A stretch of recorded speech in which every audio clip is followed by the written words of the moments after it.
bad news for Shakur Stevenson is officially with Top Rank, unless he resigns. He got to fight. They put his last fight in his hometown, where he's from, Newark, New Jersey, and they booed him.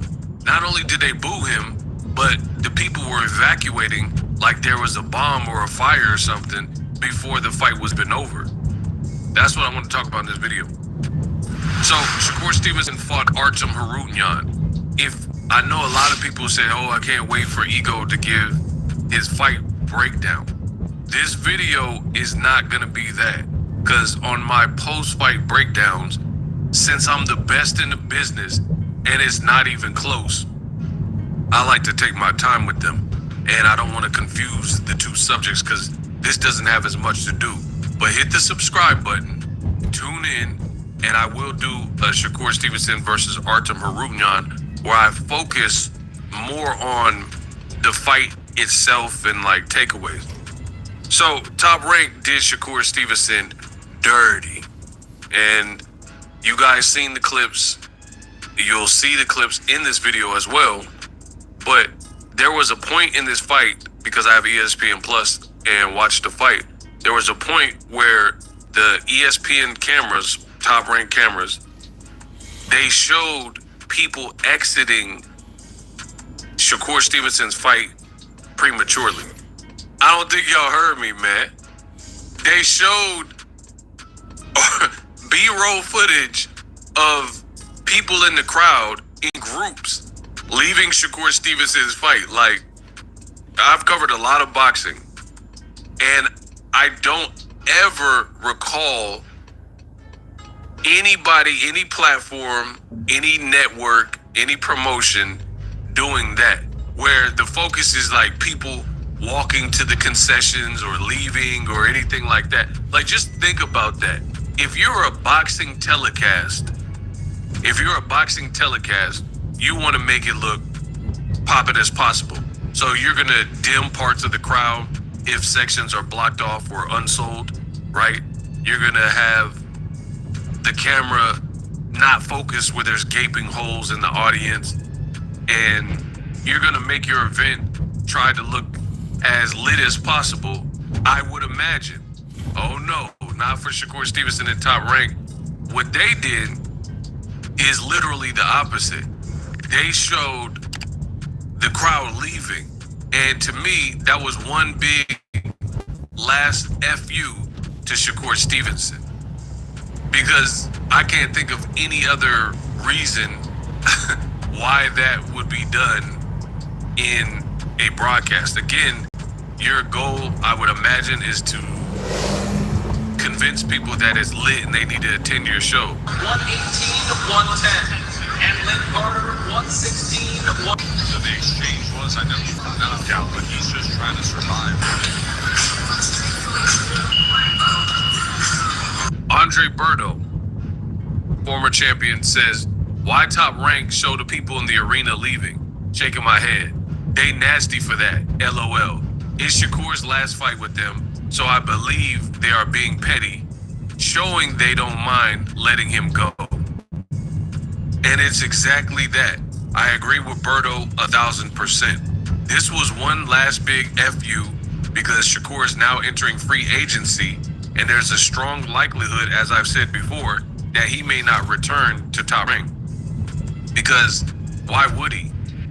He's kind of been taking shots at Top Rank. In fact, there's a quote that says, I feel as though Top Rank, they promoted me well until my contract was about to be up. That's what Stevenson told the ESPN. And that's when things kind of drifted and changed. So to me, that doesn't really sound all that promising that he'll return to Top Rank, especially with them doing something like that and showing the crowd leaving. But it is what it is. Shakur Stevenson, he partly has himself to blame. And I'm going to break that down probably a bit further in my full fight breakdown, so you guys need to subscribe to the channel. But this fight wasn't it for Shakur Stevenson. And I warned anybody who would listen. I say these things, people say, oh, you're hating, or you don't know what you're talking about, yada, yada, yada. And the videos are up. That's why I love what I do.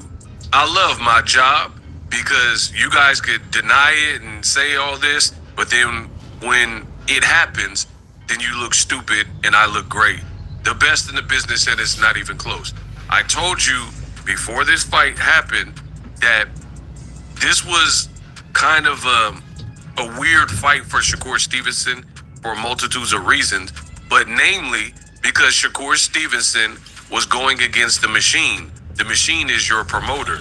So since you were still tethered to them for this final fight and you were bad-mouthing them, then I don't look for them to do you any favors and or be partial to you or show you any type of love, especially if you may leave and go and be a free agent, sign to Eddie Hearn, sign to PBC or whatever Shakur's next move is.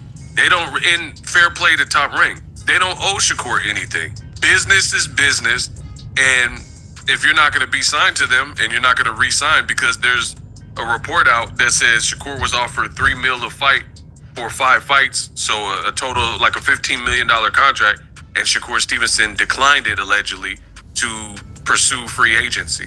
So to me, it sounds like he wants to explore his options, or maybe behind the scenes, he knew he had to just complete this fight and maybe he has something already lined up. But at the end of the day, business is business. It's always business. It's never nothing personal. So Shakur Stevenson, this is who you signed with. This is how they treat you on the, it is what it is. It's a business. They don't, if you're not going to be part of their roster, they probably don't care. And I told you that Shakur, he had to have known, because I put it out on wax. It's something easy to see. You're going against the machine. You're saying Bob don't run his own company. You're saying that, heck yeah, like, and he didn't say heck, but he said HE double hockey stick. Heck yeah, I'm about to explore free agency and I'm taking all offers. You were too public and you were almost bragging about it, and you still owed him this last fight. So for me, I think that's why Top Rank showed and ESPN deliberately showed the crowd leaving. But now we got to talk about it because it was something that's been seen.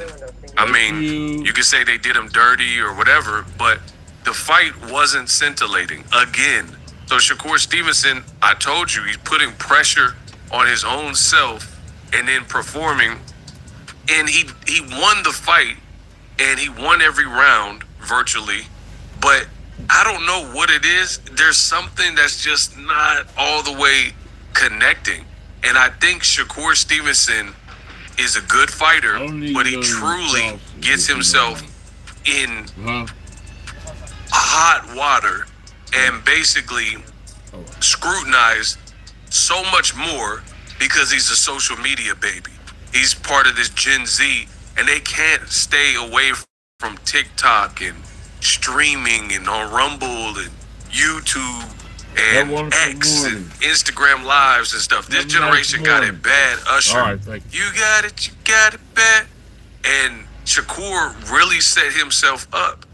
He said, my last fight I wasn't healthy, and then now you're supposed to be healthy, and it's the same outcome, right? But even throughout the fight, Shakur Stevenson was like, I'm gonna stop him. And then as the fight progressed, Shakur Stevenson switched it all up. And he's like, man, this guy just keep running. This guy's running. Man, I don't know if I'm gonna be, I know you want me to get the stoppage. To me, that sounded pretty pathetic. He's talking to his grandfather, and you see the tempo change. That was a bad look, people. That was a bad look because you have a person who sounds like they are so affected by the criticism to the point of insecurity. And you gotta just be who you are. I've always said that on my channel. Be who you are. If you're a boring fighter, then you gotta embrace it. You know what I mean? Like me, I'm tall, and whatever else I got going on, I just gotta live with that. I got the voice I got. I come from the family I have, from the height I am. You know what I mean? I got big feet. Like, you just gotta live with who God made you. And Shakur, instead of just doing that, I think he puts a lot of this pressure on himself because he's literally throughout the fight, he was talking about how he's gonna get the stoppage. And man, I bet you I stop him. There was a point in the fight where you guys can correct me in the comment section if I'm wrong, but you know, boxing ego don't be wrong like that. So there was a point where I'm pretty sure Shakur Stevenson said something to the effect of, I'm going to retire if I don't stop this dude. And then later, you're carrying on and complaining that he's running. But then after you said, oh man, he's in survival mode, he was still throwing punches. He couldn't. The thing is, Artem Harounian, he really couldn't connect for whatever reason. I mean, he's a guy coming off a loss. His biggest fight to this day was Frank Martin. And he was trying to have success, but Shakur's defense was pretty on point. And, you know, he's controlled the range pretty well. But offensively, it's like something's missing. Even when Shakur is ripping shots, the tempo is just like,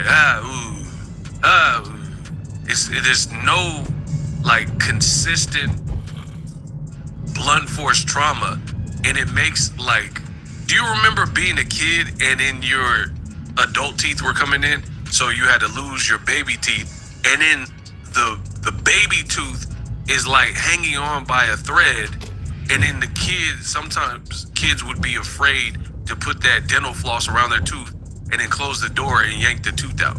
So they got this tooth like is literally about to fall and almost like to the point of decay, and they don't want to wiggle it out, or they don't want to put the whole dental floss trick. So they just let this tooth just sit in there, and they're trying to have it fall out naturally. And it's like just gangster leaning, and it's barely hanging on by a thread, when you can really, at this point, you'd be able to pop the tooth out pretty easily, and it's not going to be painful.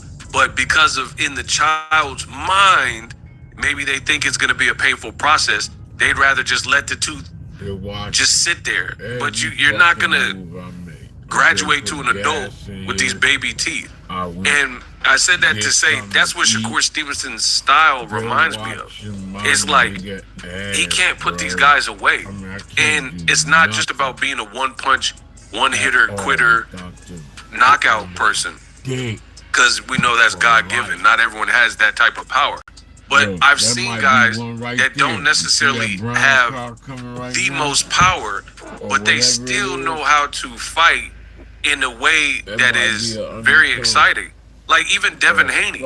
Devin Haney, his style of fight, he's putting on entertaining fights, win, lose, or draw, and he has minimal power. Or a guy like Kenneth Sims.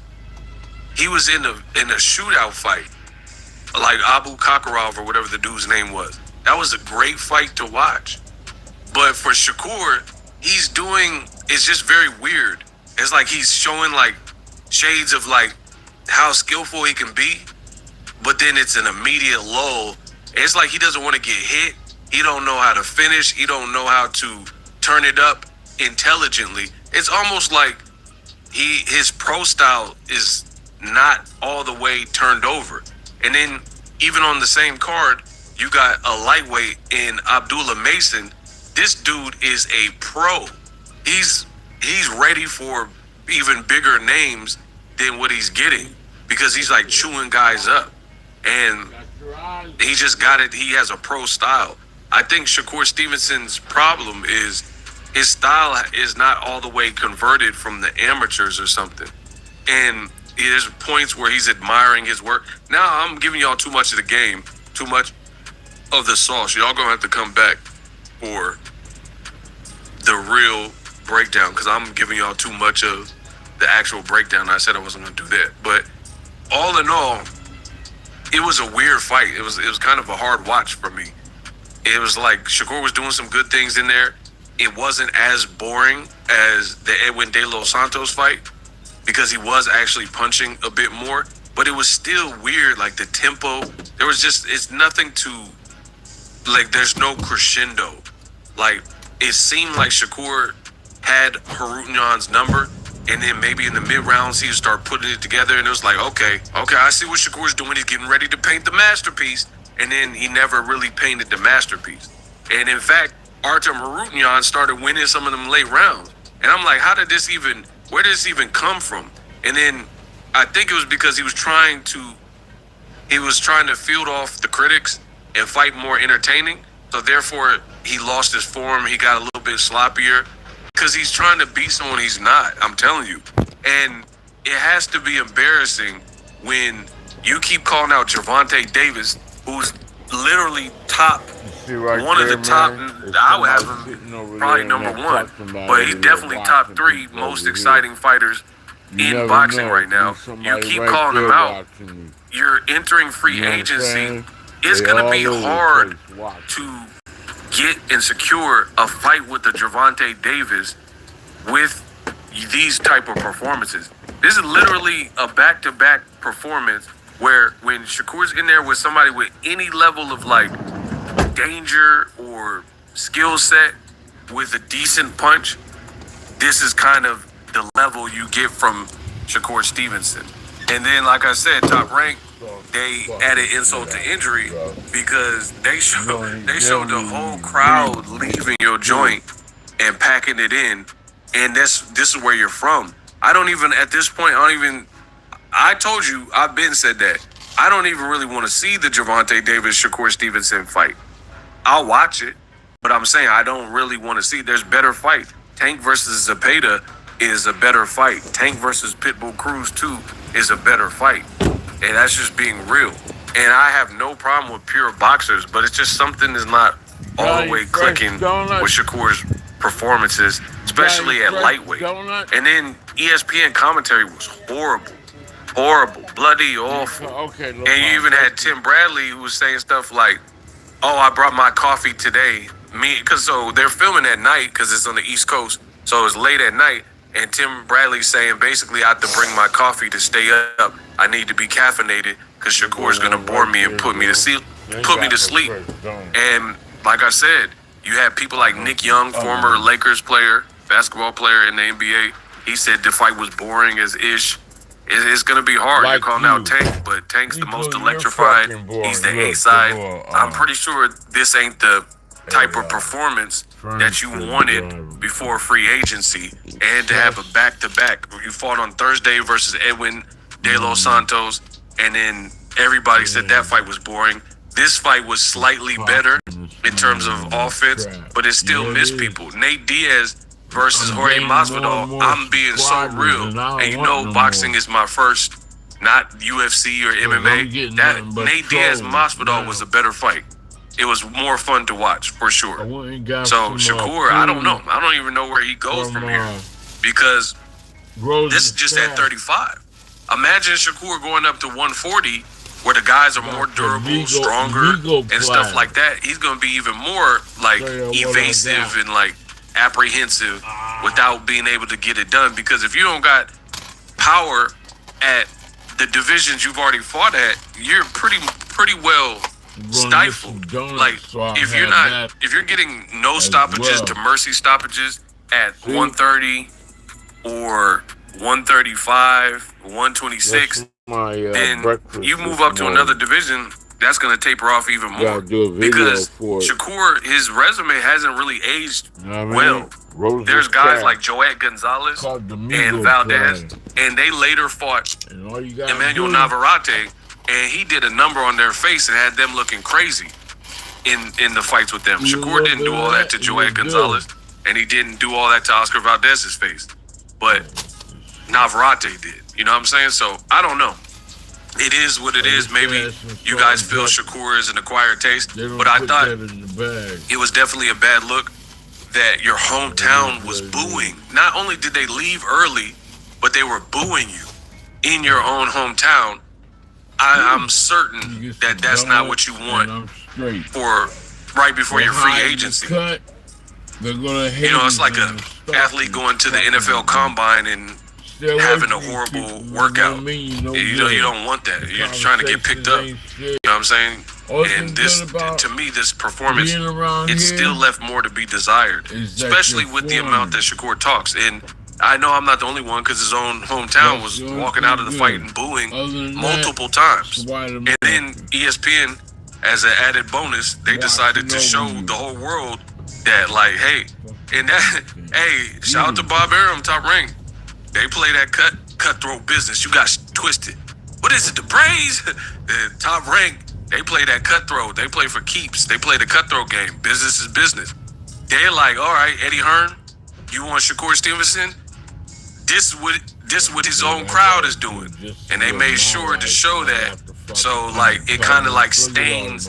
It's like a pimp would do to his 304. If she went to get with another pimp, See over there across the street. he gonna try to stain up her name, like, you know she burning, you know, you know she don't be making that much money, because he trying to mess up her reputation before she team up with the next person because she's leaving him. That's kind of what Top Rank did. That was very hurtful to Shakur's brand. I mean, I'm sure he can get picked up by somebody, but that just was not a good look. But then again, like I said, this is what Shakur was up against. You got to be able to perform. You knew the pressure from your last fight. You said you're 100% healthy. You're wearing a shirt that's getting at Bob Arum, saying Bob Arum's protecting his son Lomachenko. So I'm not mad at it. To be honest, I'm not mad. Some people are gonna be like, "Oh, that's wrong. They did it to a black fighter and all this and that." But the reality is, Shakur is taking shots at Top Rank. Why would they not get to take shots back? You know, fair is fair. Shakur is literally wearing a shirt, getting at Bob Arum, saying you're protecting Lomachenko and you hide them from me. Bob is scared, you know what I mean? And I'm leaving Top Rank, or I'm gonna search and get the best offer that makes sense for me. You can't be talking like that and then expect them to show you love. So I don't know. It is what it is. I don't even know where Shakur, what even happens next. You guys let me know what you think of it. I'll definitely do a breakdown of the fight. But that was not a good look, seeing the booing at home. Like, can you imagine? I was at Gervonta's, the last time he fought in Baltimore, where he's from. I was in Baltimore. I watched that Gervonta versus Ricardo Nunes. Can you imagine Gervonta Davis, his crowd, like his people, Baltimore people, in the crowd booing him?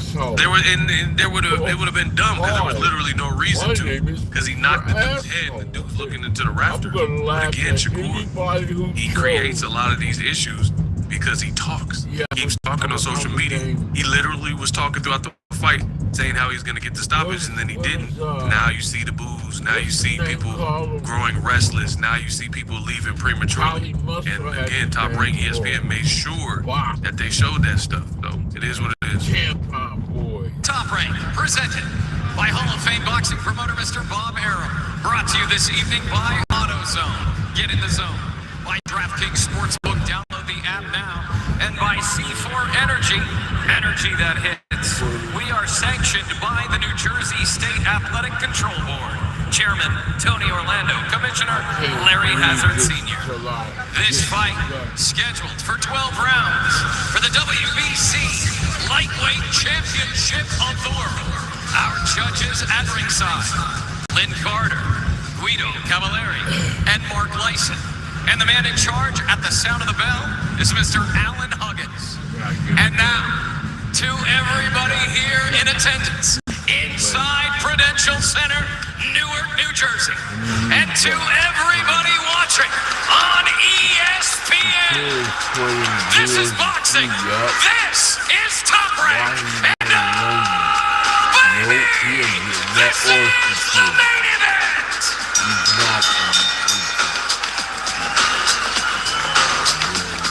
Introducing first, out of the blue corner, presented in association with Universal Boxing, with head trainer Artur Grigorian. He weighed in at 134.8 pounds, wearing black trunks. His record, 12 victories with 1 defeat. 7 of those victories coming by way of knockout. He captured a bronze medal for Germany at the 2016 Olympics. He is making his first attempt at a world title. From Hamburg, Germany, Artur, the original Hardunia!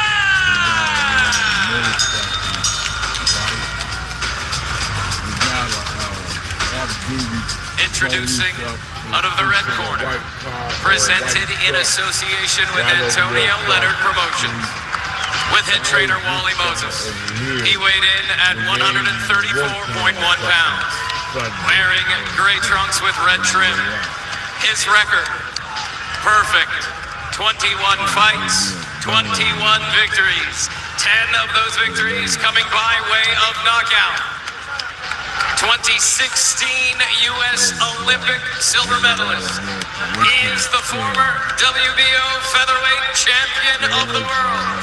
He is the former WBC, WBO, and Ring Magazine junior lightweight champion of the world. He is the reigning, defending WBC lightweight champion of the world from Brick City, Newark, New Jersey, the champion, Shakur Stevenson. My bad. Watch these white ones. They want to light to end. Tragic. They hate the dude. You like getting your gun. They following you online. What's my piece? All these.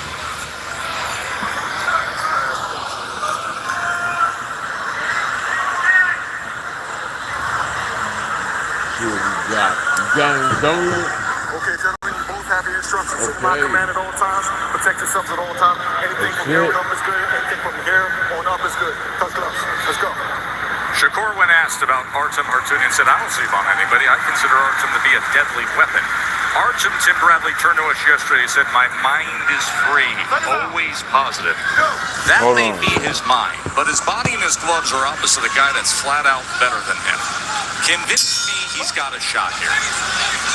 He's an Olympic bronze medalist with 300 amateur fights. He understands how to deal with southpaws. He did well against Frank Martin when he did fight on a short notice. So I'm curious to see how he's going to be able to fight Shakur Stevenson, one of the best defensive fighters in the game, is approaching the fight test. That's his one loss, the fight against Martin.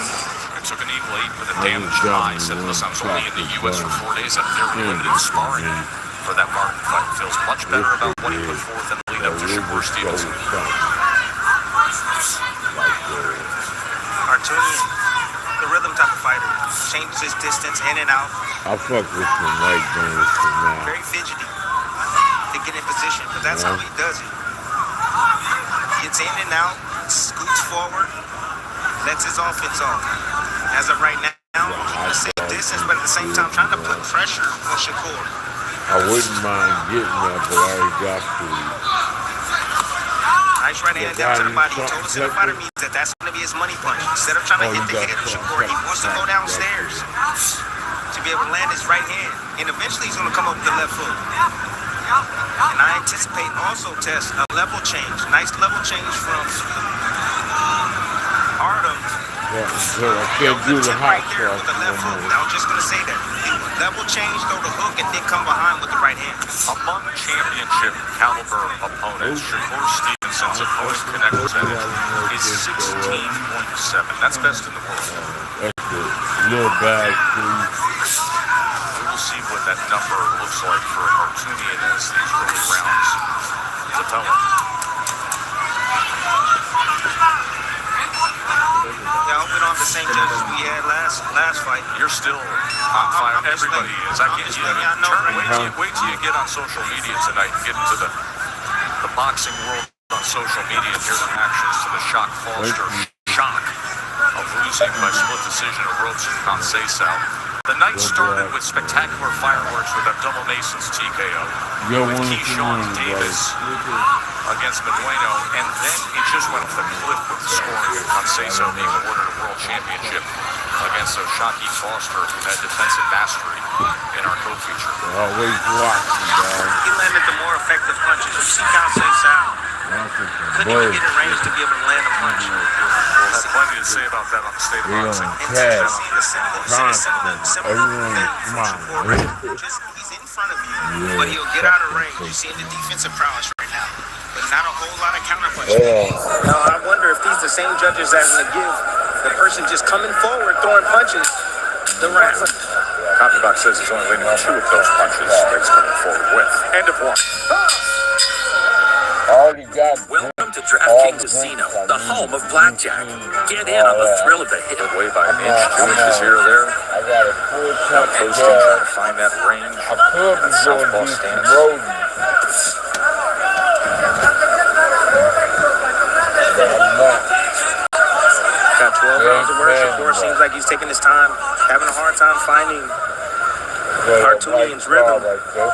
Again, a fidgety fighter. Yeah. Very smart in there as well, Tess. Almost like a natural awkwardness. Yes, he does. Very awkward. And you see him right there circle around to the weak side. Lets you know that he knows how to handle a southpaw. He gave Frank Martin all he can handle. He really did. Trying to get that lead foot to the outside. Look, right there. That jab to the body. Perhaps shoot the right hand down the middle. That's undercover right over there. Better be careful. Keep bagging up. That's undercover.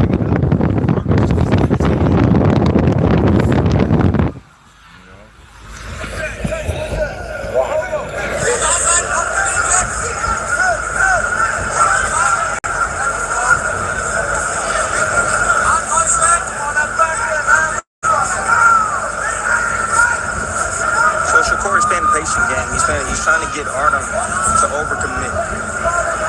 Trying to be clean with his work. Shakur is he's not right now trying to assert himself. He's taking a look at Artem. It's the second round.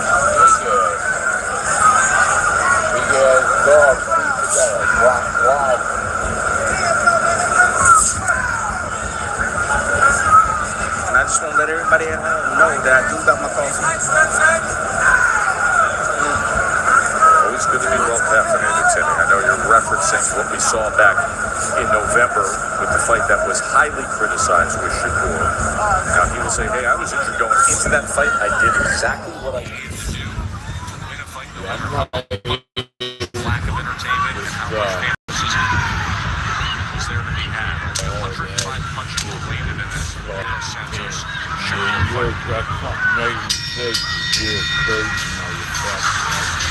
Welcome to DraftKings Casino, the home of blackjack.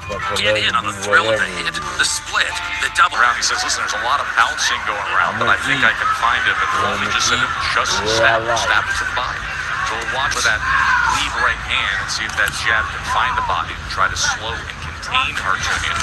Artunian coming forward, most of that blocked or slipped by Shakur. All Shakur has to do is come forward. That's it. You got to get aggressive. Right now, Artunian is aggressive. He's strong. I got So it takes another some time to damn wear down soul, a bit. and I'm going But all to he get has to ready. do is pressure Artunian. That's where he's weak. As long as he allows Artunian to operate like this on the outside and get comfortable to set up his offense, he's going to struggle with him.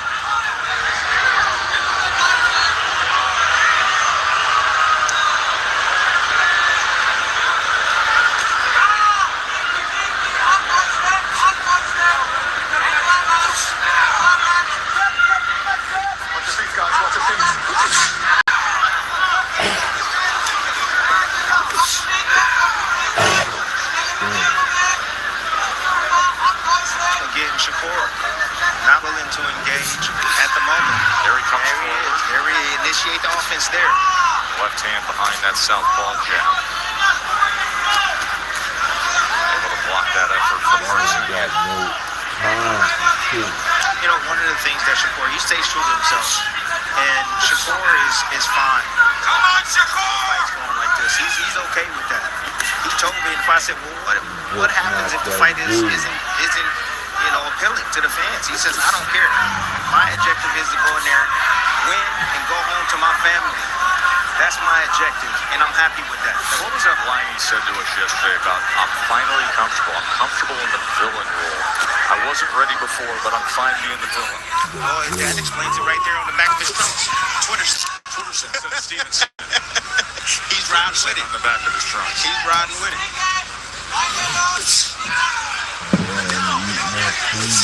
Shakur starting to put together a assault now. I'm not gonna put this Manny put that right hand out there, and all of a sudden, pulled the trigger on it, and the left came behind it. I'm gonna put Once he Fanon finds that boxing range, in. once he feels like he can fire off. This will not go well for Artunian. Artunian is doing a good job, again, changing his rhythm up, not coming in the same way. Look at getting that lead foot outside of Shakur's, set up his right hand. Now he's inching closer. Shakur, he's doing the right thing.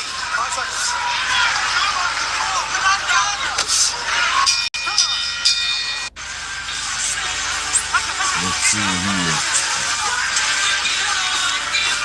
Spent about half of that minute between rounds, even on the stools. Got him right away, ready to get to work. Against Artunian as we get in round number 4. But I wanted to take you back to round number 3. And the skill level from Shakur Stevenson. What he was able to do with that right hand and then the left hand behind it. Let's take a look back. Just a lead hand, using a lead hand as a distraction. You don't always have to punch or shoot a jab with that lead hand. You can use it as a distraction. So Shakur Stevenson with his unanimous decision against our team, Artunian. There it is again. Distraction. Boom, boom. Many people are going to complain about the performance. Many people are going to say it was a boring performance. Our team, Artunian, he took on Frank Martin in an exciting fight, and he arguably was winning the fight until he got knocked down in the later round, and that proved to be the difference in the fight. Shakur Stevenson dominated, outclassed him. I thought Shakur was going to chop him up, right? Just combinations, just chop him up. He was the bigger guy, clearly. I just thought he was going to chop him up. Early in the fight, it looked like Shakur had the opportunity to step on the gas, put more combinations together, and get Artunian up out of there, and he just didn't. His grandfather Wally was trying to motivate him to step on the gas, and Shakur was just like, "Hey, listen, man, this dude ain't trying to get knocked out. He's just there to survive, right? He ain't trying to fight. He's not fighting." Our team, Artunian, he wasn't aggressive. He wasn't letting his hands go. And Shakur's a counterpuncher. He's a defensive counterpuncher. That's just who he is by nature. And so when you have this type of fighter that's just there to survive against a counterpuncher who's defensive, like Floyd Mayweather, people said Floyd was boring in the later stages of his career. They're going to say the same thing about Shakur in defense of Shakur fighting everybody's favorite fighter, right? Shakur wants to fight. Let's be real. He wants to fight Gervonta Tank Davis. He wants to fight Vasil Lomachenko. Those are the fighters that Shakur wants to fight. And these types of performances gives them the ammunition. It gives them the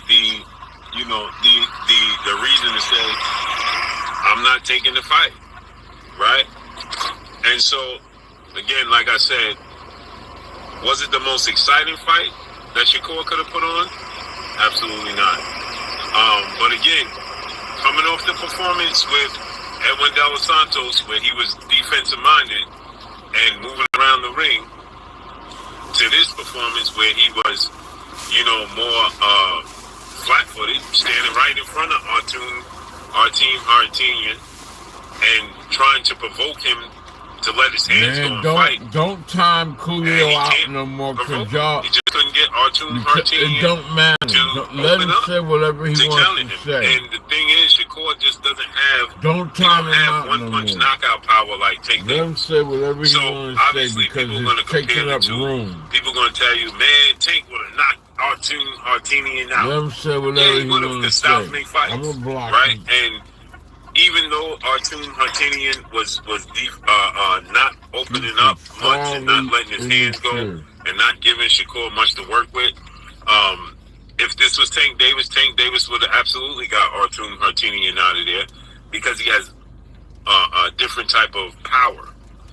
So that generational power that Gervonta Tank Davis possesses, that would allow Artunian to be knocked out. Right? In the case of Shakur, he couldn't do it. But styles make fights, right?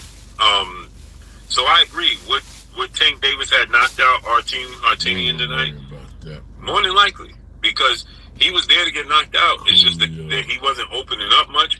But Tank power is just so God gifted that he can force you to open up, where Shakur Stevenson can't force you to open up. He can pot shot you, he can change levels, he can, go to the body, go to the head, throw combinations, flurries, but it's not a lot. He's a kid.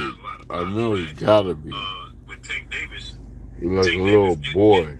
one of them body shots, Little immature little boy. With a body shot, it was a heavy one. He ate it. If that was Tank would have stopped. Eating, man. Right? So, and the volume work of Lomachenko, people say the volume work of Vasil Lomachenko, he gets these fighters out of there. Nonetheless, styles make fights. Does this mean that Tank Davis would beat Shakur, or Lomachenko would beat Shakur, or Frank Martin would beat Shakur? No.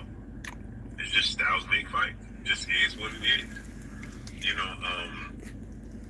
I want to see Shakur versus Dennis Baranchyk, the unification bout next. But Dennis Baranchyk with Top Rank.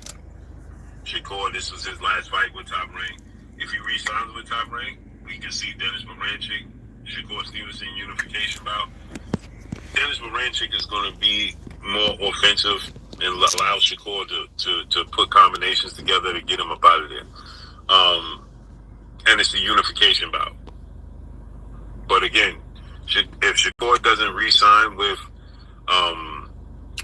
Top Rank, then Keyshawn Davis is going to be fighting Dennis Baranchyk for that belt. Dennis Baranchyk upset Emmanuel Navarrete. Emmanuel Navarrete, Shakur Stevenson going to look great against. Haratini, he ain't going to look great against him. So, again, I know people going to harp on this because of the performance for Edwin Del Santos, and now people are already saying, look how boring he is. Well, styles make fights. So, let's see what happens in the future, man. And that's all I got for y'all. Make sure you hit the like button. Drop a comment in the comment section. Let me know what y'all think. Y'all already know what it is. It's your boy Blue, Blue Blood Sports TV. Hate, like, comment, and subscribe. If you haven't subscribed, hit the subscribe button, hit the like button, hit the bell icon to get all the new notifications. What's up, Pastor? What's up, Pastor Bishop? I'm gone. Peace.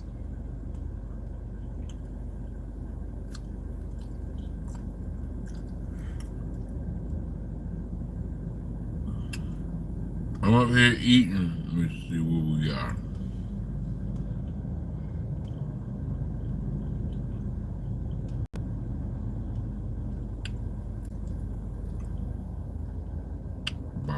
I got a troll messing with me.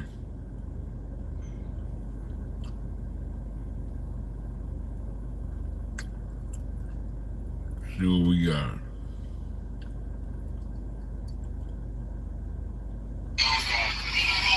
Only guy I think that can score rubber money is Tank. Salute, brother. Because his IQ is right there with him. Really update. No, I'm not never doing it. I'm never doing it, bro. That's the update. But if he catches him, and actually, it could be it. You know what I mean? That's gonna be the last words I say about it. I'm sorry. I just don't. I have no other thing. Make sure that don't happen, and that's the concentration that he has. He's gonna have the concentration all night. He's gonna take limited chances. It's gonna be a boring ass fight, but Shakur should be able to pick it off. And if Tank starts to rush in and start, get ahead of himself, Shakur gonna pick him apart. But again, Tank, they got that timing. He got every punch in the arsenal. I mean, it's gonna be a difficult fight for Shakur, but I still think Shakur can get him. But I don't care. His performance was a performance tonight. It is what it is. He did what he had to do against this dude. You know what I'm saying? Made him look like a rookie in my opinion. So He just walked dude down and doing whatever he wants. hey, he was this close to him. I mean, who can do that? Once I started seeing who can do that? Stop it. No, I wanted to. No. Look, for market value, entertainment value, of course you want him to stop him because that's what people like to see. I just thought he could have. But again, he missed his opportunity. It was a window right there. 6'7", he had it right there, and then he didn't turn it up. His grandfather was telling him, "Hey, turn it up." He was just like, "Damn, hey, this motherfucker still got some pop." Like, hey, bro, like Chill out. However, if he would have turned it up then, he probably could have got the stoppage. But he got to start cutting off the ring a lot better, and he got to start putting combinations together. You know, and Shakur's defensive mind, he don't want to take no punches. So he gonna get his stuff off and then make sure that he takes care of defense after. So he'll put two punches together, 1 or 2 punches together, and that's it. He gonna put them in 3s and 4s and kind of change up. So that's something that he can go back and work on his range, man. Yeah, something he can work on, bro. He go back and work on that. I think he'll be good. And he's gonna get the fuck out of the field. Yeah, because he know his range. Yeah, he do know his range. He's bad when he changes, man. But at the end of the day, man, it is what it is. Yeah, I'm not gonna be able to do that song, bro. Hey, as long as Shakur is comfortable with it, bro, it is what it is. He's comfortable with just winning. You know, at the end of the day. Now, entertainment value. Hey, entertainment value. Hey, y'all leave that for the folks at home. I mean, I'm part of the TV. Of course, we want to see more entertainment. Of course, we want to see fireworks. But, dog, don't put yourself in risk and get hit with those big shots like that, man. It ain't worth it at the end of the day. I'm going to let y'all know that right now. It's not. It is not worth it, man. You know, like, hey, you can be more entertaining, but if you can be less get hit with the shots, that the better it is for you, man. Seriously, because those same fans that saying, oh, entertain me, get hit with shots, bro, they not going to be at the hospital with you. They not. I'm talking to them. They not going to be there holding your hand when you can't eat. Right. Or shaking or whatever. They not, dog. At the end of the day. And as long as Shakur is fine and cool with that, accept it. It is what it is. He has to deal with those consequences. Not ours. Alright.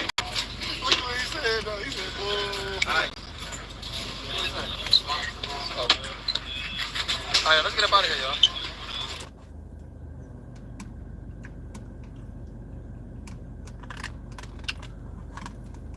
You know.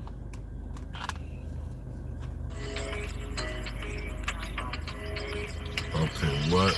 In a world full of inspiration and wonder, travel has the power to awaken our senses, open our hearts, and ignite our spirits. Preferred Hotels and Resorts invites you to expand your boundaries and open your eyes to all the wonders of the world. Uncover the joy, the romance, and the inspiration beyond the horizon at exceptional destinations in every corner of the world. Celebrated hotels in remarkable locations, iconic cities, idyllic islands, historic treasures. Embrace adventure, discover new landscapes, reconnect with places you know and people you love. Create your own unique travel story and a lifetime of unforgettable moments with Preferred Hotels and Resorts.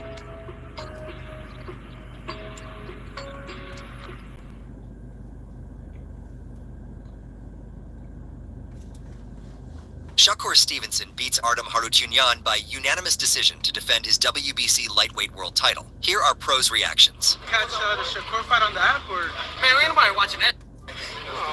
No, I didn't. it was a decision? Huh? People walked out? Well, it's his last fight with Top Rank, so good riddance. All right, then. Yo, well, hey, to everybody. Nobody's going to care about that. Yeah, man. Nah, look. Shakur fight? Yeah. He did what he's supposed to do. No doubt. He looked great. Yeah. He looked great. Everybody talking about he was on his wheels. He walked the dude down, and the dude got on. He got on his wheels. But I mean, they're gonna have criticism. Oh, he didn't knock him out. But you know, it's not always about the knockouts, bro. I'm 13 or what am I, 14 and 0 with 2 knockouts, and I'm pound number 1 woman boxer in the world. So it's not all about knockouts. Shakur got skills. Of course, like we all make our mistakes, but like I said today, he did what he's supposed to do, and he looked real good. Do you think, sorry to cut you off, champ, you think he's ready for somebody like Tank? Well, we want to hear from you. First of all, back to the camera, do a little bit too close. Okay. I'm gonna let you know something. You cannot say, you cannot ask me if Shakur ready for Tank, and Tank couldn't make it to the Olympics. Right. Shakur went to the Olympics. So of course Shakur is on the same level as Tank. Now they both are great fighters. So let them fight and let them figure it out. But I'm always Team Shakur, and I'm gonna be Team Shakur no matter who we fight against. But at the end of the day, man, it is what it is. I know probably people at home are like, hey, as long as Shakur is comfortable with it, bro, it is what it is. He's comfortable with just winning. You know, at the end of the day. Now, entertainment value. And y'all leave that for the folks at home. I mean, I'm part of the TV. Of course, we want to see more entertainment. Of course, we want to see fireworks. But dog, don't put yourself in risk and get hit with those big shots like that, man. It ain't worth it at the end of the day. I'm gonna let y'all know that right now. It's not. It is not worth it, man. You know, like, hey, you can be more entertaining, but if you can be less get hit with two shots, that the better it is for you, man. Seriously, because those same fans that saying, oh, entertain me, get hit with shots, bro, they not gonna be at the hospital with you. They not. They not gonna be there holding your hand when you can't eat, right? Or shaking or whatever. They not, dog. How hard are you gonna try to secure the best promotional deal for Shakur? Because he's a free agent now. Real hard. Do you think, James, do you think his performance put him in a position to get the best deal? Do you think that he showed enough tonight? I love what he done. You know what I mean? He keep the man up. He whooped his ass, beat him up. You know what I mean? The man didn't go out, but he got a good ass whooping tonight. So. Now, just playing devil's advocate, do you think there's any notion to the fact that he's got to be busier, he's got to show more action? It's just that the fight.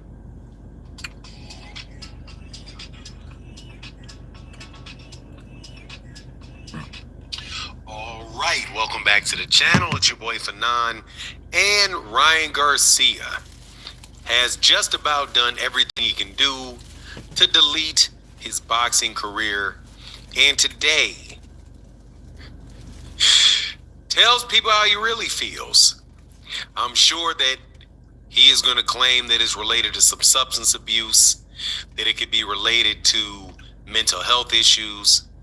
However, the things that he said, at the very least, have secured that he shouldn't be walking around too freely, thinking he can go any place he wants to go. And to boot, the WBC has separated themselves for as far from Ryan Garcia as he can get. So he's going to be a professional pariah for a while for the things that he said about black people.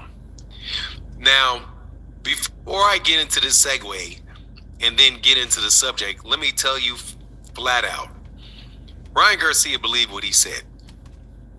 He believes that. I don't care if he's drinking, if he's doing whatever he's doing, he could be having mental issues, all of that. You still are able to say what you believe. And deep down in his core, the way that he said that and the things that he said, Ryan Garcia believed that. And the only thing worse than the fact that he believed it is that he is far from the only person that does. He's just mentally frail enough at this point in time to not know better than to say it. Let's talk about that in this video.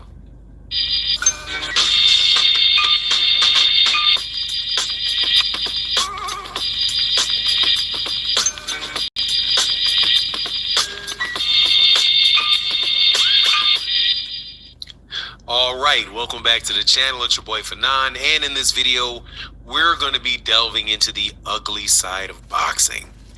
The side of boxing that everybody is there, that everybody knows is there, but has been glossed over with all type of euphemisms for what Ryan Garcia was letting out of his mouth on Twitter and in his spaces that was so egregious, explicit, so straight to the gut, no chaser, that people couldn't deny what he was saying because he did not allow himself to hide, or his drinking or his indulging or his mental state did not allow him to put a mask on what he apparently really believes. Now, before I get into what he said specifically, let me welcome you back to the channel. If you are new to the channel, please accept my invitation to hit the subscribe button, hit the bell icon so you can be notified when we release more videos. And if you're a longtime subscriber and supporter of the channel, thank you so much for your continued support. So Ryan Garcia gets on a Twitter space, and Ryan Garcia says two things that I know of at the moment. And I think that this is more than enough. He says the N-I-G-G-E-R word. I'm eating. Hard R, major, as Frequent Flyer says, a major grr on the end of that N-bomb he was dropping. And not only did he have it full-fledged, he also said, I hate them. And then in a second conversation, my understanding is that he said something of the sort that George Floyd who you know was in, I do believe that it was Milwaukee. Please forgive me if I missed the city for George Floyd, but he was exterminated by a police officer live on tape. He was relieved of his life right there with a knee on his throat in front of everybody. And Ryan says he's a BITCH, and I think something to the sort of, we want to bring him back alive so we can do it again. Right? Now, they're going to be the WBC said that they do not endorse discrimination in any way. I thought that was a real funny phrase that they used, discrimination, because I don't know what was discriminatory about what he said. It's just flat racist. Where's the discrimination in that, Mauricio Suleiman? Where's the discrimination? There isn't. That was just a flat out racial statement. And the just drama of it as it related to George Floyd, let me tell you and remind you of something. Again, this is, Ryan may have all of those things. He may be drinking, he may be doing some other stuff with chemicals he shouldn't be doing. He could be suffering from mental health issues. However, that stuff doesn't eliminate the fact that he sounded exactly like he meant what he said. And he thought that he was coherent, but probably what he had was just, he wasn't able to have that filter that tells you how to say things and not to say things, but lets what you really say out. But let's just remember that people like Paulie Malignaggi and Steve Kim, who are media people at this point in time, have also said things that were third cousins about Mr. Floyd that Ryan said, and they weren't drinking, and they weren't, that I know of, they weren't partaking in the wacky tobacco. They weren't going through any type of social issues. And let me break it to you, I know full well that's exactly how people think about black people in the United States. But if you say something about it, then that is when it is legitimately there. But you can't point it out and say, look, I know what this guy thinks, right? The most you can ever do is say, I suspect this guy is the R word, that he is somebody that does not care for black people. I can suspect that because he's never actually said it in a way, because of that filter that you get it. Ryan, without that filter, gave it to you straight, uncut. However, better believe that he ain't alone. You better believe that a lot of the stuff that revolves around the discrediting of Al Heyman and the discrediting of Gervonta Davis is also there in spades. No pun intended. There in spades. Pun intended. If you went back and you could go back to the time before there was YouTube and Twitter, and all there was on the internet was the chat rooms of Max Boxing, the chat rooms of Doghouse Boxing, and listen to some of the amazing amount of filth that people said about black people in those forums where nobody said a thing about it. Were they also under the influence? Maybe. Were they also partaking in certain libations? Probably. Were they also, many of them, suffering from some mental health issue? Yeah, I wouldn't doubt it. But they meant what they said. And if they healed themselves up, I guarantee you they wouldn't be saying it. Or whoever they talk to and work with, they don't say that. They know not to say that. That's what was so amazing about the fact that with Golden Boy, this is not the first time something out of this came out of Golden Boy, where Oscar De La Hoya had an employee or a contractor, a journalist that was contracting with them, say some horrendous things about Al Heyman. So I want to know, yeah, man, what's everybody so shocked about? This is how it was when I was growing up. I was the only black kid around, and you heard it. That's how they talk. That's absolutely, when they don't care about you hearing, that's how a lot of these people talk. But the social stigma got put on it. People hold it to themselves, and only in cases of severe trauma or called honesty will they let that out. So Ryan, absolutely, I 100% believe Ryan believes every word he said. Whether or not Ryan would actually do something like that to George Floyd, I suspect that his stomach may turn over and he may think about it again in case he was going to go try to dig the man up or something. But do I believe, to the extent that you can say something nasty and degrading like that, and be seriously intending to harm people with your words and let people know exactly what you think of, how little you think of George Floyd and in that situation? Just all around par for the course. It's par for the course. When's the next time you're going to see something happen like what happened to Mr. Floyd? Next month. Next month, if it didn't already happen this month and it just didn't hit the newspapers.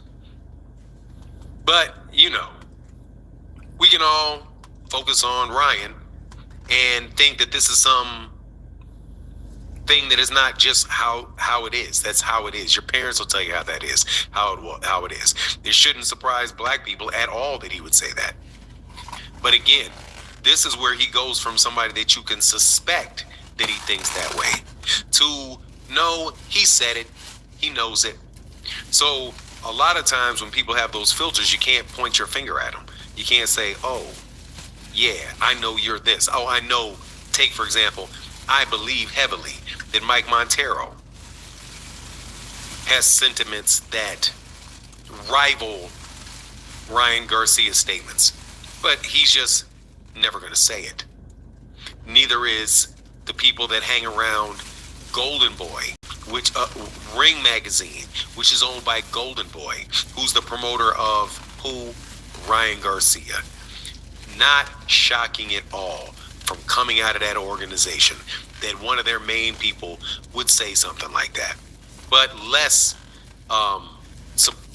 surprising of the fact that there are still people that are shocked that these things get said. Anyway, welcome to America. That's my take on the matter. Please let me know what you think in the comment section. And with that, I'm out. Deuces. Yeah, it's a shame that these white folks can play both sides. It's a shame that these white folks can play both sides of the fence. They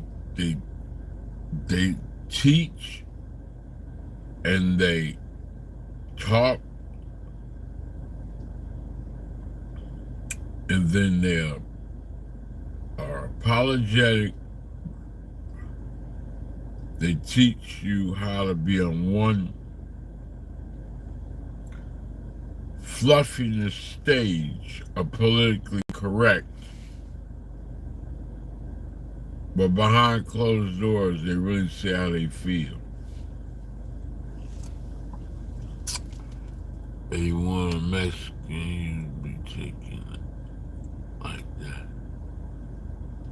If he wasn't a Mexican, he wouldn't be talking like that. Well,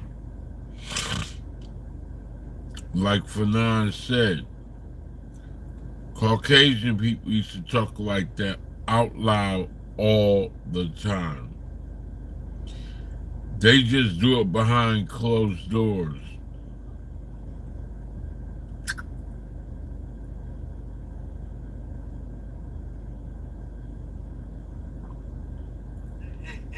Hey, let's go bring George Floyd back to life and kill that again.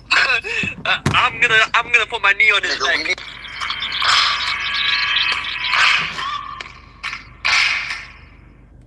Let's get the next George Floyd. Hey, let's go bring George Floyd back to life and kill that again.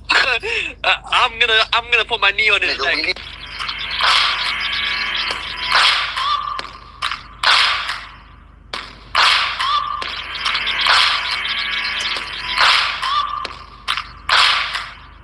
Welcome to Racist of the Week, where we expose the stupidity and hypocrisy of discrimination in hopes we can build a more perfect union.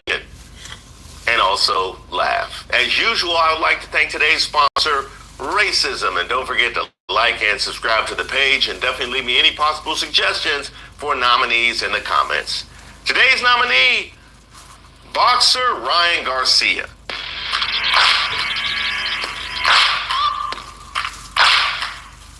Now, Ryan Garcia has now apologized after a series of slurs and tweets became public, including disparaging remarks about George Floyd, whose tragic death in 2020 galvanized global protests against police brutality. Now, Garcia has since been expelled from the WBC, the World Boxing Council, with WBC President Mauricio Suleiman making the announcement on Thursday, citing Garcia's troubling behavior on social media as the primary reason. Quote, in exercising my authority as president of the WBC, I'm expelling Ryan Garcia from any involvement with our organization. We unequivocally reject any form of discrimination. I am deeply concerned for his well-being. Now, let's hit that last point. It's for that reason that I was actually somewhat conflicted about whether or not to nominate this for Racist of the Week, because he has exhibited a series of behavior that has been concerning at best. And I'm not sure of the actual conviction of his racist beliefs for that simple reason.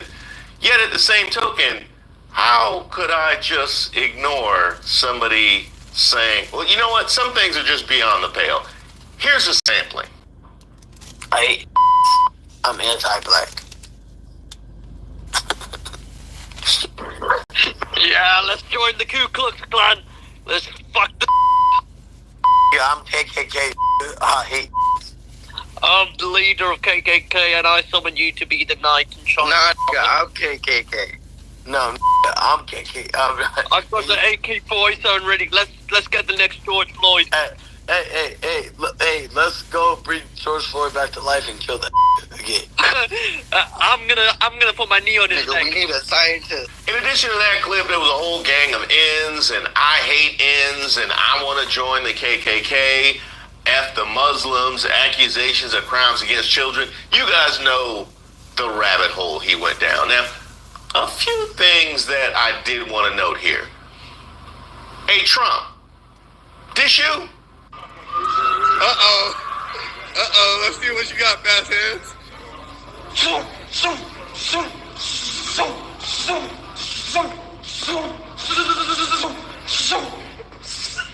Donald Trump 2024. Ah!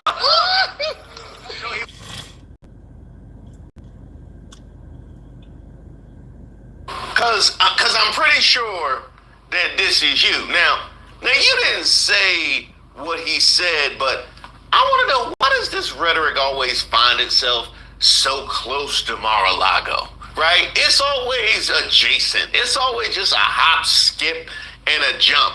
I mean, every Trump voter isn't an anti-black racist, but all anti-black racists are Trump voters. Now why is that for somebody that's, according to you, been the best thing for black people since Abraham Lincoln, and some people think more so? Isn't that what you say? Another thing that I want to note is this part right here. There's no such thing as Israel. There's no such thing as Palestine. If God chose the Israel people to be the promised people, that's it. We don't have no choice, you fucking weirdos. There's no such thing as Palestine, you dumb motherfuckers. if you go against Israel, you go against God's promise. Go anti-nigger, these niggers. Oh, I hate them. Go anti-nigger. Go. Hey, are you black? Does that sound familiar to anybody? Does it sound familiar? I think I've heard that before.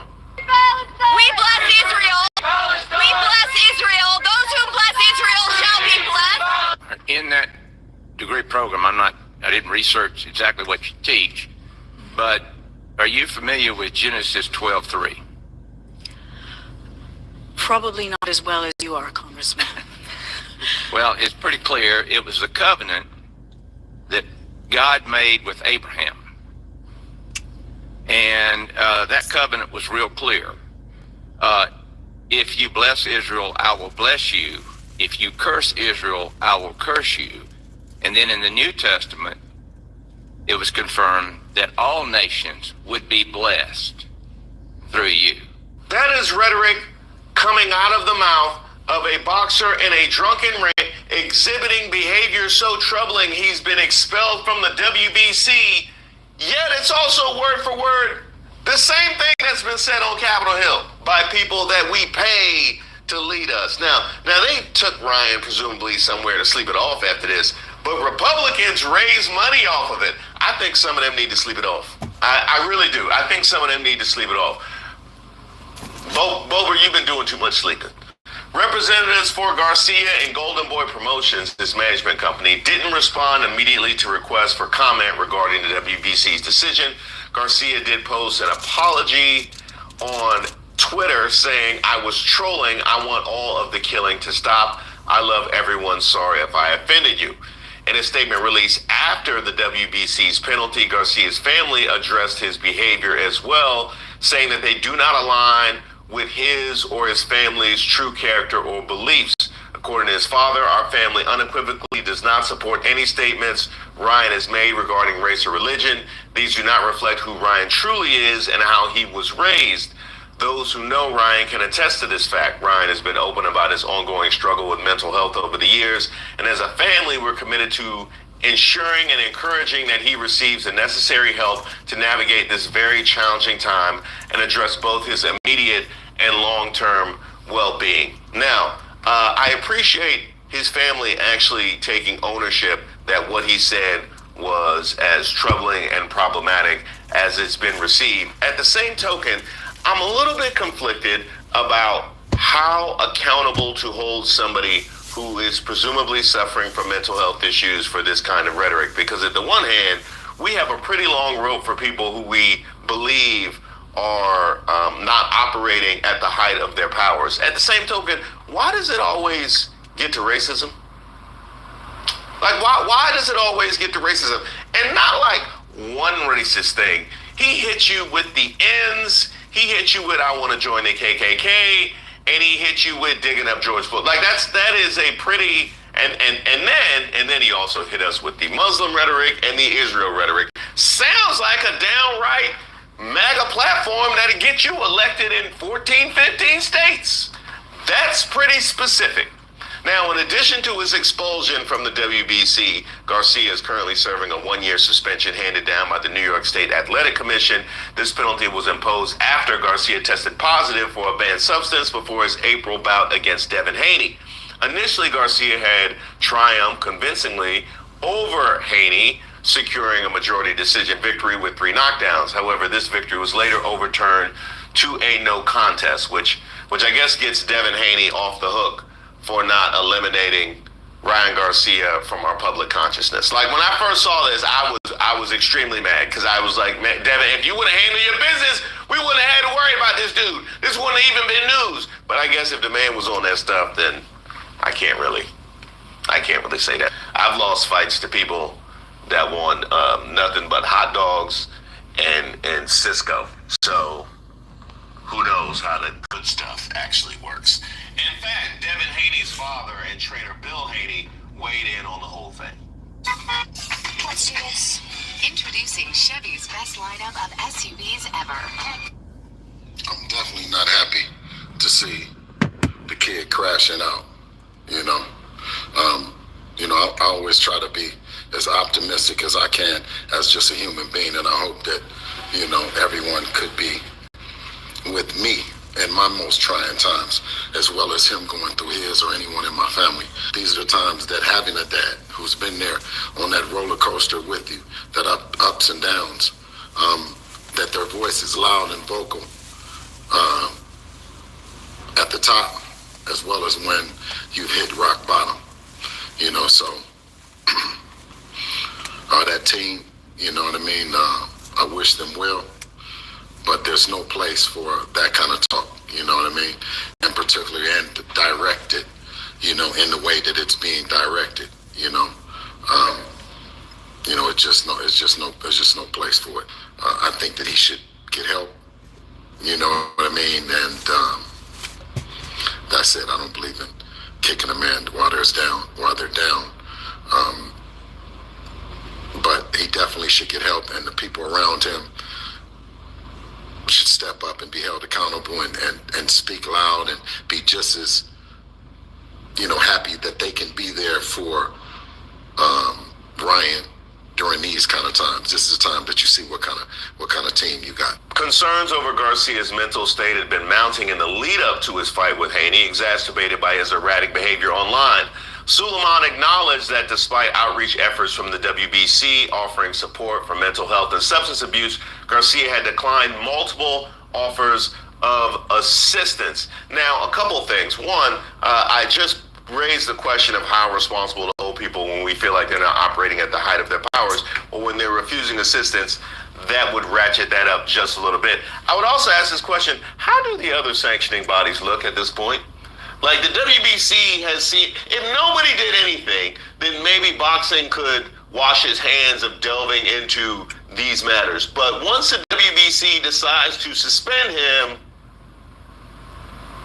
how the rest of y'all looking? I know that there is a very strong black contingent in all of those sanctioning bodies. And why don't you just take a poll on how they feel about what he had to say about George Floyd? And while we're on the topic, why is it that George Floyd is such a lightning rod for people who want to offend black people? Like, why is that? Like, do you think that we worship George Floyd? We have Jamie Raskin in there accusing us of worshiping Trump, worshiping as a convicted felon. Well, yeah, so is George Floyd. And everybody, and you all too, the media worship George Floyd. Democrats worship George Floyd. There were riots burning down the fucking country over George Floyd, and Raskin is in there saying we worship him. Oh, wait, you do think that we worship George Floyd? That's funny, because for you to think that, you would have to not be listening to us at all, which is fascinating, because you feel like you have so much to say to refute the things that we put out there, but you clearly are not even listening. So that really takes away any legitimacy and credence to any rebuttal that you may have. What you just said is one of the most insanely idiotic things I have ever heard. At no point in your rambling, incoherent response were you even close to anything that could be considered a rational thought. Everyone in this room is now dumber for having listened to it. I award you no points, and may God have mercy on your soul. So congratulations, Ryan Garcia. You are our Racist of the Week. As always, if you have somebody you would like to nominate, go ahead and leave it in the comments. You can email me at reese.waters@gmail.com. I'm specifically interested in how you feel about this one, so let me know. Also, be sure to subscribe to the page to make sure you get notified when the next video drops. Best in Vegas, you know, idolizing Floyd. So we have right to go there at least once, you know, we win. And we just love the gym. 8 years old. Would he remind you of anyone, Floyd? Maybe a little bit of yourself, something? I think you know, I don't want, you know, my thing is never to say a fighter is like another fighter, but Camille is Camille. Great talent. So up to him how far you want to go. You know, you guys see what I can do with fighters. Badu, Jack, the list goes on and on. I'm able to take fighters to that next level. Tank, you help Tank a lot too. We don't gotta speak. We don't gotta call certain names out. They know that I can put fighters in position to do what they gotta do. Their job is to go out there and win.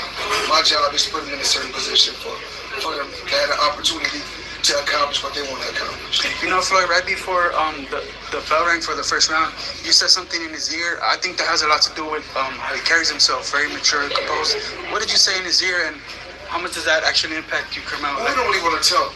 Our thing is never to reveal secrets. We talk about certain things. He may get on camera and say, "Oh, Floyd said this," but it may not be true because I got the remedy. I know how to win. I know what it takes. And with me having the remedy and knowing how to win and know what it takes, you don't always reveal it to the world. So you know what I tell him. But I may tell him something that he tell you guys something totally different. And he don't supposed to tell you guys what I tell you. He can tell you somewhat of it, but not reveal the secret. Obviously, it's important, Floyd. Just asking in contrast to how, Ryan had a big 4th of July week himself. I don't know if you got a chance to see how his Twitter feed was going. Oh, no. You're not going to get me involved in that. That's not my thing. I'm here to talk about Camille. I'm here to stay positive, talk about Camille, what my fighters do, and about me helping my fighters, me being positive, talk about family, on me with promotions, and that's what I'm here to talk about. Something negative, I don't have nothing to do with it. John Gotti III, are you knocking him out? I'm putting on a shot. Last time it ended in a big note, it went crazy viral. That was unbelievable. I think the last time we went out there, we performed, we had a ball. I feel like the people enjoyed it. I think they're going to enjoy it this time. You're a big basketball guy. Any advice for Bronny? He's just moving to the Lakers. His team was bad. I already spoke about that on my social media page. I want to see all young athletes do good. Why not? I had my time, just like LeBron had his time. LeBron still got his time. He's still performing well, and we still want to see LeBron do good as well as his son. 110 million for 2 years. That's almost like Mayweather. You do that one night. I'm proud of him, no matter what. I'm not here to count another man's pocket. I'm proud of LeBron James as well as his son. Okay, I talked to Carmel before the fight. He wants to fight for the title ASAP. How fast do you think he's ready? 130, right? I think Oshaki lost tonight, by the way. Yes. Yeah, it was close. I thought he got robbed, but it's boxing. I was just watching it. He looked like he was dominating from what I seen a little bit when I was warming up. When I looked over, it looked like he was boxing. 130 champ Oshaki Foster from Houston. He fought tonight on the Shakur card. Is Shakur fight yet?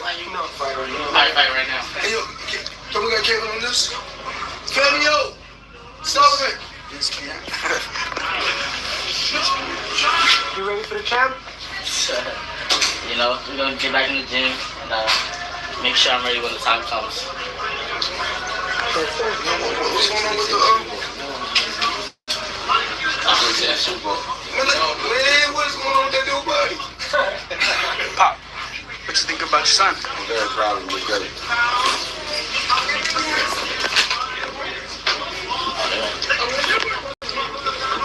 Your face looks clean like you haven't fight. That boy take ass.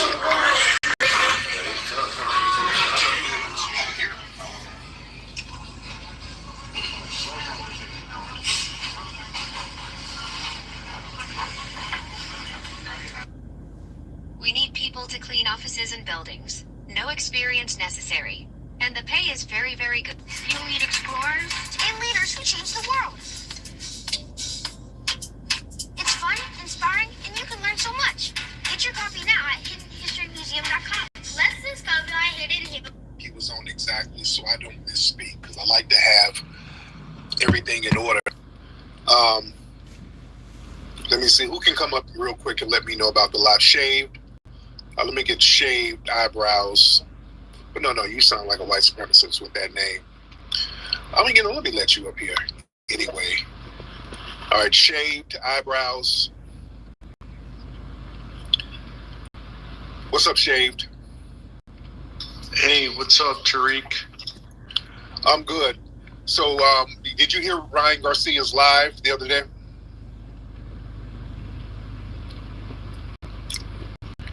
Shaved? Shave, you want to try again? Okay. All right, Shaved ain't saying nothing. Let me get Malcolm Flex in here. All right, Malcolm Flex, what's going on, brother? Peace, bro. Can you hear me? Yeah, I can hear you. What's going on, brother? Yeah, so you wanted an update on what took place the other day, right? Right. Now, whose live was he on? He was hosting a space, actually.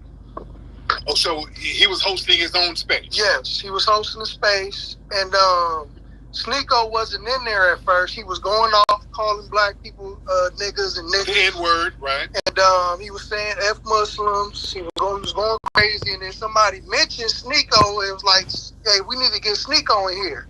So that's how Sneeko ended up going into the room. And so he started going off on Sneeko, cussing Sneeko out and saying, you know, F Muslims and this and that. And Sneeko, like, was speaking, but he really kind of wasn't, like, being tit for tat with the dude. So eventually Sneeko ended up leaving. I never seen Myron go up in there. He might have before I went up in there, but I never seen him in the space at all. Got it. Okay. Yeah, that's what I wanted to make sure of, because I heard somebody telling me that it was something clicked in with Myron, and I just want to be right and exact. So there you go. That brings a little more clarity to it. Let me get Devin in here. Who can bring. Thank you, Malcolm. Let me get Devin. See if he can bring some more facts to it. What's up, Devin? Hello? What's up, Devin? Devin, can you hear me, man? Hello? Yeah, Devin, we can hear you. Yeah, this is Jerron. Hey, Trick and shit. Ryan was hosting his own space. He was getting to it. The person you need to talk to is right there in the crowd. His name is Champside. Those two was going at it. Ryan called him. His name is what? Wait. Slow down. His name is who? Who's in the room? The brother's name is Champside Boxing. Okay, is he in here? Okay, I see Champside. Okay. Yeah, sir. That's the person you need to talk to.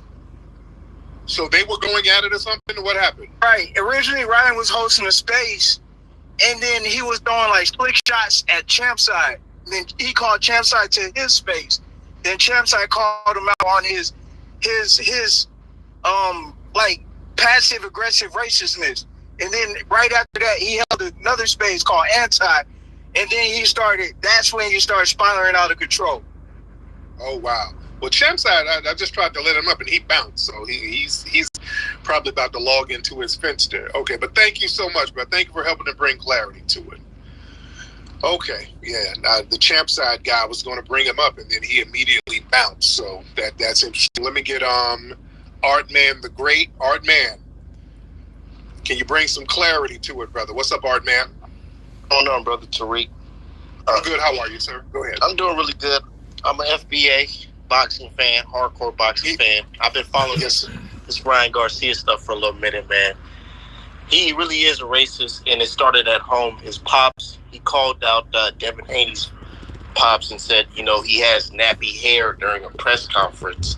So you can see he gets it from home.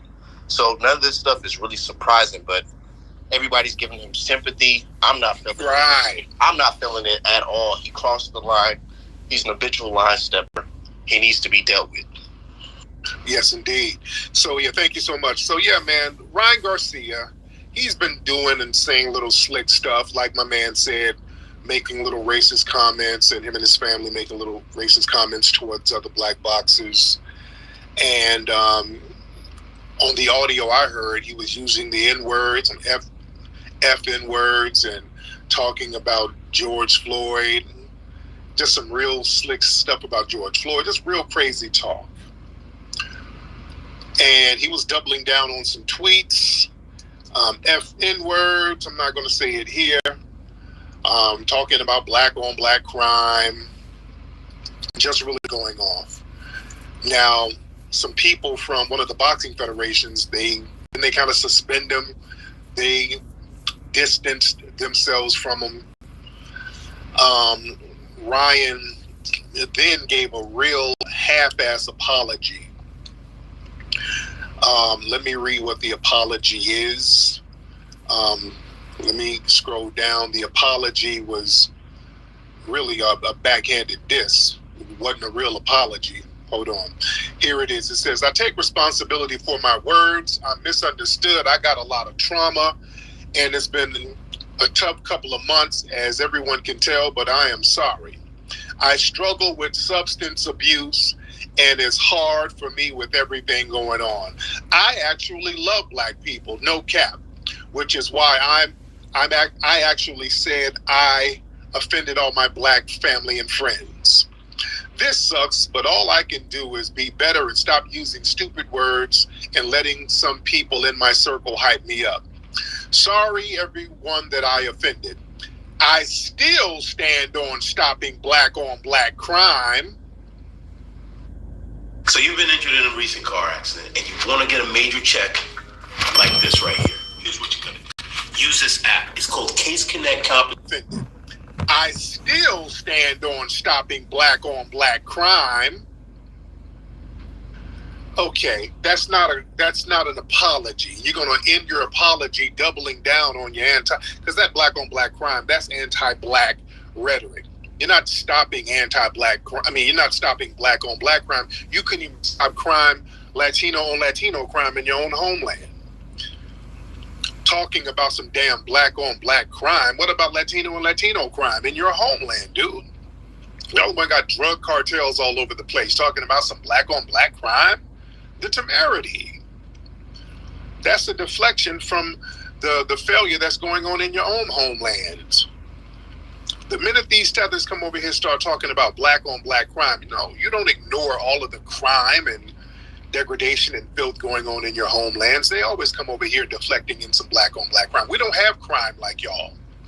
We don't have whole big violent drug cartels that's kidnapping whole towns of people. We don't have that. You see, the problem is that this black and brown myth that black people have been promoting and upholding for the longest, we're seeing the truth about it. The anti-black racism coming from a lot of the anti-black Latino community, it is a problem. That's why nobody's really shocked by his anti-black racism.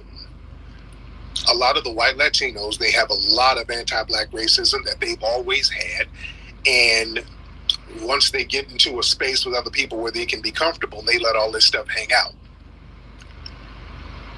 He said a whole bunch of stuff that they say behind closed doors. This year, and it marks the emancipation of black people who suffered under chattel slavery in the United States. Stuff where some people are talking about one lady, mental illness does not make you racist. They're trying to use the mental illness angle with this guy. Not mentally ill. Then Oscar De La Hoya jumped in the mix, trying to explain a little bit. Oscar De La Hoya was like, there's no room for hate or intolerance at my company, period. I condemn Ryan's words in the strongest terms possible. I see that he has apologized, and that is a start, but it's only a start to earn back the trust and respect of those of us who have continued to support him. We hope Ryan will use the time he has away from the sport to work through the issues he has publicly discussed. We stand ready to help in whatever we can. Oscar, your little moist self can go to hell too. This is splaining. First of all, that wasn't a real apology. He didn't apologize.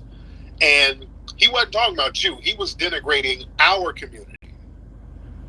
So that apology is supposed to be accepted or rejected by us, and I'm rejecting it. That's not no real apology. We're rejecting that. This anti-black racism coming from these people, it is a problem, and it is being called out, and we should have been calling it out. Ain't no black and brown coalition. The minute people get a leg up, or they think they got a leg up, they go right into the anti-black damn racism. These dudes sound like Anglo-white supremacists. And this is why, family, us delineating and us not letting people co-opt our culture is very important. We have to gatekeep our culture. This is one of the reasons why. This is why even with the hip-hop conversation, all of these white Latino hip-hop folks, we're seeing their true colors. You understand? They're coming out telling the truth about how they really feel. We know this in Los Angeles. We saw how those city council members were talking about us behind closed doors, plotting and planning on denying us and depriving us of resources. We know what it is. And we got to stop being fooled by people coming around to promote that false black and brown coalition as long as we're the ones holding an empty bag so everybody can eat out of it. That is a problem. We got people like the Derek Colognes who's sitting up here mad because of the movie Microphone Check. A lot of them are still upset because of Microphone Check because we're taking our culture back. We're not letting them co-opt our culture. We're saying, no, you're not going to sit up here and act like there was a co-creation story because that's your way of colonizing our culture. We're not letting you do that. And they're getting very upset about it. They're calling us racists for us gatekeeping our culture. That Derek Cologne he's been having a nervous breakdown. He's been doing videos for a month straight talking about Foundation of Black Americans are so racist against Latinos and us not letting them steal our culture is racism against them. Horse crap. That's a projection. We're taking our culture back. We're standing on FBA business. We're looking out for our lineage, and we're looking out for ourselves like other groups do. This whole thing where we're going to be the sacrificial lambs, we sacrifice our well-being for everybody else, that's not going to work. Because what happens is we end up holding an empty bag while we prop up everybody else. There's something going around in the hip-hop community now. There's a Puerto Rican DJ, Frankie Cutlass. Recently in New York, Eric Adams honored him as the son of Puerto Rico. He got like some kind of award in New York last month, I think. I think it was last month. So they were propping him up, giving him an award for being a Latino artist. Because in the 90s, 93, 94, he made that song, that Puerto Rico song. A Puerto Rico, oh, a Puerto Rico. Oh, you know, that's a popular song. The problem is this. Frankie has made a lot of money with that song. That song has been around for a long time. They played at the Puerto Rican Day Parade, you know. They played at parties. So it's a very popular song, been a popular song for 30 years. Here's the thing. The person on that record who sang Puerto Rico Ho, that's a brother named Master Rob.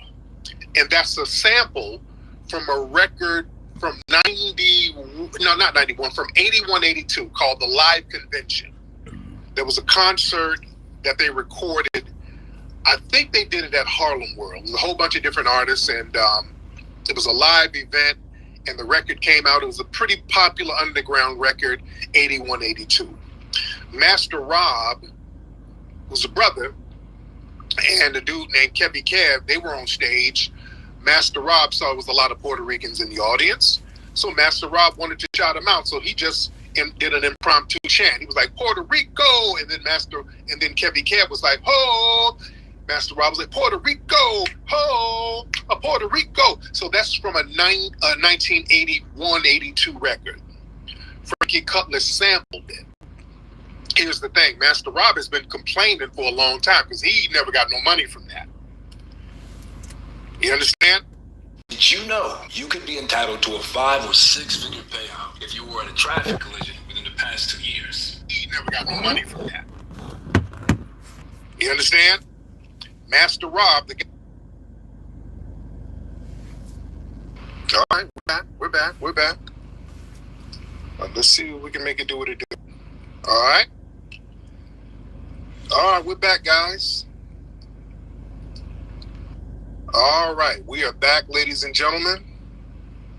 We are back. I don't know what happened. It's very interesting.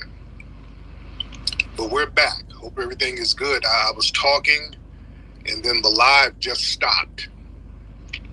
The live just cut out while I was in mid-sentence. But we're back, ladies and gentlemen. We're back.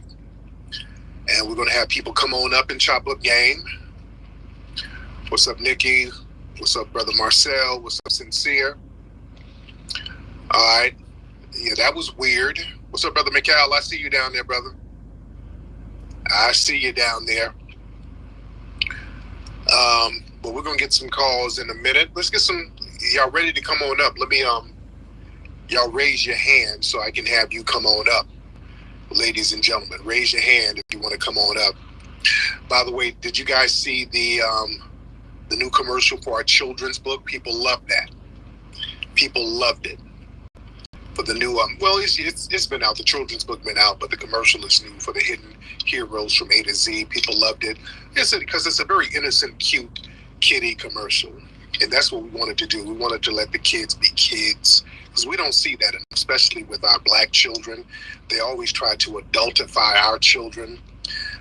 They have our children sitting up here dancing to Sexy Red, and our kids using profanity and trying to be grown. And I know.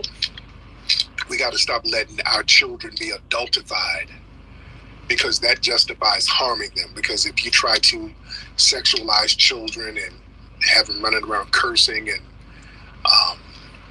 acting too grown, that takes away their innocence. So when they're harmed, it doesn't bother the conscience of people who try to harm our children.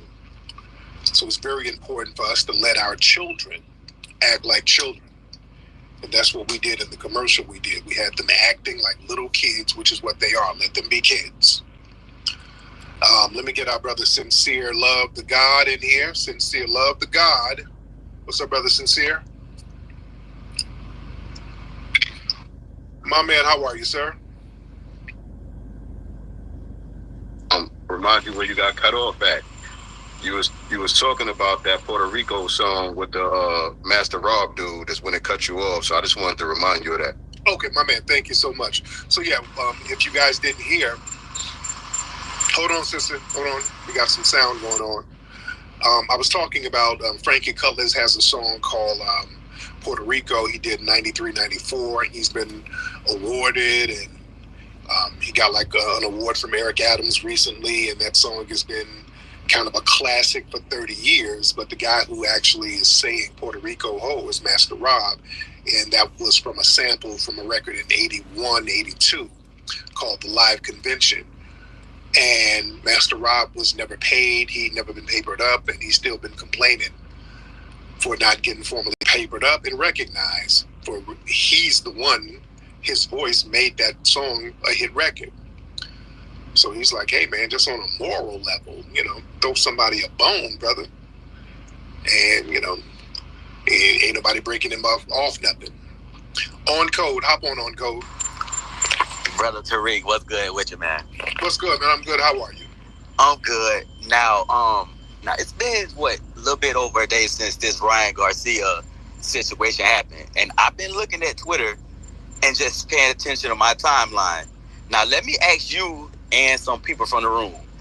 I haven't seen no Latino athletes, entertainers condemn anything that he said.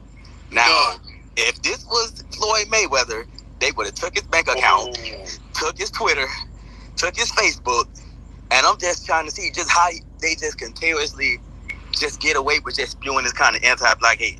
And I'm going to land right there, bro. Thank you. Real talk, man. Yeah, you notice what you don't see? And you don't see no Latinos, Latino boxers, Latino entertainers condemning nothing. And nobody's asking them to. And not only that, they're coming out with well, he has mental illness. He might be sick. He might be on drugs. Oscar De La Hoya was splaining. Now, yeah, if this was Floyd Mayweather, they would make every black athlete get in the line and start apologizing for Floyd. They would make everybody condemn him. If Floyd said something like this, boy, he would be stripped. Well, they would post-emptively take all of his titles. Oh, man, they would take all of his endorsements. Oh, man, they would ban him from countries. They would do all types of stuff. But you ain't seeing none of that. WMC Sports, what's happening? Just imagine the perfect online business you can start in 2024. What would that look like? Okay, fantasize with me here for a second. And I'm going to reveal what I believe to be the most important. What's up, Tyreek? Can you hear me? Yes, sir. Speak just a little louder, but I can hear you. Go ahead, bro. I got you. So what was really crazy to me is when all this stuff came out. So I'm an avid boxing fan. So I follow a lot of fighters, a lot of different content creators that follow the sport, and it was still even within that circle, no response, and people were reporting it. And then you have that was plain informed long ago, and they're still doing it right now. So I just wanted to point that out. Just even as a boxing community, it didn't even get out like you would think. And I'm really thankful. And the first thing I said was, I'm like, man, I hope this gets to Tyreek's ears, man, because we got to stud up about this. Oh yeah. Because the thing about it is those other folk, when you talk about them, they get on cold and they get on your ass. Yes, they got to be on this boy ass for real. You know what I mean? We just can't allow that. So, I'll land my plane there, but I appreciate you letting me speak. Thank you, brother. All right. Let's get let me get my brother let's get Smooth G, then I'm gonna get Marcel. Smooth. What's up, Flex? I'm gonna keep it short. I just want to touch on, because you've been telling us for years how these guys play the video game and they be on a lot of that racist stuff. Yeah. And Ryan Garcia, he basically made a room today, and he said this is what he do all the time, but they had a little video game rooms. He just happened to do it on Twitter the other day, and it kind of backflashed to him. So he always been on that racist stuff. This dude created a video, had like Devin Haney showed as a monkey or something like that, and people were supporting that stuff. So, and a lot of these brothers just backing it. I noticed they got Latino wives, Mexican wives, white wives. So, man, it's a lot of fuck shit going. But I'll land right there. Thank you. Yeah, that's another. A lot of brothers who go for this type of stuff, they don't want to mess up those Latina draws that they get. That's really what that's about. A lot of these dudes will let these people spew this anti-black racism because they themselves are laying up with some Hispanic chick and they don't want to rub nobody the wrong way. Brother Marcel, hop in, sir. Hey, Tariq, how are you? I'm good, brother. How are you? I'm doing well. So I just want to make a couple of points. If Brooke shared her experience, I want to share mine. It's talking about this Puerto Ricans influenced hip hop. I already talked about my non-biological grandfather who was from Puerto Rico and how his family to this day don't even know English. But funny, my grandmother met him in the 1960s. I grew up around him. No one in my family has ever imitated anything from Puerto Rico. And right now, we have more Puerto Ricans coming over to the mainland than ever before, and you still don't see foundational Black Americans imitating Puerto Rican culture. So why in the world we haven't imitating them then? If that was the case, wouldn't we be doing it now? If they were bringing such rich, innovative culture to us, then why are they not still bringing something that we would imitate now? That's number one. Mm-hmm. Number two, I was with a Puerto Rican guy. He was half Puerto Rican, half foundational Black American. Gullah Geechee from Savannah, Georgia. And things didn't go further between us because one time he was talking about an incident he had on his job with another foundational Black American man. And he said to me, y'all act like y'all the only ones who've been through some stuff. Y'all act like y'all the only ones who've been through slavery. Now, keep in mind, he has foundational Black American lineage through his father. And he was talking about us as if we was a separate group. So when they talk about something, we were partying together in the 60s and the 70s when foundational Black American racism was something that you can practice without any consequences. If now they still distinguish themselves from us, even when they have lineage that we have, how are we supposed to believe that they weren't doing the same thing then? And I land. Yes, sir. Thank you so much. Yeah, this whole thing when we talk about like the film Microphone Check, we told the truth about what was happening in the 60s and 70s. And even though people were living somewhat in proximity to each other, they were still separate to a certain degree, culturally separate. And then, hell, look at New York. You got Harlem, you got Spanish Harlem. What the hell you got a Spanish Harlem for? You understand? It's Spanish Harlem for a damn reason. They've always had their little own distinct little parts of the neighborhood. You go to Harlem now. I was just in Harlem. I love Harlem, love going there, but you have a whole street, well, one side of the street, African immigrants, all hanging out, kicking it on their side of the street. Oh, the other side, you got FBA businesses, and FBA's doing their thing. But in Harlem, you go down Harlem, there's an African side of the damn street. You walk down the whole street, there's African business, Africans out there chilling, kicking it with each other. Yeah? That's the reality. A lot of the neighborhoods are ethnically separate, even though people are living right across the street or next door. Culturally, people are ethnically separated. The Africans, Dominicans, Puerto Ricans, all of them. You know? That's a reality. And it was really like that in the 60s and 70s, particularly in the 70s. Yeah, you had a Puerto Rican friend here or there, but culturally, it was separate. That's why many of them were not into hip hop early on. They got into it later. That's a reality. Let's get let me see. Let's get I Clocked It. I Clocked It in the building. What's up, I Clocked It? Can you hear me?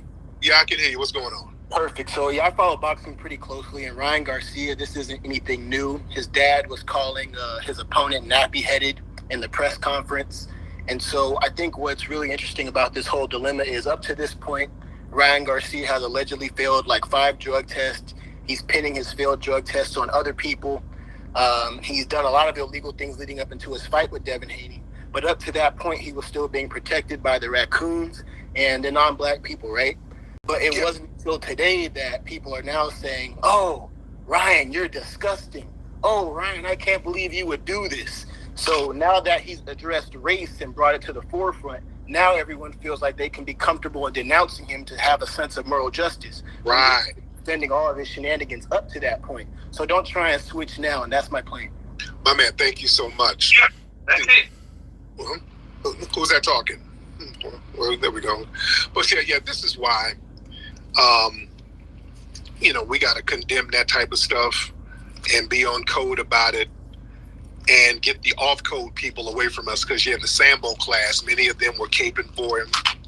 And speaking of Sambo class in sports, did y'all see Stephen A. Smith complaining that BET gave a short little mention to O.J. Simpson the other day on BET? And I'm not a big fan of some of the shenanigans at BET, but BET, they kind of mentioned people who passed, and they mentioned O.J. O.J. passed. O.J. is a legend, and he passed, and they flashed him on the screen. O.J. Simpson, I think it was 1940-something, 2014. So they mentioned him and mentioned that he passed. O.J. is a legend. And some of the white supremacists got upset. And then Stephen A. Smith, he said, hey, this is an opportunity for me to get me an extra bag of butter biscuits. So he hopped on the air. I'm disgusted. How could they honor O.J. Simpson? This is terrible. He's a double murderer. Shut up. Let me say something real quick That's before he performative feminism. continues. O.J. Simpson was 100% innocent. A jury rightfully found him innocent. Let me say something real quick. This is the Trap God, Kod Testimonies. I'm flowing through the boxing world, social media content. I'll be making videos all day. It's not the only one. And I just shoot this up there in the atmosphere and let y'all do what y'all want with it, right? But what I'm seeing and noticing altogether is that pretty much everybody's doing the same goddamn thing. That's pretty much what the fuck is going on.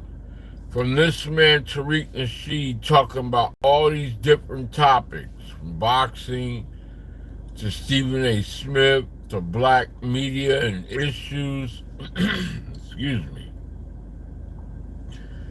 and politics, all this stuff, Drake and Kendrick Lamar, Casino for, like other content creators are doing the same thing. So we just about as a I'll name it speaking heads, if you will. We're just about all on the same fucking page. It's just some behind and some trying to catch up. But it's like all of us in the media world or social media world a step behind and sometimes ahead of real national or news. We're talking the same thing. We are literally talking the same shit. But everybody has to put in their opinion. And when you put in your opinion, you come back to the same kind of thought. And the same, but it stands on what do you think about it, right? Hear me out. And I won't be long with this. The Democrats and the Republicans and our listening to their filibusters about topics that deal with us and our future, we just about on the same page with that as well across the board. We just hearing it from different media sources or different news stations or extremists or libertarians, you know, however the pendulum swings right or left. You a Democrat or you're a Republican or you're in the middle. So my point that I'm trying to get across right now is that we all bullshitting ourselves. And people get paid to do this. And some people don't. But I'm at exhaustion with it.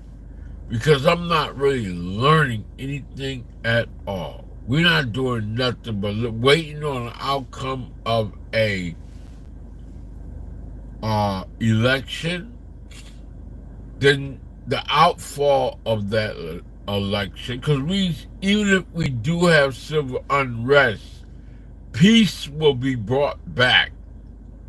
I don't give a fuck how far it goes. Peace will be brought back.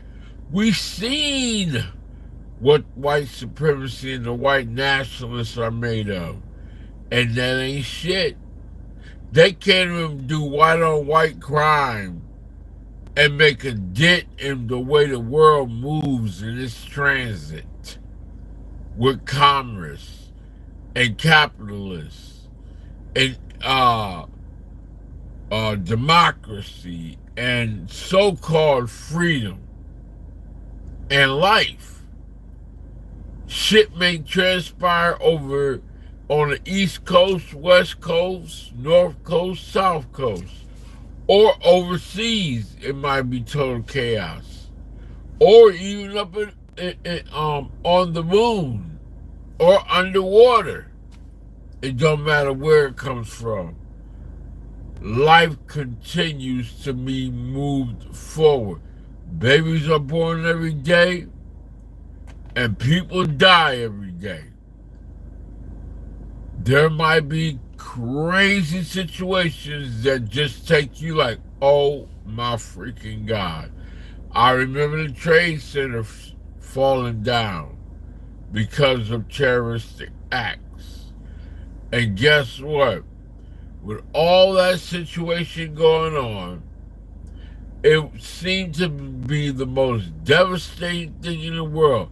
Even Bush, now I lived this now, like I lived through Hurricane Katrina. Those were two of the most impacting situations so far I ever experienced. And the world still continues to move forward.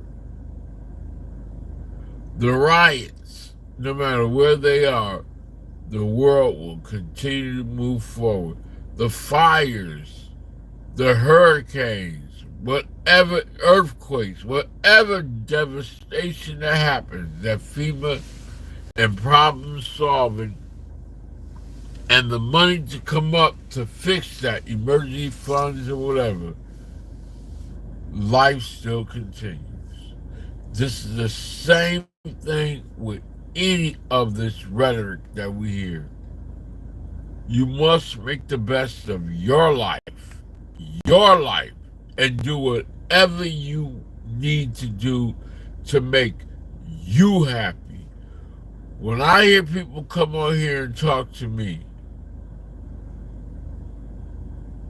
I understand if you really need help, and I'm an opening ear. I'm an open ear. Your words do not fall on deaf ears.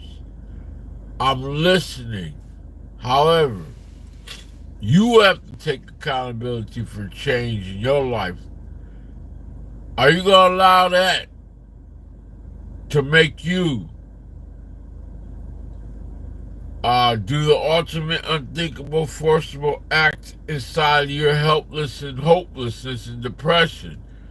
Are you going to allow yourself to take your life, or are you going to champion your road to understanding and move forward and be embraced by the blessing of having experience so you can have a breath of fresh air and a new outlook on your challenges moving forward? You have to determine that. I can only sit here and say to myself, God, dog, I can't believe that happened to you. But in some ways, it's understandable, because in life, there are solutions. And you're on the road now to recovery, whatever that may be that happened to you.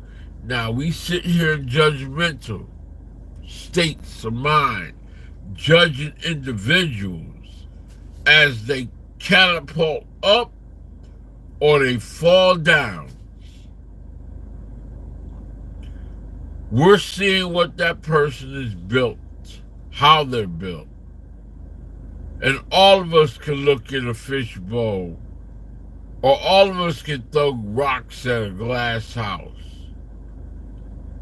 But when you're standing there and you're judging your mama with your mouth closed, no teeth showing, and you're frozen, and the world is handing you an ass kicking that you've never handled before or had before, can you stand up to it?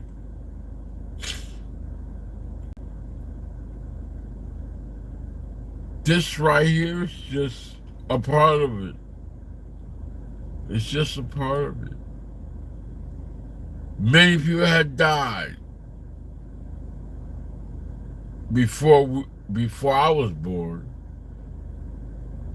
Many people have tried to figure out a way to use their mind to become more ingenuous, find new ways to make a difference with their presence inside of all of the social dynamics. And through this life cycle of change,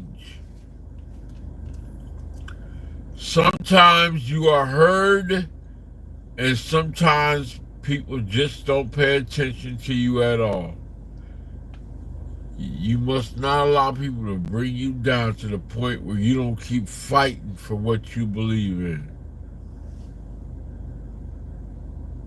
I really challenge anybody who knows, who understands that it really don't impact you until you're going through it. But I really ask and hope and pray that you as a person, an individual, don't give up on grace and your forward mobility and upward,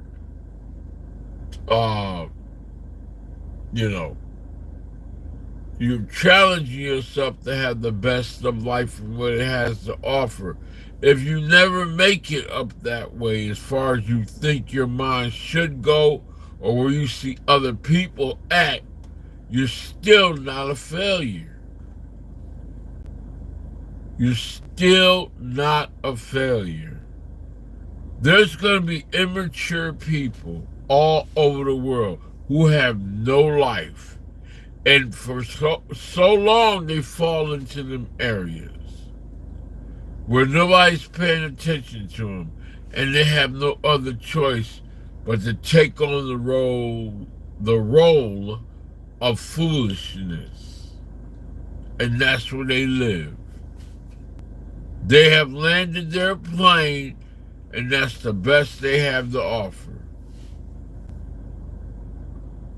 Where I'm at, until I find my niche, because I'm already getting paid, on and offline.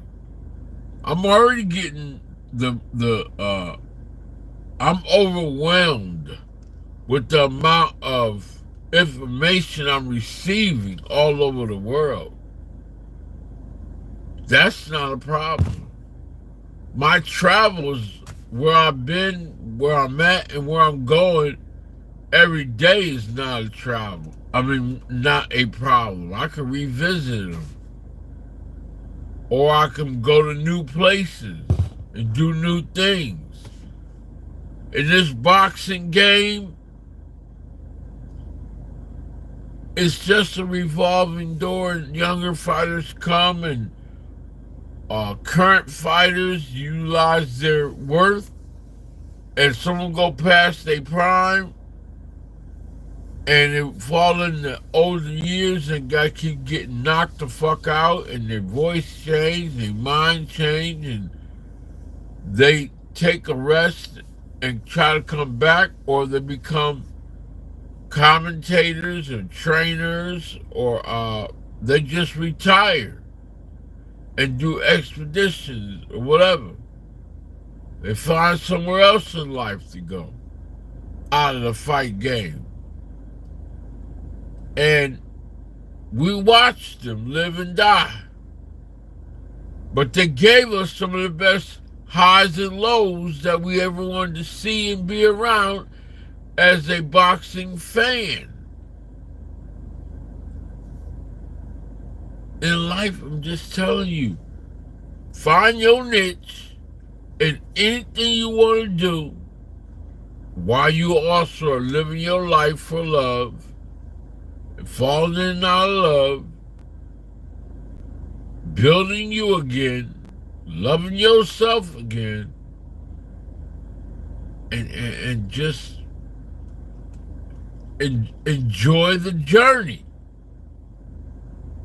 But what I think is more important than anything, I'm going to land my plane right now with this shit, and then I'll put Tariq Nasheed back on here. Because it could be anybody. Tariq Nasheed, it could be Stephen A. Smith, it could be Willie D, it could be Carcina for Life, it could be DJ Academics. These are African Americans that I listen to. You know, just in all these kind of little areas that I like in terms of challenging myself and listening to myself throughout the day when I'm handling my business.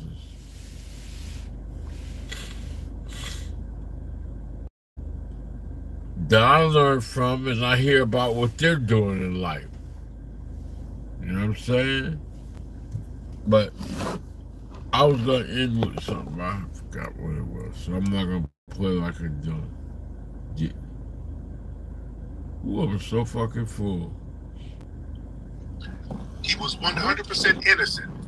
I don't want to hear y'all, well, the jury, just because they found you're not guilty don't mean you're innocent, but you're already presumed innocent. You're innocent until proven guilty. You're already presumed innocent. They never proved he was guilty. So they proved he was innocent. That's how the law works. They never proved OJ was guilty because he wasn't. O.J. Simpson was 100% innocent. When you study the case and you know the ins and outs of the case, you see that man did not do no damn double murder within a damn 20-minute time span, and then got rid of all the clothes, and then hopped on a flight, didn't get a damn scratch on him, and there was no motive or nothing. O.J. didn't do that. They tried to frame O.J., and the white supremacists, that's part of white supremacy, being able to frame Negroes. Yeah, see, that's what y'all need to understand. See, people in the dominant white society, deep down, they know O.J. didn't do it. Even they know deep down O.J. didn't do it. But the thing is, part of white supremacy, the sweet part is to get a black person who you know is innocent and convict him and condemn him and possibly execute him for a crime they didn't do. That's a very important thing. Just like that's why they like the Tamir Rice thing and Trayvon Martin, these kids who didn't do anything, but they were harmed anyway. And the person who harmed him got off scot-free. That's white supremacy for you. Harming an innocent black person, punishing an innocent black person, because they know that it riles up the rest of black society. Like I said, they know O.J. Simpson was innocent, and thankfully he had the phenomenal Johnny Cochran on his team to make sure that justice was served. Yo, what's up, Pete? Let's get Pete in the building.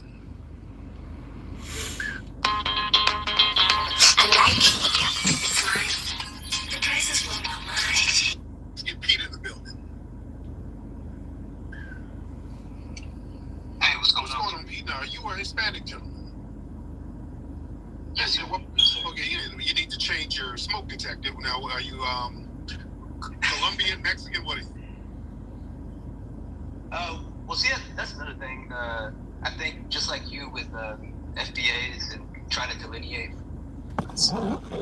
Not particularly, super exciting, no, but a very good performance, man. Like, yeah, that dude can fight, man. If I'm a betting man, I'm gonna keep my money somewhere around that side, because that dude looks like an exceptional fighter, man. And Abdullah Mason better check himself before he wreck himself. Guys, I know he was doing his thing out there, but he said he would have got Archer out of there. He's supposed to say that there. No. Shout out to and congratulations to them dudes coming up out of where they from? Where's Abdullah Mason? Where's Abdullah Mason from? Stop. What do you want me to stop about? Man, I like Abdullah Mason. He fought very well. Man, of course, spectacular fighter Abdullah Mason. And his brothers. I've been watching them following them on Instagram or on different social media, and been from Cleveland. Oh shit, he's from Ohio? Oh yeah, that's that ass. He's from Cleveland? Oh yeah, they gonna beat you up. Yeah, hey, Ohio runs boxing. Shout out to the channel Ohio Runs Boxing. You know what I mean? Salute Martin, and they robbed my man Shock. Yeah, oh God. Keith Nolan, what's up, Keith Nolan? He said Foster's jab was excellent, his hooks were crisp, and finding their mark, and his shoulder roll in the Philly shell was excellent. Absolutely, bro. Brilliant and beautiful fight from O'Shaquie Foster. Unfortunately, that it was marred by the blatant robbery. And when somebody said Foster earlier, I was talking about whoever that young man was that got beat up by Garcia. And I had heard people talking about him. I think his name was Foster III, but it wasn't O'Shaquie Foster. I thought that's who that was. I'm gonna look it up in a second. Thank you, Keith Nolan. I'm from Cleveland, y'all. Yeah, hey, they can fight in Cleveland. They got some good gyms in Cleveland. They've been putting out fighters for a minute, man. I'm talking about recently. William Foster, okay, yeah. William Foster III or something. Yeah, he was on that card. Yeah, he didn't look good, bro.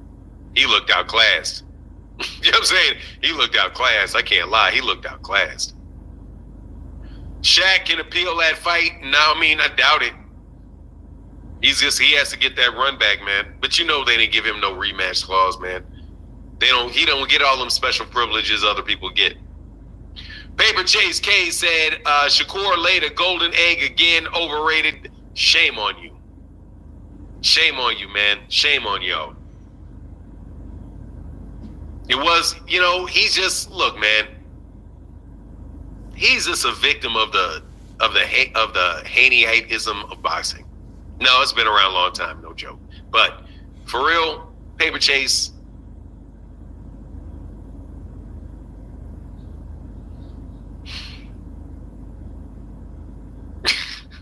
Don't do me like that. No, I'm not gonna do you bad, man.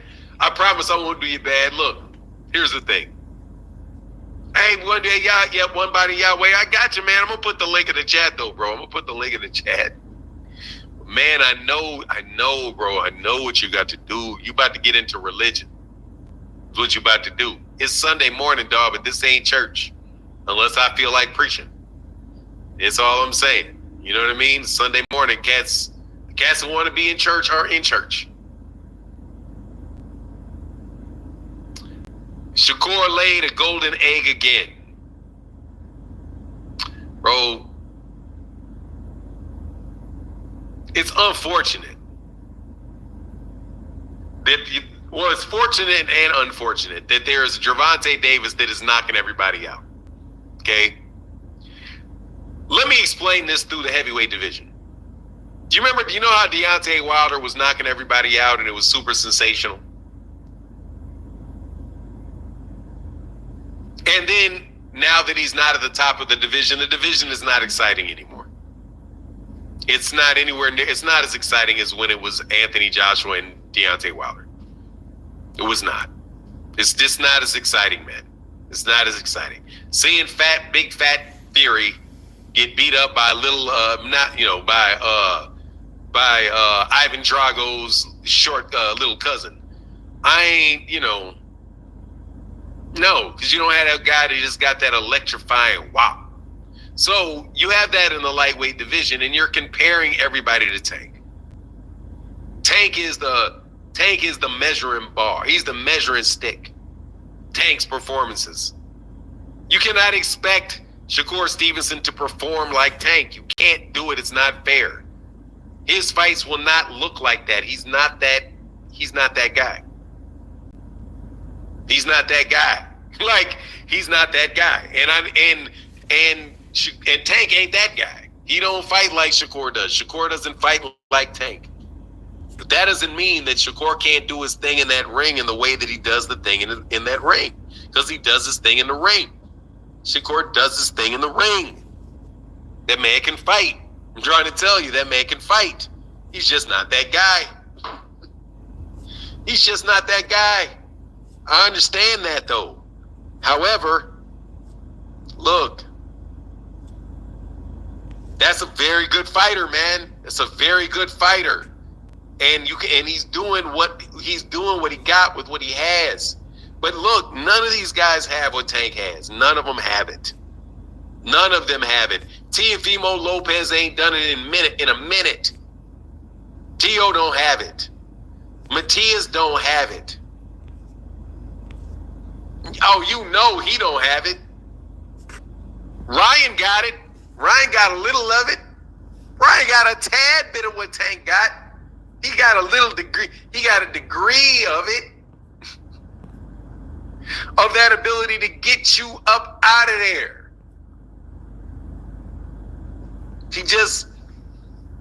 But that doesn't make him worse than Tank. It's just different. You know what I'm saying? It's just different. I'm boycotting the whole HANEY conversation. I'm boycotting it. I'm back to not wanting to talk about them. Because now we know what this is. Now we see it. When you look at Gervonta Davis, you're looking at the most exciting guy in boxing. You're looking at the excitement. And when you say, hey, look, man, we want an exciting fight. We don't want a boring fight with Tank in it. Okay? And so the problem for Shakur is that he can make it boring. That's the problem. Not the problem. The problem is not that he's not a very, very good fighter. It's the risk that we run. Fest. I'm walking out of here with these belts, snooze fest. What's my best way to do it? Pour water on the fire. Pour water on the fire. Nobody gets to eat. If I'm not hitting his ass and knocking his ass out, ain't nobody getting hit around here. That's the risk. I understand. And then when you're looking at the risk and you're looking at the money, and then you're looking at the justifications for why people do what they do, hence, no black fighters, SLIK Southpaw will stink it up when needed. Got my stink bomb ready at all times. Yeah, that's tough because he can do it if he wants to. And then it would be a situation, is Gervonta going to be able to cut the ring off? Is Gervonta going to be able to get us the excitement that we want with Even with Shakur trying to pour water on that shit. That's the strategic issue with the fight. However, boxing is boxing is boxing, and if you can't cut off the ring, you can't cut off the ring. If this guy can jab you, pop, and get out, he can pop. You got to do something with that. You know what I mean? You got to do something with it. So I want to see the fight, but I do understand people's hesitancy. I do. I understand your hesitancy. But let's put this performance into perspective. The performance was good from Shakur. Man, look, Shakur was trying to cut the ring off on Arturo. Being Supreme, they booed that man.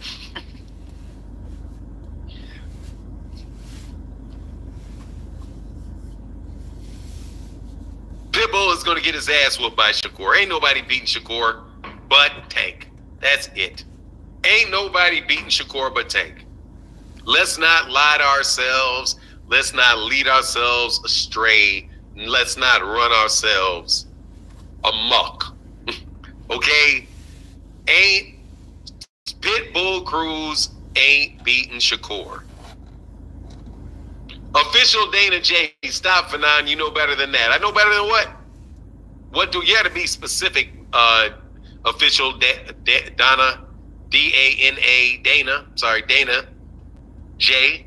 You have to give me. Please type in super chats and preferably in complete sentences. If you want a question answered, please do that, because I can't promise I'm going to get to your questions other than that. Haney beating Twitterson. I didn't say, oh, hell no. Hell no. Hell no. Shakur may stop Haney. Hell no, Haney ain't beating Shakur. Hell no. Keith Knowles says Shakur is very good, but he does coast a bit. When he's that much better than his opponent, he needs to put on the pressure like against Herring. Also, he wasn't listening to his corner. No, he was not listening to his corner. He was arguing with his corner. It's hard to listen when you're arguing. But the answer to the question is, heck no. That dude is not beating Shakur Stevenson. Shakur Stevenson is one of the best fighters in all of boxing. He's one of the best fighters in all of boxing. Who's the new AB? Y'all some haters, bro. Clutch Media City, what up, man? All right, so we're almost at an hour. Then I'll put links in the chat, man. Thank you, Keith Nolan. Keith Nolan is single-handedly holding down this chat. Thank you, bro. Thank you, Keith Nolan. Thank you for being a big-time supporter, bro, to the channel. Hell no. Ryan Garcia get his ass whooped. Ryan Garcia get his ass whooped by Shakur. We're not doing all of that. Ryan Garcia ain't gonna hit him with that left hook. He gonna get outboxed is what's gonna happen.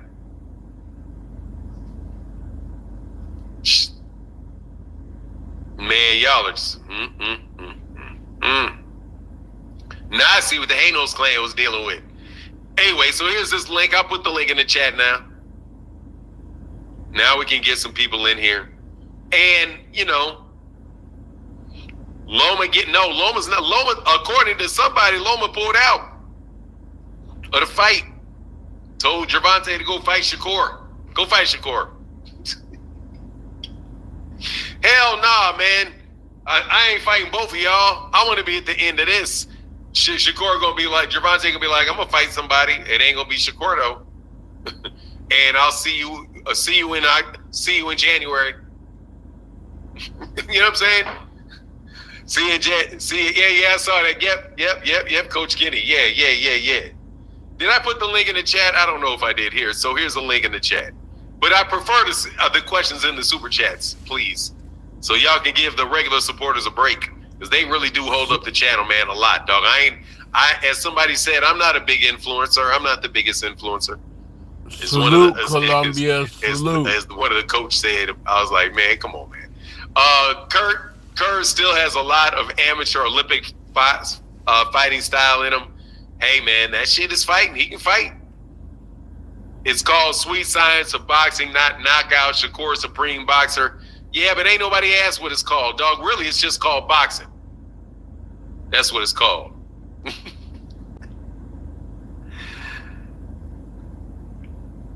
Thank you, Phenomenal Noob. Brother Poe. Jay Henderson says, hey, Haney is like Beetlejuice. Say his name too many times, he's going to show up, dog. I ain't going to lie, bro. I'm trying to get the fuck away from that conversation. Okay? Dog, seriously, I am running to this side. Man, I can't do this, bro. Fanon, you're a big influence. I've seen ESPN took your talking views plenty of times. Oh, really? Dog? No, I'm just joking, man, because I watched this video by somebody that comes by the channel. He's got a smaller channel, but very intelligent guy. If it's not Coach Chris or somebody, and he was giving a reaction to who the guy he said is the biggest boxing influencer, and what they had to say about Ryan, and how he didn't really like the take. And I was like, and he was like, this is the person that I think is the biggest influencer. And I was like, fuck you. No, but on the real, man, because I was like, man, yeah, there are a lot of people that really do put their thoughts out there. Spanish, sorry. And I don't know how just because a lot of people listen to you, whether or not you're really influencing anybody. A lot of times you can just be parroting what a lot of other people are saying. Neighbor Chase in the building. What up, man? I just said. But no, man. What's up, man? Man, I'm good, brother. I cannot complain. How are you this fine, fair morning? I'm prepping for this hurricane they say we got coming our way, so. It's in Texas? Yeah. They say it's going to be. Where? South? Where you got down by Corpus Christi or something? Houston, we supposed to get a little tropical storm, but it's supposed to be bad. Yeah, so you're getting some of that Gulf of Mexico. Yep. Is that the Gulf? Yeah. So what's on your mind, man? Yeah, man, be safe, man, because them things ain't no joke, man. Man, how many times we gotta watch Shakur lay an egg, man? That's all I'm saying, for none. I know he is a good boxer. His skills is good, but he just can't step on the gas when it's time for him to step on the gas. And this is my opinion, but I'll tell you this. I think we crowned him way too early because he's with the Bud Crawfords and the Andre Wards, and they walking him out. I think we stamped him a little too early. Just like Adrian because he hasn't Broner. really been tested. Everybody's saying, okay, when he get in the ring with Tank, man, that man don't have a chance with Tank. That's we always he be don't have a begging chance to do something different, and he's not. How many times we gotta watch him do this, Fanon? Until somebody beats him, you gonna watch him you gonna watch him. No, if somebody beats him, his ass is gonna cry like he a lays bitch. on the top of the head of somebody, never come you back. gonna watch it. You know you watching Shakur. He's gonna be forever Don't act like changed. you that man fight. And I can see a fool like him getting knocked the fuck out. He Cold. Even though he from wherever he from, Jersey or Devin whatever, Haney Newark, New Jersey. and Newark, New Jersey. Shakur he be in Houston, he have been Jay Prince and all them guys, exposed that they ain't that. I like Shakur, but they're not man, real. He bring the people out. I know the numbers were probably good. It's We already have manufactured like that wasn't even the Floyd's best doing fight on the card. new He's supposed to get that guy out of fighters there. right now. He called Hurry Frank up, an amateur because these versus dudes, even Garcia, are That's what he said. embarrassed. It was an amateur versus a professional. These When he men fought Tank. are not So built what's the the difference? same So I don't get as that the one. What ones does that in got the to do with anything? past. He talked too They goddamn just much. not. Yeah, but what does I mean? Shit, everybody talk too much. But what? So what if he said that? What's your point? What's wrong with him saying? Even though I don't agree that Frank is an amateur, but what about what did this fight? He beat the shit out of a Hartunium. He did not beat the shit out of him. Man, he did. How many rounds you got Hartunium winning in that fight? Shakur obviously won the fight, but what I'm saying is, I mean, did you see him win any rounds? Did you see Hartunium win any rounds? You see him have any problem with Hartunium?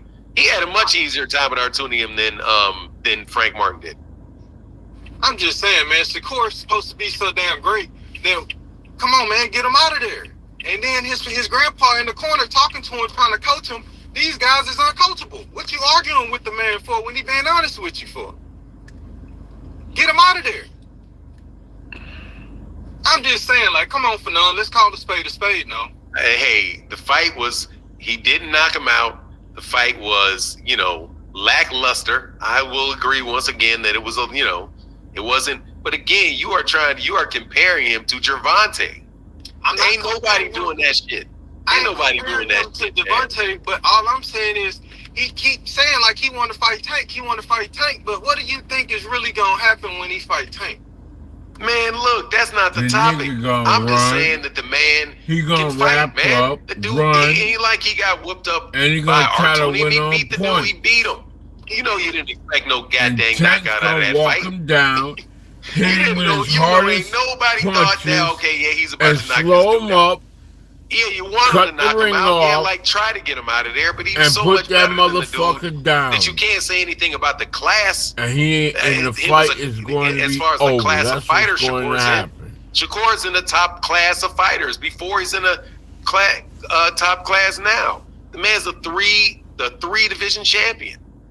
He's a 126 champion. He's a unified champion at 130.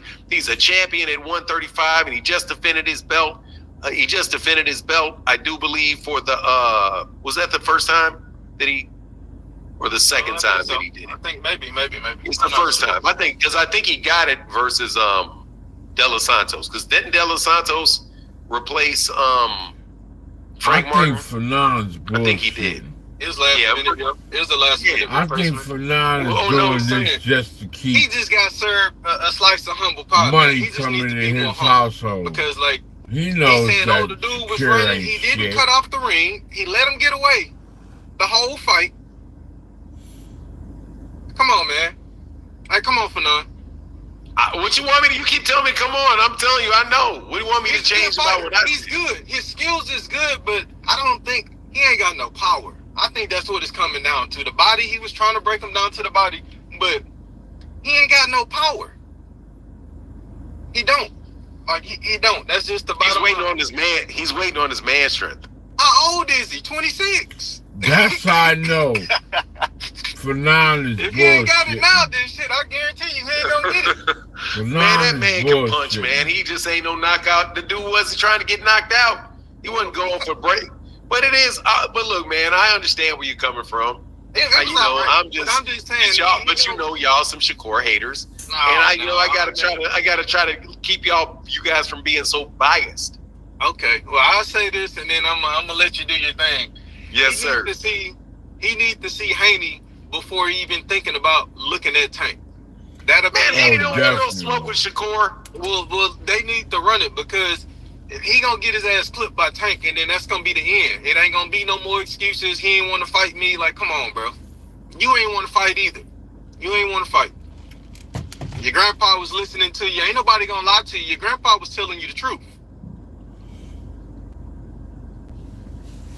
And you got shit in his jaws and tears in his eyes. Man. I was looking at that fight. I was watching it, and then when they said that, they gave a disclaimer though. They tried to say how premature the judges were, and they ain't had no experience. When he said that, I said, "Oh shit!" And they robbed him. Yeah, they robbed him from Orange, Texas. They robbed him. So he wasn't excited enough. I mean, I guess, but damn, when you look at the No, I'm just messing with you, man. Hey, I got a couple guys right behind you. I was just trying to tease you about what you saying. It's all love for the man. Fanon's bullshitting today, all right, blessings, man. Hey, get back, Paper Chase. Get back, Paper Chase. Mr. Pincock and Howie T, hold on a second. Let me get a couple of these super chats. The people that are sponsoring this channel today. 9699 is what it is. With the $5 holler on the super sticker. Thank you so much for your support. CB3 said, what's going on, CB3? He said, yup, ESPN took your views. Okay, well, appreciate you, ESPN, man. Give me a shout out next time, man. Thank you. Yeah, I see, man. You the same people y'all say are should be stealing my shit. Listen, man. Anyway, man, let me not act a fool today. Malcolm Allen said the narratives are clear. Let's hear it from the horse's mouth. Let's hear what Shakir has to say about his goddamn self. Because, you know, it is what it is.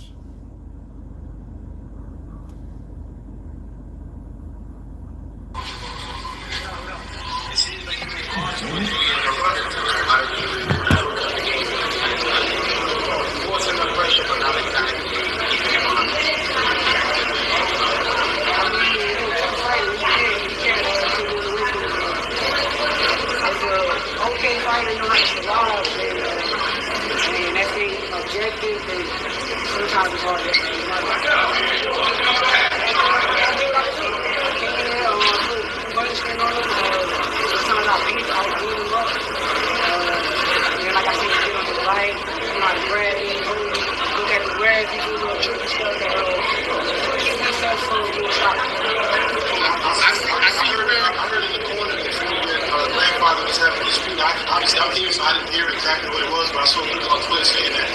Was there any dispute just as far as the gameplay, like he was feeling versus what he was saying? Okay, I can't hear what he's saying, but he's just, you know, everybody's saying the same fucking thing.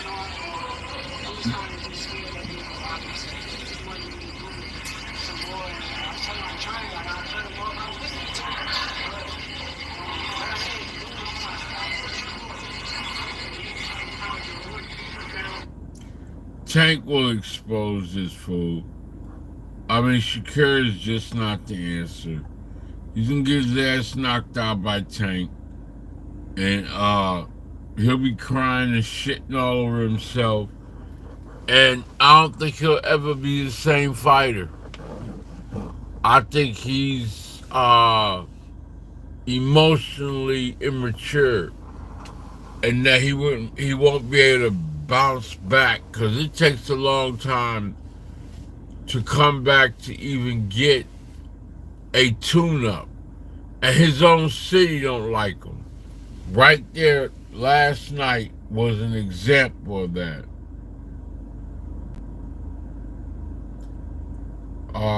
It's 2 hours into this, so I'm gonna have to go ahead and pull up out of this and find something else. I want to see if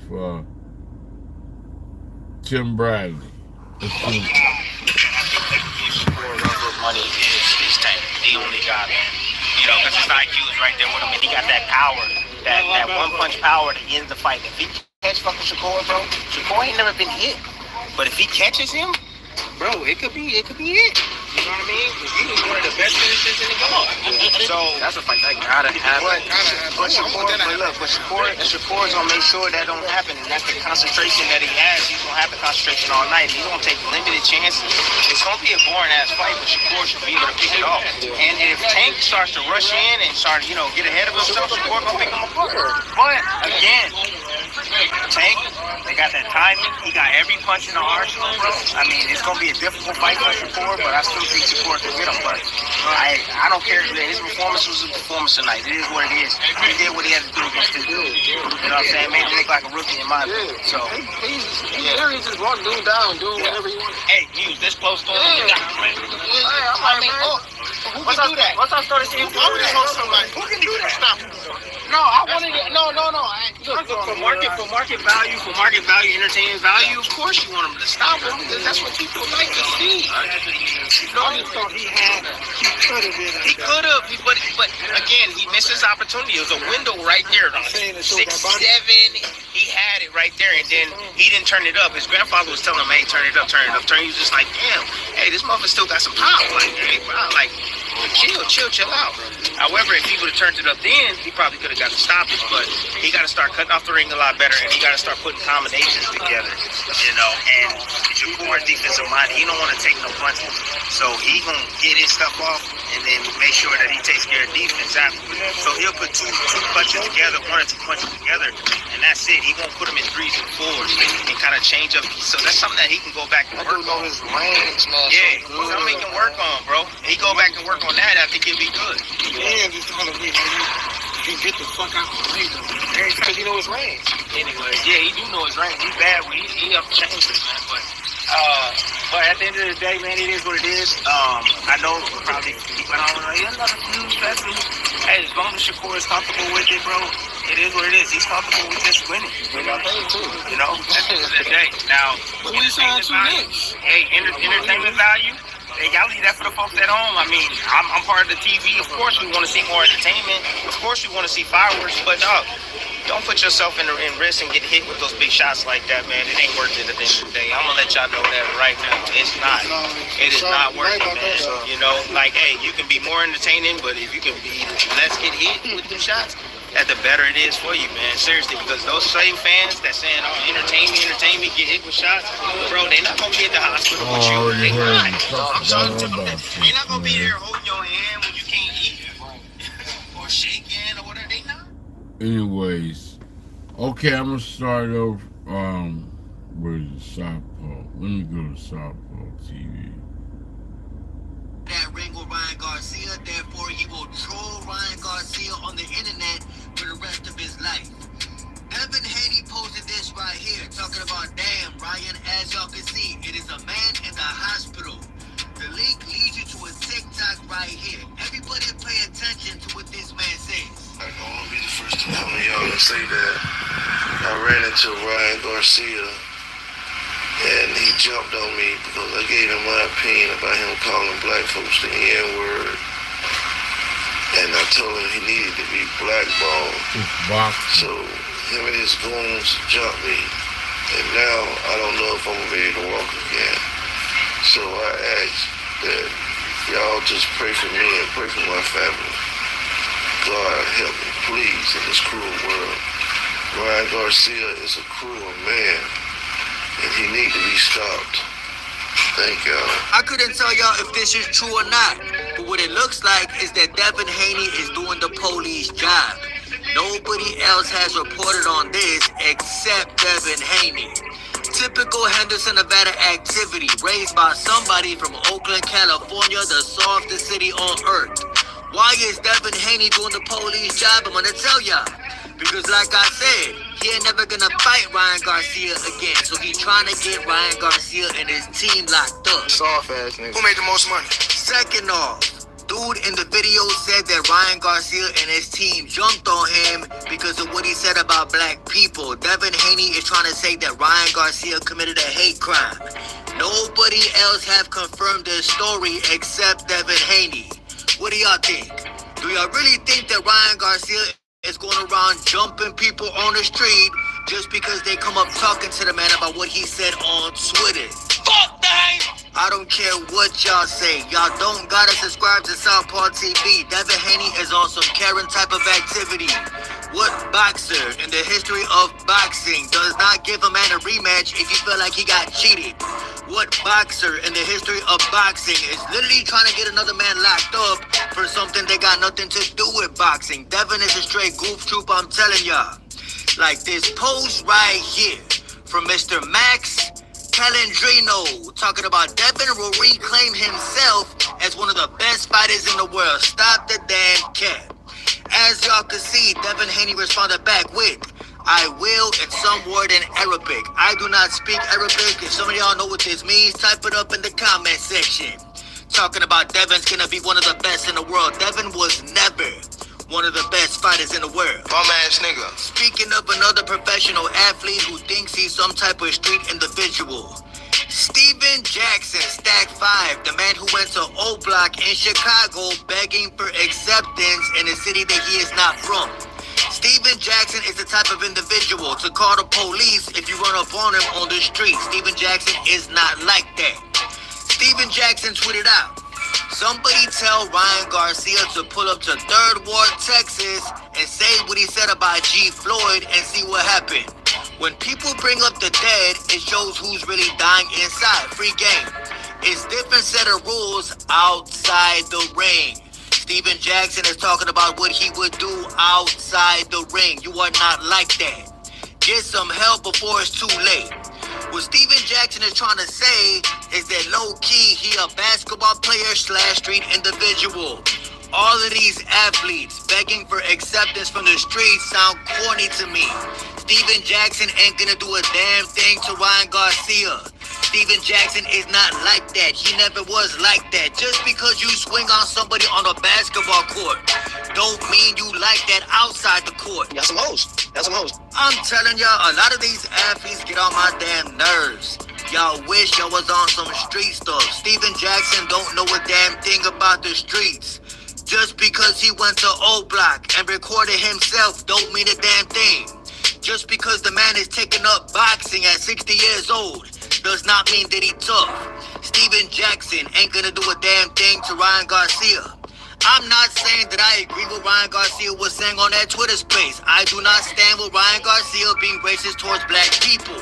But at the same time, Steven Jackson ain't gonna do a damn thing. Let's be real. When did you take the supplement? Switching topics, the king of clenbuterol, Canelo Alvarez, the man who fears David Benavidez, said that his final two candidates for his next fight are Chris Eubank Jr., a fight that nobody ever asked for, and Edgar Berlanga, a fight that nobody ever asked for. And yo, Canelo Alvarez, you wanna know who don't got a fight lined up right now? David Benavidez, your mandatory opponent. The man who been your mandatory for the last 3 years. Ain't nobody was asking for no Chris Eubank Jr. fight or Edgar Berlanga. Nobody wants to see Canelo fight Chris Eubank or Edgar Berlanga except Canelo Alvarez fanboy. Oh, look at this guy. Wanna know what's crazy? I'm starting to see Canelo Alvarez fans even turn against the man. I never thought I'd see the day where Canelo's own fans aren't even happy with the man's decisions to fight clowns like this. Canelo Alvarez fans have finally saw the light. Even Canelo fanboys want to see Canelo fight David Benavidez. You know damn well Canelo's scared of David Benavidez. You know damn well Canelo Alvarez fears this man. It is what it is. I bet y'all Chris Eubank Jr. and Edgar Berlanga are happy as hell right now that this news came out. I bet you Chris Eubank Jr. and Edgar Berlanga don't even care if they even beat Canelo. They just happy to get the payday. Edgar Berlanga is soft as hell. Chris Eubank Jr. is overrated. I think Canelo Alvarez, even though he drink alcohol every single day, could beat both of these clowns. Who's beating me? Looks like Canelo Alvarez don't even care if he even do good on pay-per-view no more. Ain't nobody gonna buy these fights. I'm not gonna buy these fights. Everybody I know ain't gonna buy these fights. Nobody will ever buy another Canelo Alvarez pay-per-view again, mark my words. I'm going to boom them on camera. Let's keep it real. Let's do this boxing marathon, man. Fuck that. I was gonna start over with Bumpy. I'm searching down every fucking body. Let's go see what 78 Sports is talking about. Or let's go see what Showbiz. Oh no, let's go see what Campside. He's the one that started all this shit.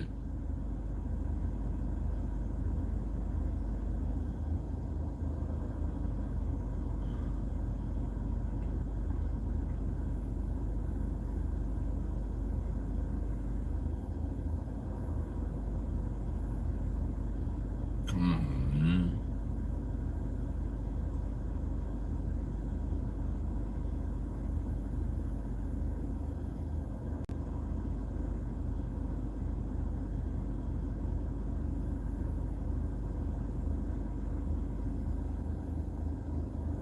Let's go see what Camp.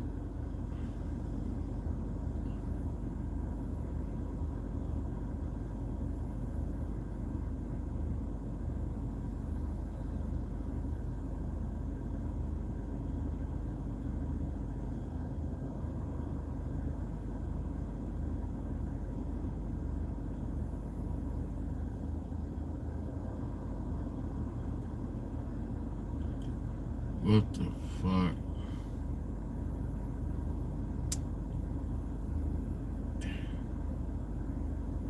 air. It's not good. On today's episode of Devin Haney is too scared to jump back into that ring with Ryan Garcia, therefore he will troll Ryan Garcia on the internet for the rest of his life. Devin Haney posted this right here, talking about, damn, Ryan, as y'all can see, it is a man in the hospital. The link leads you to a TikTok right here. Everybody pay attention to what this man says. I want to be the first to come to y'all and say that I ran into Ryan Garcia and he jumped on me because I gave him my opinion about him calling black folks the N-word. And I told him he needed to be blackballed. So him and his goons jumped me. And now I don't know if I'm ready to walk again. So I ask that y'all just pray for me and pray for my family. God help me, please, in this cruel world. Ryan Garcia is a cruel man, and he needs to be stopped. Thank y'all. I couldn't tell y'all if this is true or not, but what it looks like is that Devin Haney is doing the police job. Nobody else has reported on this. I'm looking for Champ Side Boxing. Where the fuck are you at?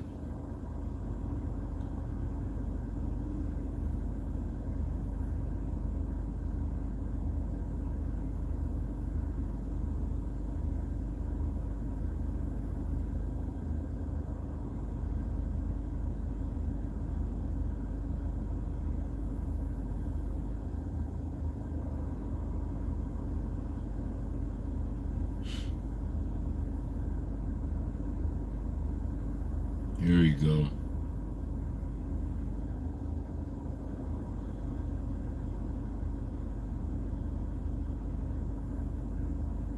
No, wait.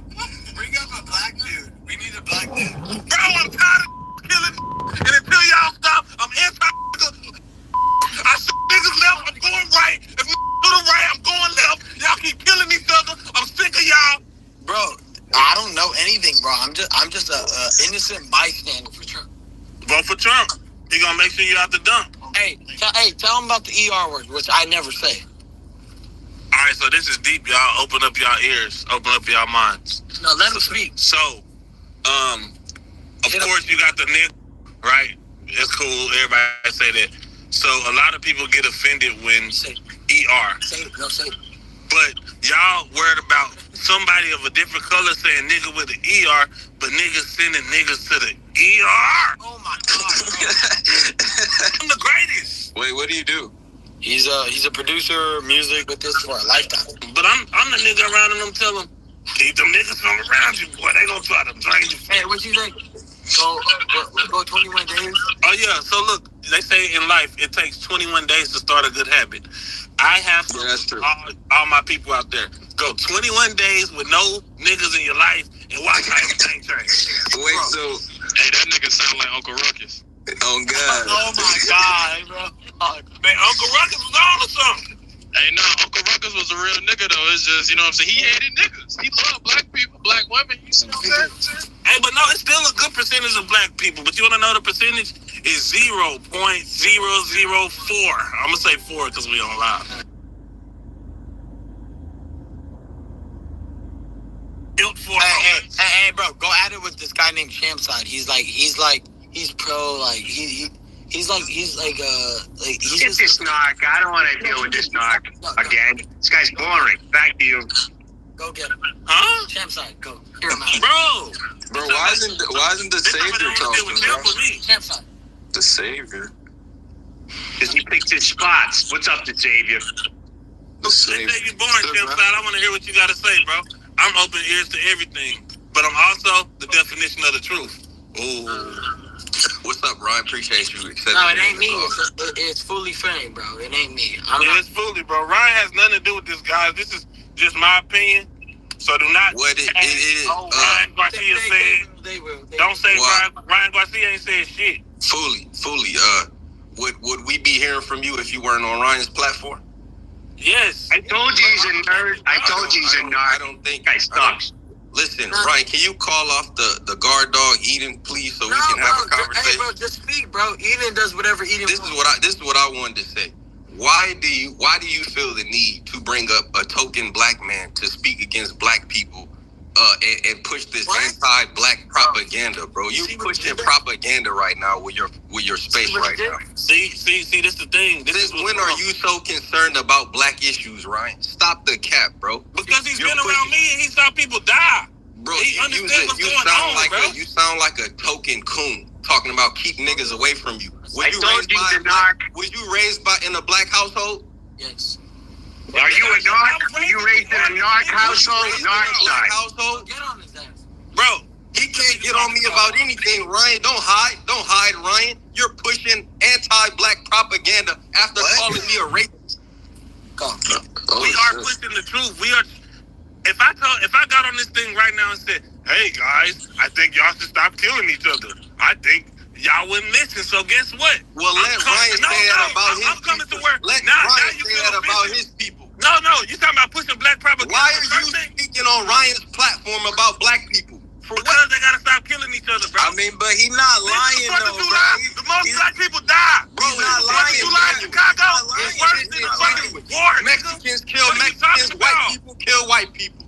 I mean, but statistically, black people kill black on black crime. Pull up a damn. You don't got one statistic. I mean, let's be real. I got every statistic in the world. You want to use a coon?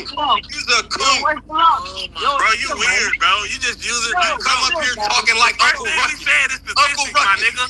You come up here talking like Uncle Ruckus. The first thing I said, come up here talking like Uncle Ruckus. This ain't no Uncle Ruckus, nigga. This statistics, nigga. Go to Chicago. Go to New Orleans right now, nigga. Go to New York where it's fucking no gun law and kids are getting shot. Babies are getting killed. And what's Mexico like? Can you tell us what Mexico is like? Nigga, I went to Tijuana and didn't get touched. Nigga, I went to Tijuana without my jury on. Maybe because what you're the a fuck clown, you talking nigga. about, nigga? Maybe I am because the you're a definition clown. of nigga, I have proved my facts. Your name might got Julio. I got statistics. Your name What are you talking about? Nigga, if I'm a coon because statistics, nigga, you a fucking coon, nigga. This all Ryan want is black people beefing on his face. I mean, we wouldn't be beefing if you would just accept the truth that we is killing each other. Hey, bro, I had to remove him from That's the speakers. Bro, I had to remove him from the speakers because he ain't trying to hear my friend that's black. Hey, Champ side, let's go, bro. Let's go. Let's see what you got. Hey, what's up, Brian? Listen, this is all I want to know. I'm gonna try to be cool. I ain't trying to, yell on your live nothing. What is the purpose? What is the purpose of you bringing up the brother earlier to talk about black on black violence? What is the purpose of that? You want to know my purpose? So black people could actually have a peaceful life. How about that? I mean, but Champ, it's not like he was lying. Bro, stop. Bro, me and Ryan talk. What is up with you dudes, man? Let me and Ryan speak. Don't y'all have any etiquette? All right, hey, bro, I'm gonna give you a minute, and we're gonna go back and forth. And if don't nobody speak, go Champ side. I just want to know how genuine your want to change the black community, the violence in the black community is with this Twitter space, because I've never heard you speak on black violence. You called me racist yesterday. You are racist, though. Because don't you love Mexican people, Ryan? I love them, yeah. Okay, so I love black people. Hey, and I'm not mad at you, bro. At the end of the day, bro, I love black people too. I honestly love everybody, but when you push a fucking agenda where it's like black people could do no wrong, that's when you're wrong, because anybody could do wrong, bro. Anybody, bro. How would you know I'm pushing that agenda? Because of your tweets and how you speak. You follow me? You watch me? Of course. Okay, well, guess what? I've been covering you, like I said, since 2016, 2017. I've been at your all right, Champ. Has people have been talking shit about me for years? They talk shit about everyone who's... No, stop, bro. But you're a successful boxer, bro. They talk about all the people that are on television. You get criticized. LeBron gets criticized. Pat Mahomes get criticized. But LeBron is actually an asshole. You don't even know. I know these people. All right. All I'm saying, Ryan, is... Go ahead. All I'm saying is I actually know these people. You cover them. I know them. So... That might be true. Right? No, all it I'm ain't saying true. is, bro... It ain't Mike. It is. Okay. It just don't seem right that you had this guy, he come up here and say, keep niggas away from you, Ryan. I'm telling Ryan, keep niggas away from you. Niggas, he sound like Uncle Ruckus. I don't know if you know what but you don't understand what, bro, he has bad hurt, bro. Like, you know why, Ryan? Because his homie got killed, bro. He was probably raised in a black community. So who is going to commit crimes against you when you're around black people? Black people. Same thing in white communities. If you're raised in a predominantly white community, white people are the people that make create the most crimes around you, commit the most crimes around you.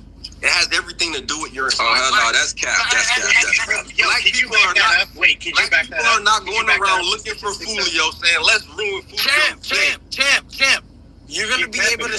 Hey, bro, Champ, can I speak? So, you're gonna get a chance to speak to him for a minute straight, but can you guys have a civil fucking conversation? For sure. You saw how I came on the live yesterday. I was civil. All your background dancers were the ones doing all the chaos. Yeah, you're civil being like, oh, Faith, they got the Illuminati. You're a clown, bro. You're a clown. Ryan, you're a freaking narc. You know all about censorship, right? And people muting you when you're speaking your piece. Right. Okay. Have a civil conversation. Okay, let's say I'm in white side of town, just being honest. In Texas, it's very different. Everybody has their own side. They know you can go over here. They know you can go over there. Bro, it's no killing in the houses that cost $700,000 and up.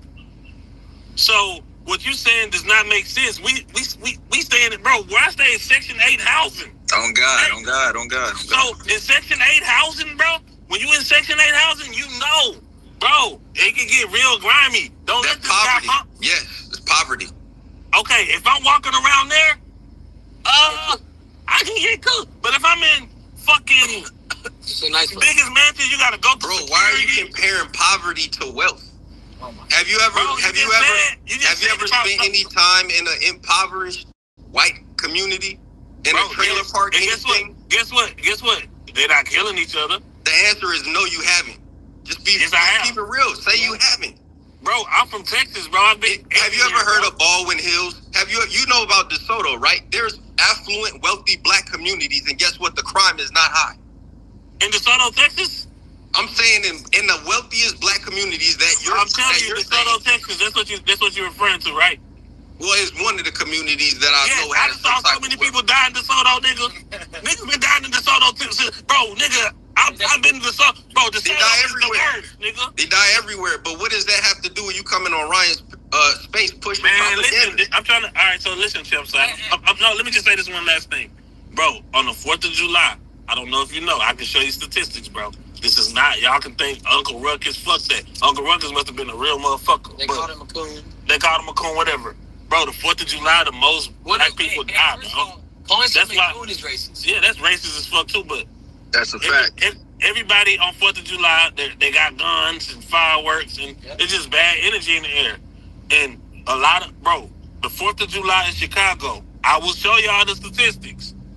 Bro, so many people died, they didn't have no more ambulances to pick people up, bro. No, that's great. You feel me? Bro. So what I'm saying, are you saying this on your platform? Hey, bro, let me finish, bro. Let me finish. So when you like, oh, why you bringing him up here? I asked Ryan, yeah, he did. Can I come up here and tell these people the truth? Yeah, and he was scared, but I'm like, bro, this is me. This is my opinion. America is a freedom of speech, right? So as soon as I start speaking, I ain't got freedom. Right. Come on, man. I'm just telling y'all, it's statistics. July 4th is the worst. So I'm coming here to raise awareness. That on July 5th, let's get back on this and see what happened. And I'm going to read every statistic, bro. And you're going to be like, damn. He was right. And then I'm going to go to the white neighborhoods and look and see how many people died there. You feel me? So we can just do it like this. Right now, we just talking out of emotion. Bro, Fully, you ain't lying, bro, because I'm from Chicago and that shit get real. Nah, it's for real. It's a war out there, bro. It's a jungle. Real shit. Like, I don't know what this champ shot nigga. And I'm here to save the people, bro. You know what's funny? He actually likes black people, bro. He has a black girlfriend. But his problem is motherfuckers keep killing motherfuckers. And guess what? I'm on either side because I'm not black. I can't speak for the black people. I'm just giving him a platform to speak. It ain't none of my fucking business. Right, I think you have a big platform and you have a lot of eyes on you, and I think that, because you do that, bringing up just I know this dude is close to you, but bringing up this dude to come on here and say, I'm anti. I mean, your title says anti. You didn't put black people, though, right? You didn't put niggas on there, right? For a reason. Bro, first of all, because I actually like black people. I'm letting you speak. But you kind of like throwing rocks hiding your hand type of thing. Like, no, what? You got this dude on here and he Nah, bro, hey, bro, you're not gonna paint a picture on me when I just literally said I like black people. Like, you're not gonna play me like that. You're tripping, bro. You're tripping. Bro, you're tripping, bro. The way this dude came on the live in the beginning is not how he just finished talking. He came on here talking about keep niggas away from Ryan. But my security. Yeah, I just changed your title for you. We're anti-narc. You fucking narc. Ryan, so fuck your rules. We don't have to answer the champ's side. If he wants to bring the guy up, we're in show business, you nerd. We don't got to answer to you while we got to bring him on the show. We're entertained. I promise you, no one gives a damn about you, okay? Ryan, I think you need to look up the difference between racism and prejudice. It's confusing you. You're calling... He got to do that. Fuck your rules. Nobody gives a damn about you. There's 50,000 other narcs we can replace a nerd like you with. You called Tim Bradley racist. You need to look at the difference between racism and prejudice. Wait. Champ, let me speak. So, if he called me a zoo animal, right, on ESPN, if I said that about a black person, what's going to happen to me, Champ? Ryan, do you know the history of imagery with black people being called monkeys? Bro, answer the question. I'm answering the question for you. There's a reason why that's offensive to call a black person a monkey or imply that. And it's historical. It's historical. But it's okay for him to say it? He didn't call you a monkey. Bro, he said you're acting crazy. You need to be in this dude. Words. He could be because a real monkey, you know, he be in the jungle and he be having a good time, you know, swinging on fucking. But a zoo monkey. Ryan, didn't you do a video next to a monkey? Blessed and highly favored, right? Bro, you're full of shit. You're lying through your teeth. You can't answer a straight question. Guys, I had to... No, this nigga gay, bro. I had to remove him because that's the weirdest shit, bro. So, I was like, yo, he fucking called me a fucking zoo animal on ESPN. Still not fired. But if I call a black man a monkey and a zoo animal, what's going to happen to me, guys?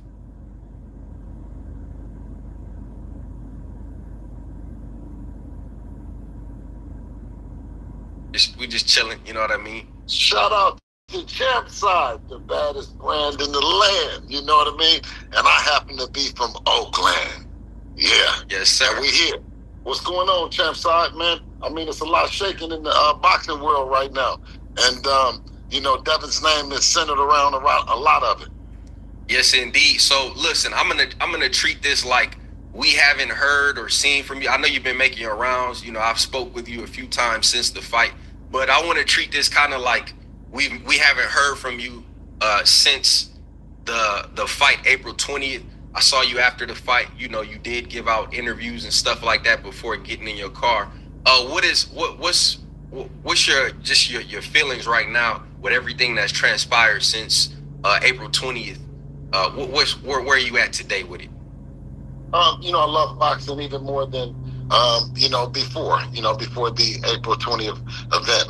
This is everything that you want in boxing, all the drama, you know, all the suspense, the build up. And of course now, unfortunately, we have this PED stuff, you know, but it's what we signed up for. You know, the job that we signed up for was to be transparent and give the world the behind the scenes of the boxing, so to speak, as well as, you know, both inside and outside the ring. So it's, you know, it's alhamdulillah. We're in a good place. You know, Allah doesn't make any mistakes. God doesn't make any mistakes. And, of course, yeah, I feel good. We're in a good place. Okay, so I guess I want to like jump into certain things. What do you take away from that fight? Do you judge Devin as far as like, I mean, not judge him, but do you analyze him as a boxer, his skill set, what he did wrong, the game plan, or is that null and void because of Ryan testing positive for PEDs? How do you approach that? You want to always get better. You want to do things better, whether you win or whether you lose. You know what I mean? Unfortunately, you know, we didn't end up on the right side of the stick and the decision, you know, and we would have went to the drawing board with regardless, whether or not it was the PEDs or not. If we had won, we were going to go back to the drawing board to get better as well. He's 25 years old. So with that saying, yeah, we've learned from this fight, both how to negotiate leading up to it. Everything matters. And of course, we've learned inside the ring some things that we can work on. You know what I mean? But it's ultimately up to Devin and us and as a team is to go in the gym and get better. When you say everything matters, are you? I'm not. You know, I'll let you. You know, say what you mean by that. But could you be hinting at, you know, accepting that Ryan was overweight and just going ahead with the fight? Do you feel like? I know you feel like there's no mistakes. I know negotiation. When you have negotiation and then you negotiate something and then a person is going into it knowing that they have a way out or that they have a plan on not fulfilling what the agreement is, you know, both publicly and privately, you know. So, you know, Ryan Garcia was bad business.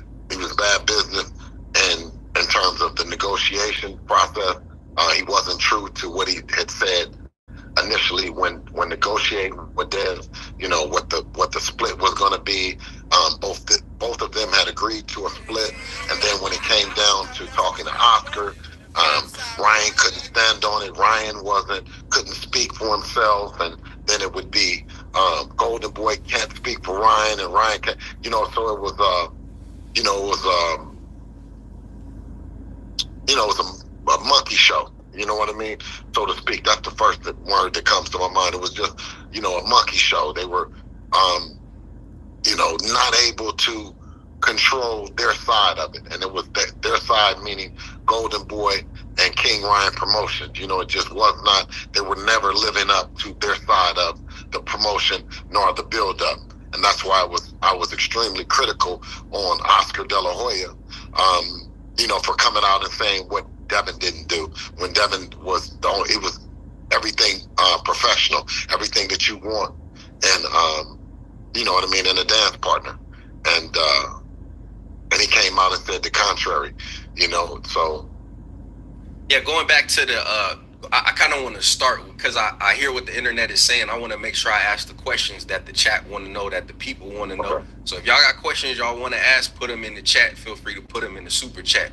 So Bill, when Ryan came in 3.3 pounds overweight, did you still feel confident that Devin would beat him, or was there too much to risk to call the fight off because of all of the pieces that are going and how much money is involved?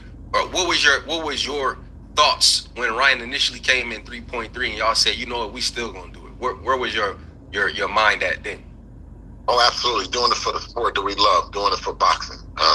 You know, making that decision that everyone has come out, and it was so much of a build-up of that he wasn't going to be at the fight and that the fight wasn't going to go through, because that was the thing, is Ryan's not going to show. Ryan is not in so much uncertainty. And now that he did show, and he's showing up with unprofessionalism, how are we going to handle it as Team Haney? So we voted to, you know, keep the show moving. He initially said that it would be $500,000 a pound.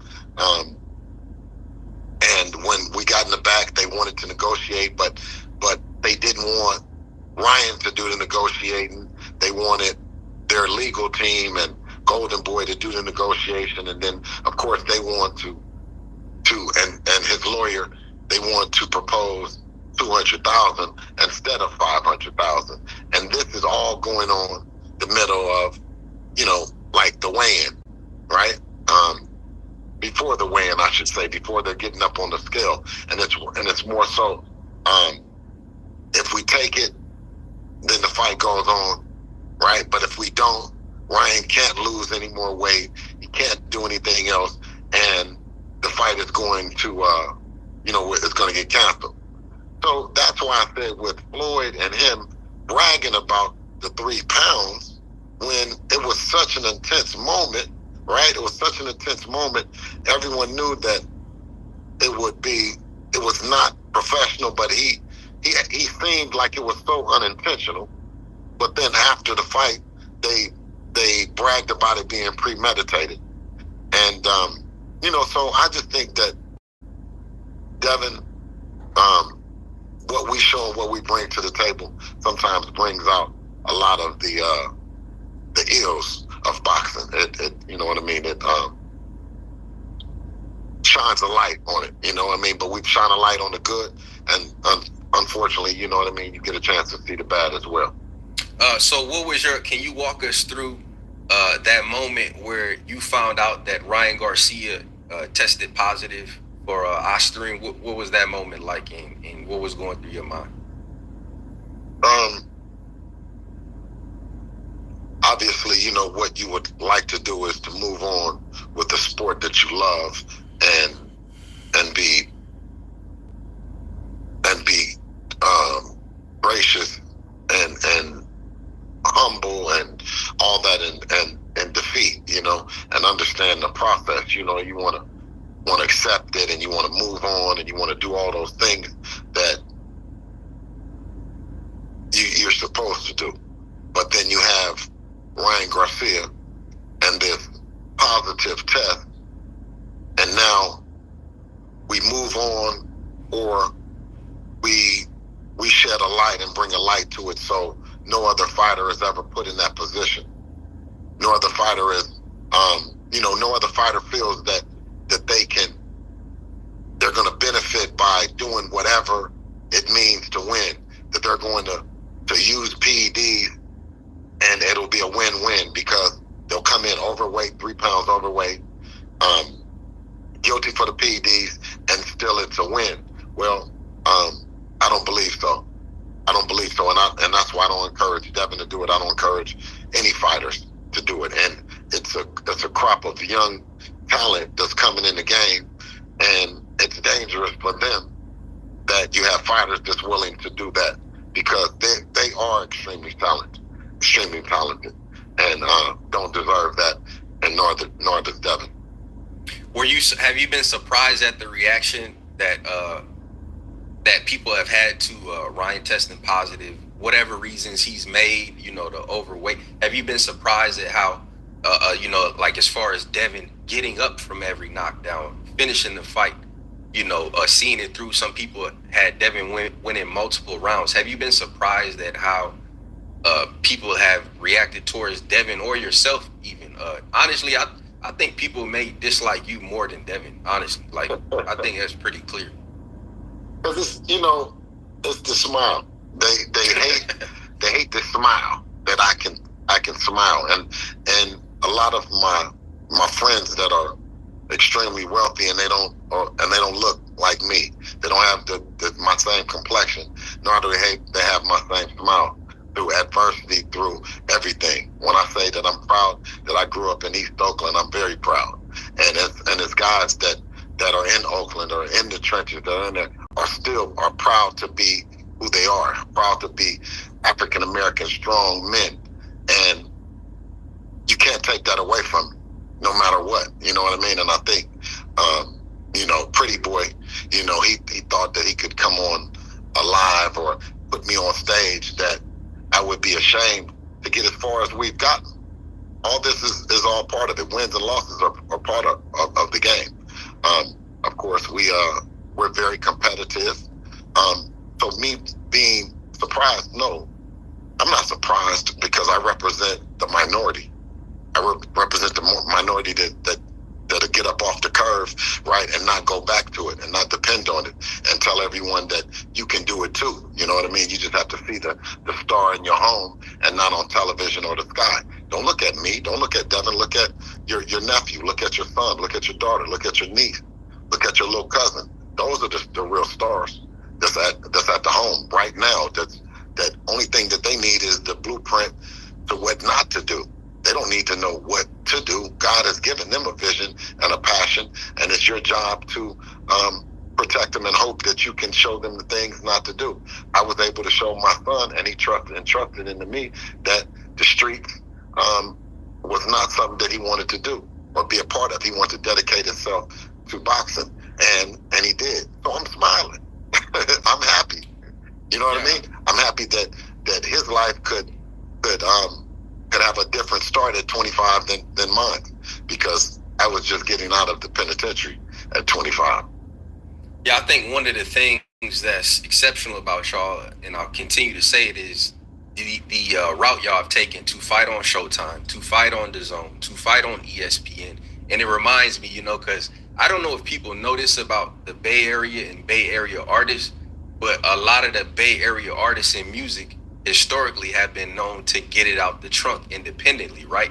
And I remember that Master P moved to the Bay and made his name in the Bay, and that's how Master P was he was doing it out the trunk. So for you all to be doing that and representing the Bay Area in boxing is kind of fitting to all of those other artists, don't you think? You know what I'm saying, right? Oh, absolutely. No, absolutely. That's and I speak it proudly and loudly that's what's our motivation. That's where we come from, not the soil. You know what I mean? We just did it in boxing, to where some of the homies have done it in music and other places and other arenas. What's just the way we do it. Bill, what's your thoughts on after the fight? A lot of people went at Devin's game plan. They said that you were too proud. You were trying to prove between you and Devin, you were trying to prove that you could go at Ryan and walk him down, and you sent Devin on a mission to end him and all of that. What's your thoughts on the criticisms behind your game plan against Ryan, and a lot of people saying that Devin needs to get a new trainer? What's your thoughts on that? Well, you have the twofold. You have a manager's hat where making the fight and negotiating it, and you know what I mean, making sure that Devin is getting his just due and fair treatment in that deal. And you also have as a trainer, right? You definitely want to improve on each performance, and I'm confident that Devin will improve as a fighter from that performance. But as far as like the game plan goes, I thought that's what the people wanted. When Devin stands in there, he goes forward, he does like a warrior, he gets up 3 times. In every other community, you're being described as a warrior, you're being described as fight of the year candidates and all those other things, right? So I don't know. Like I said, it's part of the territory. I don't think that. I'm pretty sure that it would be a different game plan going into it with Ryan Garcia the next time. It would be a totally different game plan. What's your confidence with Ryan being suspended for a year? What's your confidence that you all will secure the rematch? I was talking to him yesterday. He said he don't know if he's gonna give you all a rematch. He don't. What's your confidence level that fight can be? You'll get that revenge fight, that get back. Listen, the promotion. Let me explain. The other part of it is the promotion and the build up to the fight, right? The language and we use to promote the fight and all that, right? That's all that it was, and that's all that it is promotion. He used and have done some shit that I don't want to be a part of. You know what I mean? Like if Dev wants to fight him and all that, but I think he's a piece of shit. That's what I think he is. I think he's a piece of shit. And whoever he fights, they need to make sure that he's being tested right now, because I don't want to have nothing to do with him if he's not being tested right now. No, fuck all that later on, and you just patroning it out, and you just trolling. Oh, I was just trolling. Man, fuck all that. Ain't no trolling. Ain't no none of that at the top of the game. Anytime he gets caught in a lie, he says that he's a troll. And anybody that goes along with it is weak. They weak and they full of shit. You know what I mean? So I don't care. I don't care if we don't ever get in the ring or ever do nothing else. He can go do it with somebody else. He can go get on Ostarine, and he can, you know what I mean, talk about children. He can talk about all the other stuff. But I believe in Jesus Christ, and I believe that Ryan Garcia is a piece of shit. Forcefully, he's forcing himself. Listen, and I believe, and I'm a Muslim, and I believe in Jesus Christ, but I'm saying is the way that he's used and manipulated people into believing that he can be holier than thou because he believes in Jesus, and then he can say that what he's going to do with people's wives, and he can say he's trolling. I also believe in Jesus Christ, but I believe that Ryan Garcia is choosing to be a piece of shit. Bill, I want to talk about Snack, because I think I talked to you last year around this time, last summer, and I asked you about Snack, and you kind of talked about it. And what I'm seeing is a lot of people saying that, you know, how can the Haneys be mad at Ryan for being on PEDs when they're with Snack? And a lot of people assume if you're with Snack, then you're questionable. Do you want to? How do you respond to that? And if you could, I was asking the question, you know, as far as what supplements do Devin take, if he does take any? Does he even take supplements at Snack? Can you talk about that a little bit? Yes. The supplements that Devin takes, a protein powder or an energy drink, if he takes those, right? There's no weight loss powder that he takes. There's no steroids or nothing that's illegal. You know what I mean? The products that Devin takes are products that you could go into GNC and take. All those products that Ryan Garcia is now acting like that the products could be contaminated, you know, it's just doing an injustice to boxing. The questions that he's posing and the people that he's pointing out.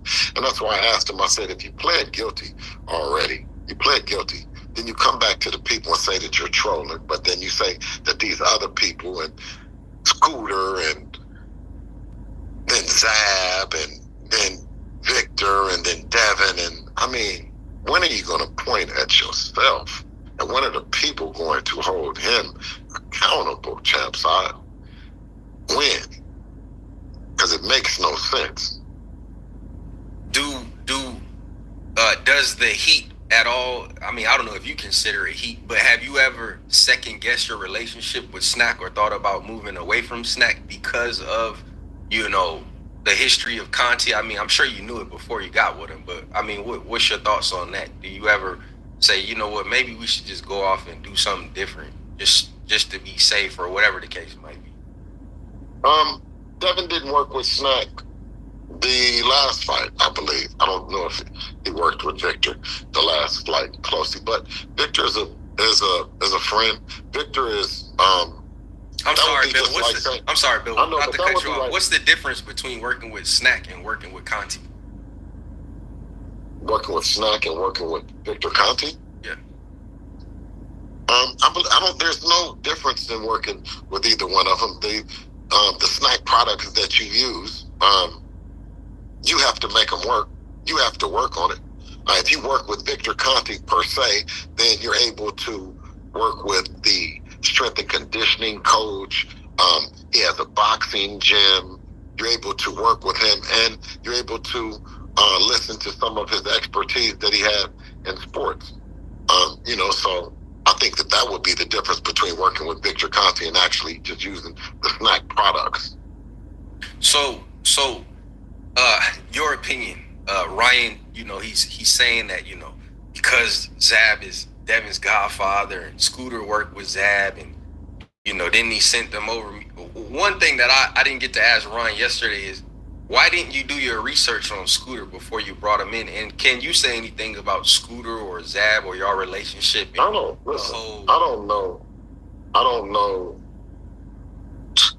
Scooter. And I don't know why you would hire someone right a day before the fight, unless that you're trying to frame that person for something. Now, the thing about it is, from what I've heard, that Scooter, he took a picture of all of the supplements that he gave Ryan, and he also took a picture of the lot number, and that none of his products tested positive for ostarine. products that Ryan sent in with his team.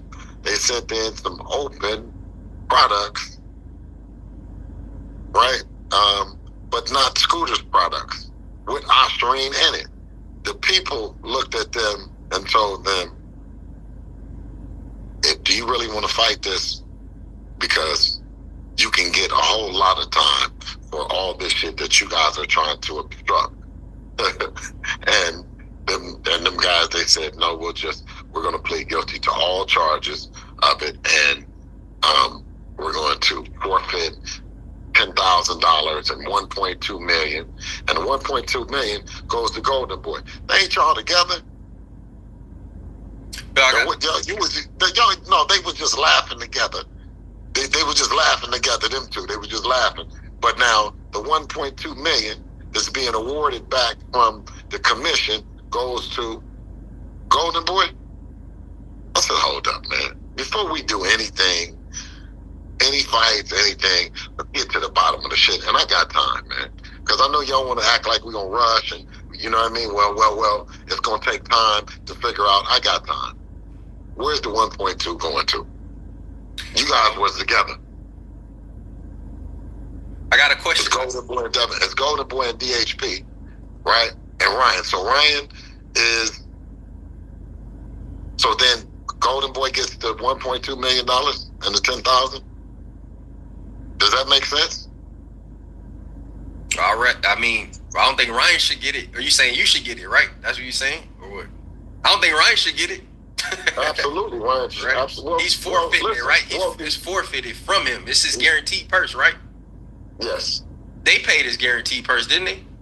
Yes. Well, that's why I think they should get it back, or Devin get it back at worst. You know what I mean? But I think, but what I wanted to ask you, Bill, is, and I'll talk about that later because I saw Oscar video saying "F you, Devin" and all that, right?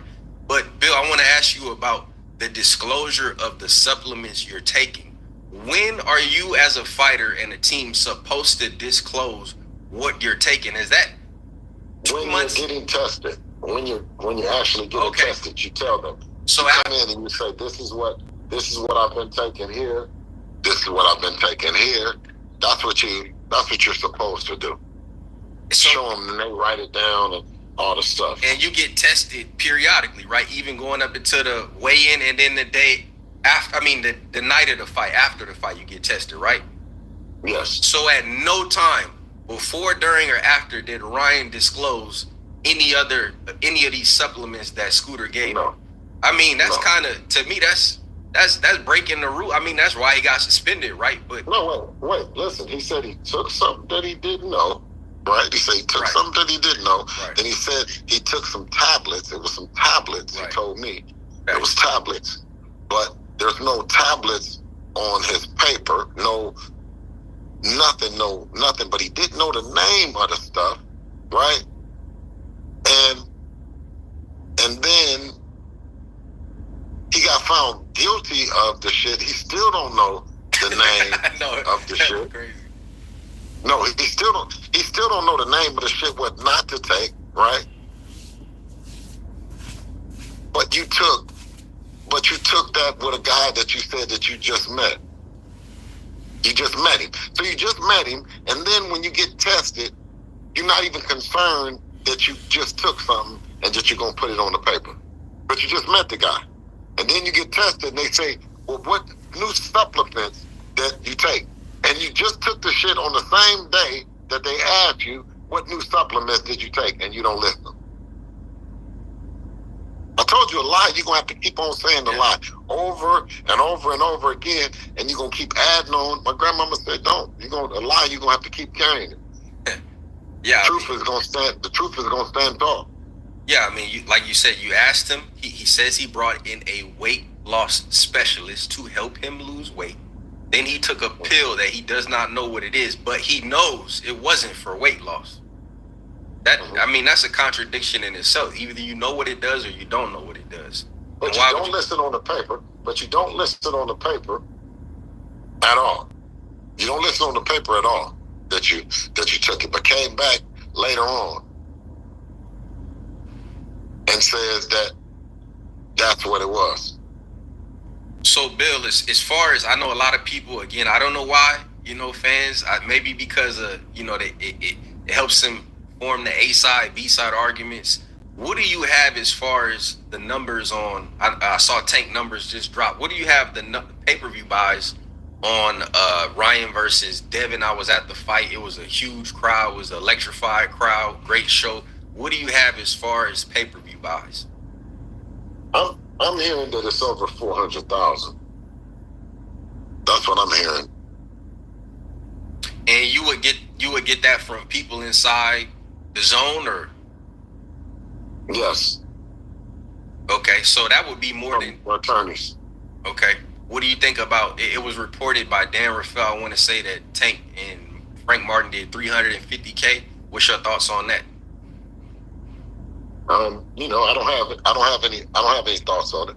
I know that like I said, that Devin's been putting up the numbers, consistently with everyone that he fights. He's been bringing the noise, the events, whether it was the Barclay that we did 19 there. The Chase was 17,000. MGM was 14. Another 14 at the Rod Laver Arena, and then 40,000 at Marvel Stadium. So when I told him those are over 100,000 seats sold, right, over 5 fights, there's not anyone but probably Tank that's putting up the numbers in or around that division that way, So, and of course, then you have Ryan Garcia, but I don't think that he's had 5 different events that he sold that many tickets. But what I say that to say is that it's the 2 usual suspects that need to get it on. That's Devin and Tank. You still want that fight? Ryan is yabba dabba doing like he was, and I'm gonna tell you the one thing about this different is that with Ryan's performance with Tank and him is that Ryan had to come on PEDs with Devin. He didn't feel that he had to do that with Tank. So that's definitely the fight in boxing. No matter what way a person wants to cut it or slice it, that's a big fight. You have any thoughts on how people went at you for ducking the boogeyman Sabril Matias, and he took an L, and I haven't heard anybody mention Sabril Matias since that, but they were all behind him when it was Bill ain't do this, he ain't do that, Devin don't want to fight Sabril though. What's your thoughts on that? Exactly. You know what I'm saying? You know what it is. Shout out to Sabril Matias and a speedy recovery back to the top, him and Coach Panda. Thoughts on Teofimo fight this last weekend, 140-pound champion? Speedy recovery, and both his eyes, I hope that both his eyes get, have healed and back, he's back recovered and back, him and his dad back in the lab, and that's another big fight. That's another fight as well that we want. So basically what you're saying, you still want them same names, the Tanks, the TOs, yes. Even Shakur, who's fighting this weekend. You're still interested in them fights? Absolutely. Devin said already that it's the biggest fights, to make. That's what he's interested in. I don't think that this last performance, this last fight stops that. In fact, I believe that it showed that he has more than one style, that he is a warrior, he is relentless, and he's a great dance partner. I know a kind of cliche question is to ask you, how is Devin doing? We do want to know how Devin is doing, but I want to know how the family and the friends and the support around Devin is. Are you doing anything different in this moment because of the situation? Like, how is Devin doing, and how are you supporting him as a father, as a family? Well, I told Devin that them scary ass niggas and chicks and everybody else, they're going to run and be different than when you are perceived to be on top and winning and all that. You're gonna get a chance to see. And as a parent, and as a dad, you you want to be there those times when he gets a chance to see it, and you get a chance to watch him grow as a person and as a human being, getting a chance to just see, and that's all part of life. It's all life, you know what I mean? And so I'm happy with him and watching him grow. He has other things that's going on in his life that I'm sure that he'll be announcing that surprises and stuff like that, you know. So the future is bright, and Allah doesn't make any mistakes, man. We're doing great. When do you, if any time, when do you think that Devin might be back in the gym, just taking it easy or whatever the case may be? Any idea, time frame on that? No, I don't want him to go in the gym. I don't want him to think about the gym. I don't want him to think about anything. I want him right now to relax, you know, and enjoy himself. He's been doing the sport since he's been 8 years old, and we've reached the top of the sport. Now it's just how the top of the sport is going to act and how they're going to be. We've made the kind of money that, you know, it's not about money. But if you're not right, if this boxing is just gonna be on bullshit, then we're gonna let the world know that boxing is on bullshit. And you know what I mean? You know, it's other things to do in life. But if this is truly a sport, right, and we want to keep the sport in it, then we're all for it. You have any thoughts on speaking as a father-son duo in boxing? We get great father-son duos in boxing, always have. Thoughts on LeBron James and Bronny James playing for the Lakers? Your name came up, you and Devin's name came up because people talking about, you know, Bron looking out for Bronny and all of that. People hating on Bronny now. They gonna fry Bronny because they gonna say, well, you can't never be like your father. What's your thoughts on that relationship and him bringing Bronny in and using his weight in basketball to, you know what I mean, get him, pull him over there? Well, it's history. It's history. That's what it is. It's history. It's black excellence at its finest. The fact that, you know, he has the wherewithal, he has the business acumen, he has also been blessed to have the kind of career that he has to now do something so historic, and is to be the first father and son duo in the NBA together on the same team. I mean, that's an amazing feat within itself. So shout out to the James family. I know the mom is so underrated, you know what I mean, in terms of what she has done. She's been in the corner with her husband from the beginning, and now to have raised a king, brought a king in the world to him, and to raise him up to go into the NBA. I mean, it's Bronny James is what LeBron wasn't. And that's a kid that had everything in the world and no reason to do it. Right. Bronny James is the truth. Right. He's the truth. Which is ironic because I always hear people saying how Devin is not a street kid. And I don't know why so many people associate black people with poverty and think we're the face of the ghetto, the face of being broke. I mean, there's nothing wrong from coming from money, or your people have the people in the hood, the kids in the hood wish their parents had money. So like you said, do Devin really have to box? Or did he choose to box? That's why I love him and respect him so much, because you can be in the streets and not be of the streets, not be a criminal in the streets. You can be you can grow up on the street and not be doing crime on the street, is what I'm saying. So all the kids that grew up in the neighborhood that I would look at and say, okay, this kid is square, or this kid is, you know what I mean, he's not tough, or he's not slick, or not. No, those are the kids that need to be celebrated. Those are the kids that continue to push the culture forward, to continue to push, you know, the world forward, not the ones that, like me, that settle for a short-term goal and some bullshit money. You know what I mean? The ones that make the sacrifices, say, no. I'm gonna stay down for the long haul, the betterment of my family and the legacy of the family in general, not just your first name. You know, yeah, that's good, you know, BH and all the stuff and all that, but that's first name shit. That's not last name shit. So Devin came in the game elevating our last name, and You know what I mean? I just speak the world in volumes for him. So I always tell everybody, I'm like, do not miss the opportunity to see the stars in your home by being blinded by television, the sky, or let alone a street corner. You wear many hats, you know, father, manager, promoter. Do you consider yourself a trainer? Absolutely. More a teacher, right, than just a trainer, because of what I've learned from the greats. I've learned from a lot from the Mayweather family, of course, Eddie Mustafa, Virgil Hunter, Billy Giles, you know, Roy Jones, you know, Michael McCallum.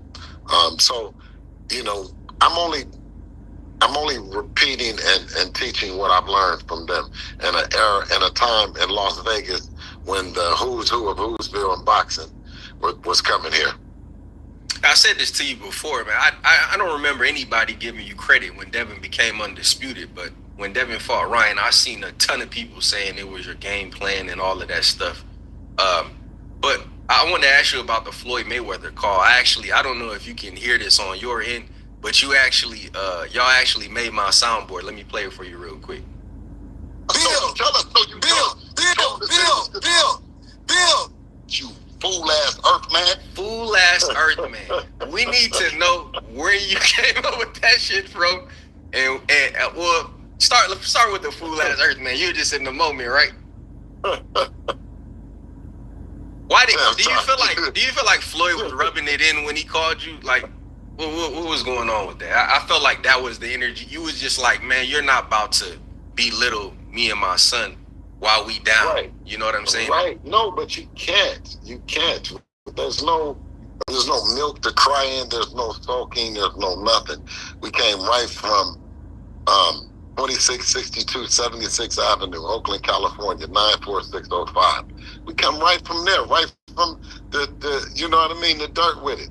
And to get to a stage and have a venue of that magnitude, you know, and for the world to stop and to watch us, you know what I mean, over 400,000 pay-per-view buys, 19,000 seats. That's a successful event. So when he was clowning the wrong dad, you know what I mean? He was looking for me, and I'm like, bro, what about your kids? And he's doing a great job right now with his grandbaby. We all as parents become better grandparents, and we should be around to give the wisdom and spend time. At least I know I do it with my grandbaby with 3 as well. So that's all I ask. I just asked him just to stop pump faking to all the people with all the narratives about the money shit. You know what I mean? And let's get back to let's supporting our kids and supporting our community. You know what I mean? In a way that you're grabbing some of those. You're grabbing a nephew of somebody's son or stepson, or you know, you're grabbing that next star. Exactly. Yeah, I thought I kind of picked up on where you was coming from in that moment, because me, I don't never see Floyd on nobody Instagram live, doing Instagram lives and nothing, you know, but he popped up in that occasion, then told you need some help, your son needed some help. How did you take that? I mean, we saw how you reacted to it, but did you feel like that was like super backhanded? That's fine. You're Floyd Mayweather, and I have no problem with you coming in and helping my son, but that's not to be embarrassed, unless you're embarrassed that I too am a good dude and I help out in the community. I help out in the streets. I come from the streets. I'm not in the streets doing crime, but I consider myself as an elder statesman in the streets, that I try to diffuse things that sometimes can be diffused with just having a OG around. You know what I mean? And I value that. I hold that in high esteem for all the other guys that have done that with me and have done that with my sons as well. So, you know, I celebrate the guys. I celebrate those kind of individuals. I celebrate the kids. So with the kids that fight, like my son, to not do street things. And I'm saying it, so while you're coming up in there saying that, my kid ain't in the streets, he ain't doing no street shit. So he was in a competitive boxing match Dev, hold your head up, chin up, chest out. You know what I mean? You've done tremendous for the Haney family. Now here come giggling, scanning and grinning. You know what I mean? Floyd, yeah, just, what are you laughing at, man? What's funny? You know what I mean? And I'm saying is, if that's what's corny to me is that a guy, you can't make your generation under you better. That you can't make your son better than you. That's corny to me. I come from that generation where each generation is supposed to get better. I'm supposed to get better than my father. My sons are supposed to get better than me, and their sons are supposed to get better. So, you know, I mean, to be bragging about that you cut off your kids and all that, you know, I don't cut off my son is 33 years old, and I don't cut him off. You know what I mean? That's just not what. So a lot of shit that he was saying was corny, and then he said, well, I'm sorry that you're in the streets. I'm saying, meaning I'm in the streets where I'm a phone call away from someone saying, hey, did you hear about this? Or what do you think about this? Or whatever. And me having an opinion. And in the case of his situation, his son, my opinion was, man, leave him alone. You guys stay away from, like, give that guy a break. He doesn't need to be involved in no bullshit. Neither does my kids, because both of us, we've paved the way and we've worked really hard. I think that's what's supposed to happen in that next generation. People are asking you about Devin. They're asking me about Devin being 25 pounds overweight. Well, I mean, if he's 25 pounds or if he's 30 pounds, and if it's too many pounds, what I told Ryan Garcia is that you have time to lose the weight. So if it's too much, like him, he had time to lose the weight, and he said he could lose some weight.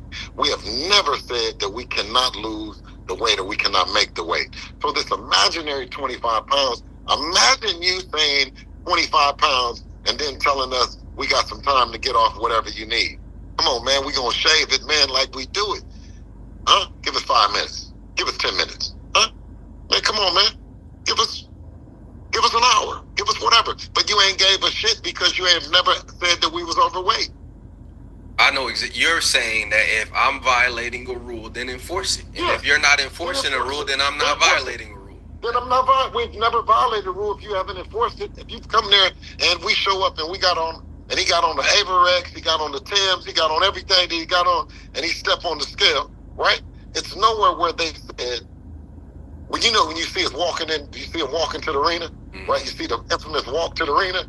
They say, all right, come on, take your clothes off, and we're gonna weigh you up, and then if you're over, then you got to go hit a couple laps before the fight.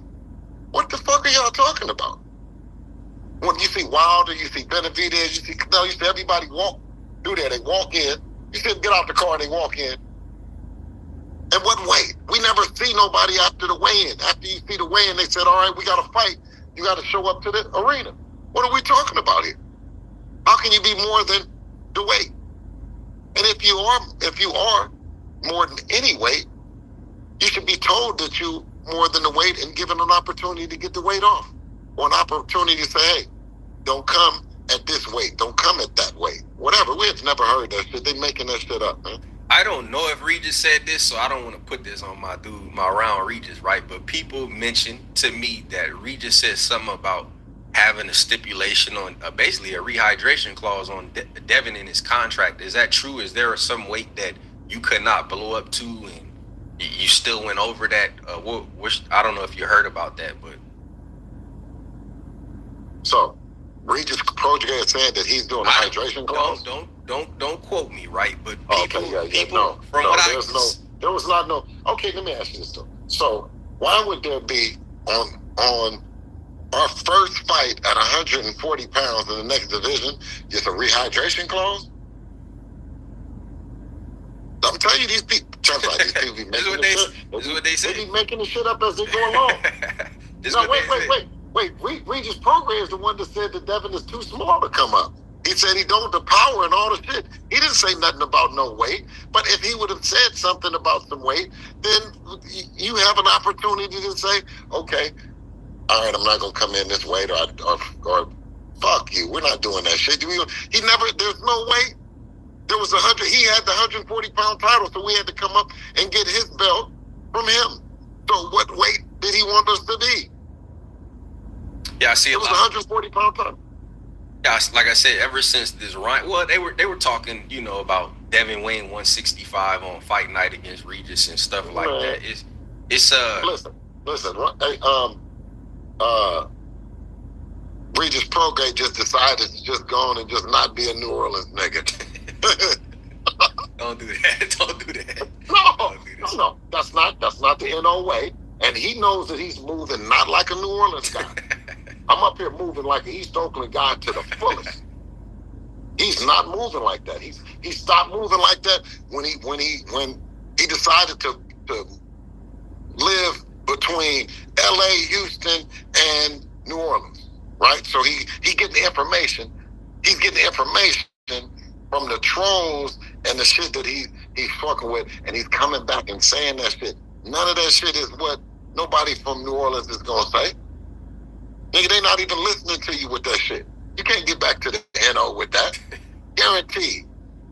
Man, shout out to my dude Regis, man. I don't think people realize, man, I wasn't rooting against y'all, but I was rocking just like if it's Oakland against the world, you gonna root for Oakland. You're supposed to. But I'm saying is it's hard to accept him back over there with that stuff that he's talking, Chef. Right? I mean, this is the baddest brand in the land. And he got to give you something to stand on. And just saying that you want to join in on join in against Devin with anything.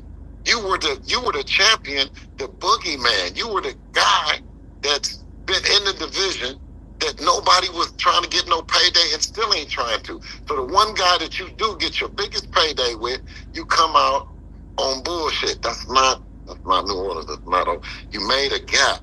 How did you get your Rolls Royce? How did your girl get your Range Rover? How'd you get any of that shit? When did the shit start popping? With Devin. That's what the fight, Jorge Linares. He's talking crazy. He got a payday with Dev. And he got an opportunity. And they're mad that they just didn't do it.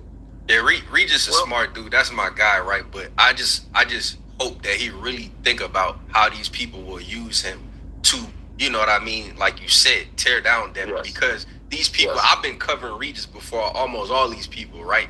You see these dudes reaching out to Regis like that until this situation happened. He put out a few tweets. Now they all want to interview him. Now they all want to hear from him. So, you know, I peep the deflection tactics that be going on, over and over and over again. So, yes.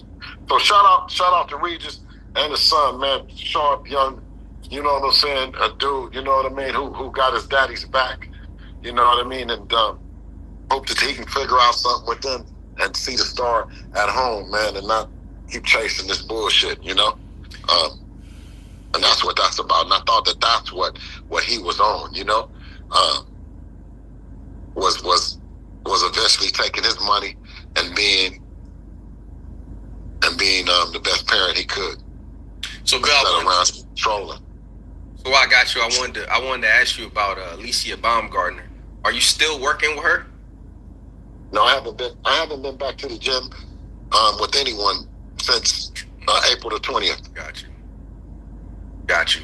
Do Devin ever mention to you, hey, I wanna go to the gym, like I wanna hit the pads, I wanna do some sparring? Do he ever say anything to you about that? I think, Devin is still, in and out the gym, staying in shape. He runs and does a little stuff like that. But anything serious or you know what I mean? A schedule or anything like that, no, he hasn't come up with one, and I'm glad he hasn't. Okay. Well, I mean, listen, I could ask a bunch of other stuff, but that's really the stuff I really wanted to ask. I mean, unless you want to, talk about anything about, your future plans or what you're working on, or, any messages you want to give. I mean, y'all got a lot of love. We're just working on a program to provide some resources to other fathers and other parents to be better partners you know, and make that transition smooth from parent to partner, you know, focusing on your last name and not your first, you know, and celebrating some of these things that you have going on in your house and some of these activities. You have an amazing opportunity and a beautiful life that God has given you, man. It's just gotta be patient. Just gotta be patient because it's coming, man. I'm telling you, it's coming. Bill, I seen a lot of people under your post when you recently fed some brothers, you know, you handing out pizza, and I saw somebody comment, "Oh man, you got to get your fans back." And I'm thinking, you and Devin have been feeding the homeless for years. I had a video like 2018, 2017 where y'all pulled up and opened the trunk and was feeding the homeless. Can you talk about your service and stuff like that? And why do people think that you need to do that for perception and not just because that's what is on your heart to do?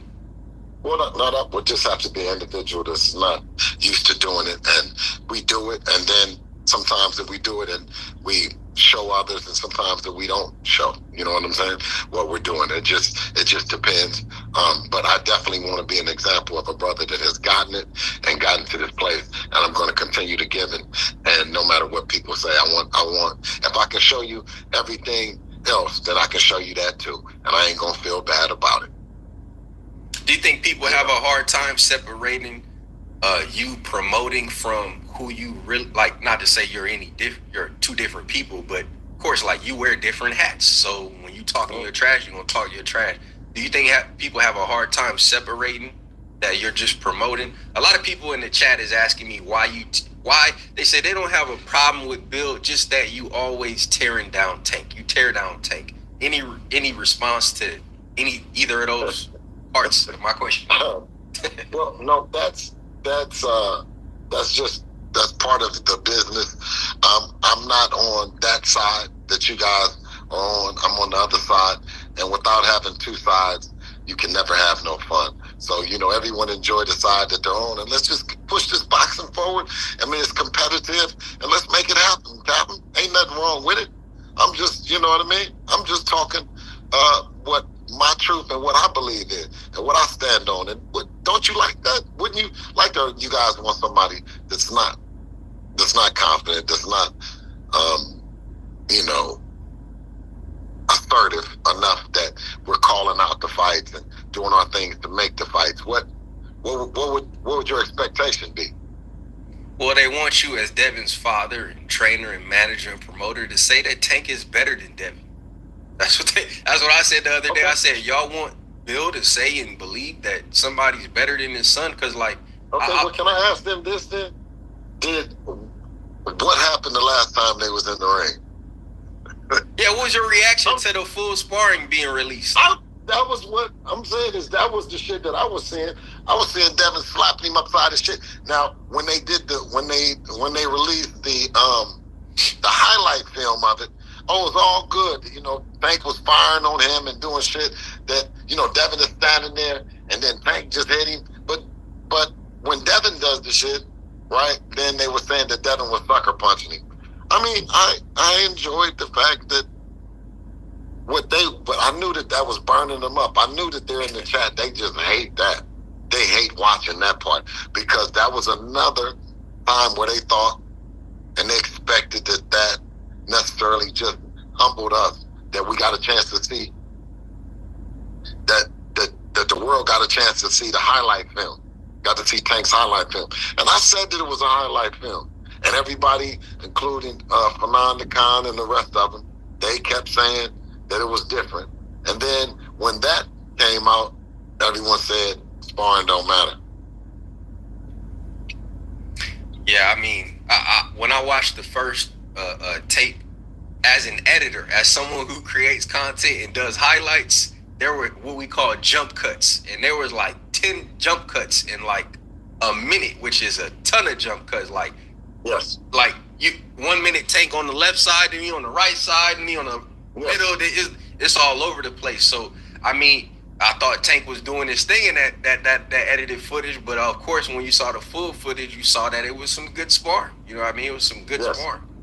And again, absolutely, no one's analyzing that like that's a grown man in there, right? I mean, I'm sorry.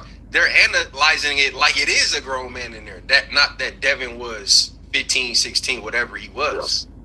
So yeah, so I think that's it, Bill. If I have something else, I'll ping you maybe later. Come on, man. You know, Will. You know I'm on speed dial though, champ side. Yeah. Man, the baddest brand in the land. I appreciate you. I don't know if I should say this, right?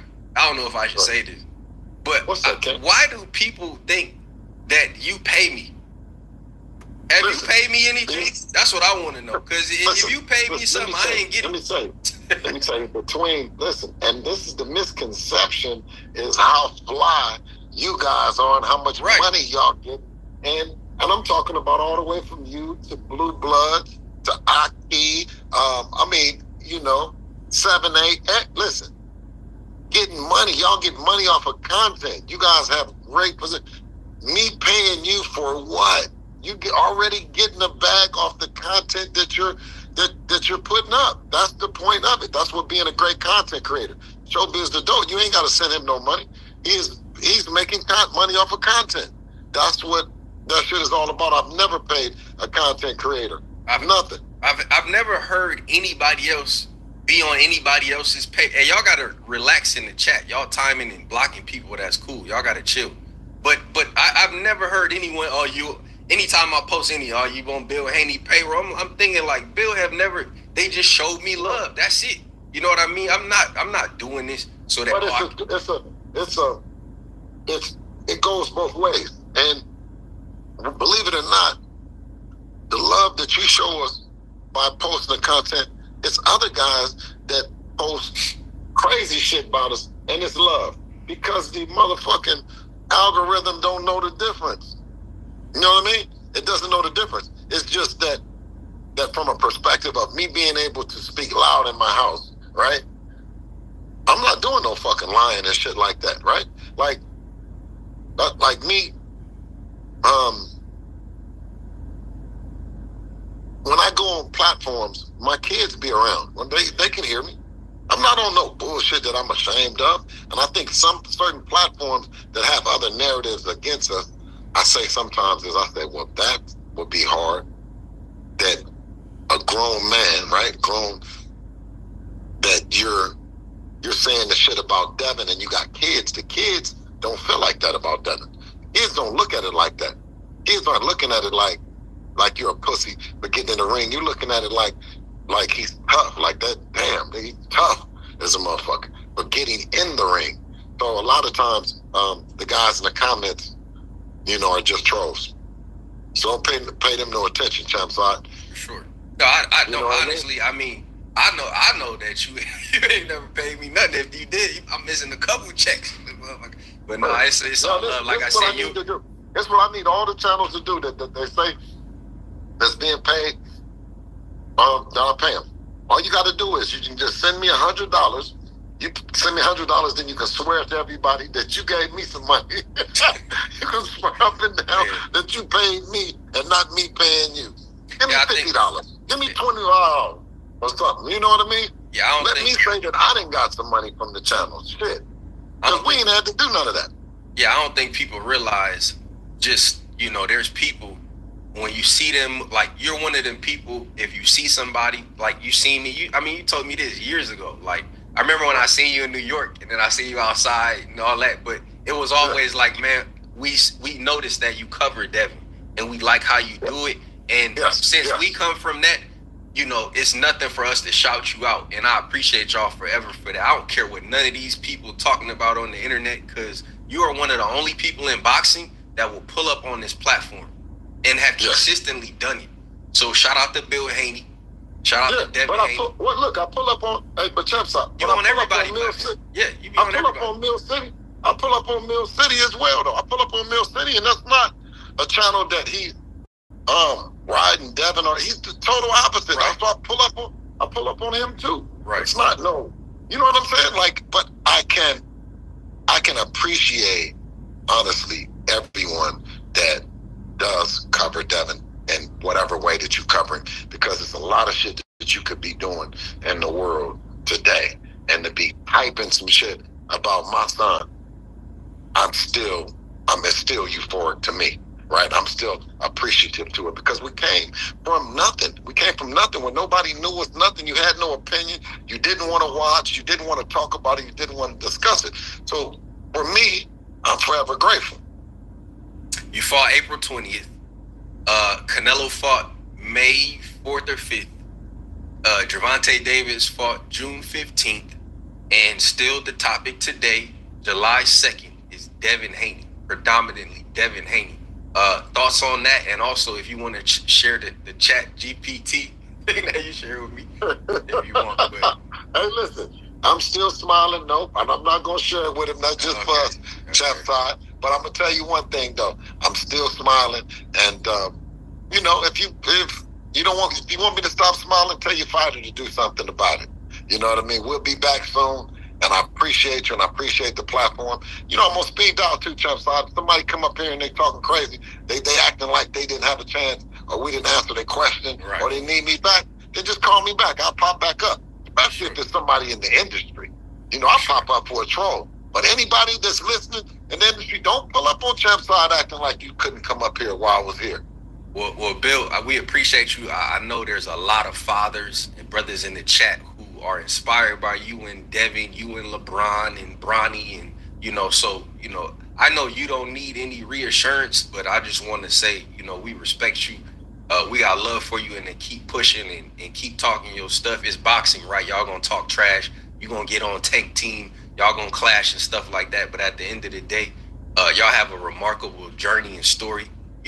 Rising, and again, people talking about Devin being in Nevada and all of that. I mean, you brought him there so that he could be where he is today, so that we could all be talking about him today. So, shout out to Bill Haney. And to everyone in the chat, and then on either side, we can to disagree, but the one thing that we all should agree is, as men, is to being the best dads we can be. So, what we need to do is join together. And not just in boxing, but join together and be the best dads we can be. So let's say the best dad army, the best dad ever army. And let's come together and join in resources and just be the best dads we can be in our house and not others' house. I just want my kids to love me here. I ain't worried about everything else, man. And I appreciate you, Champ Side. Appreciate you. Bill Haney on the Champ Side. Appreciate you, Bill. Peace. All right, peace.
Damn, I passed the fuck out. Y'all ain't tell me nothing, man. Damn. Damn, dog. I passed out. Fuck. Shit been running too long. I'm gonna holler back. Damn, I fell asleep.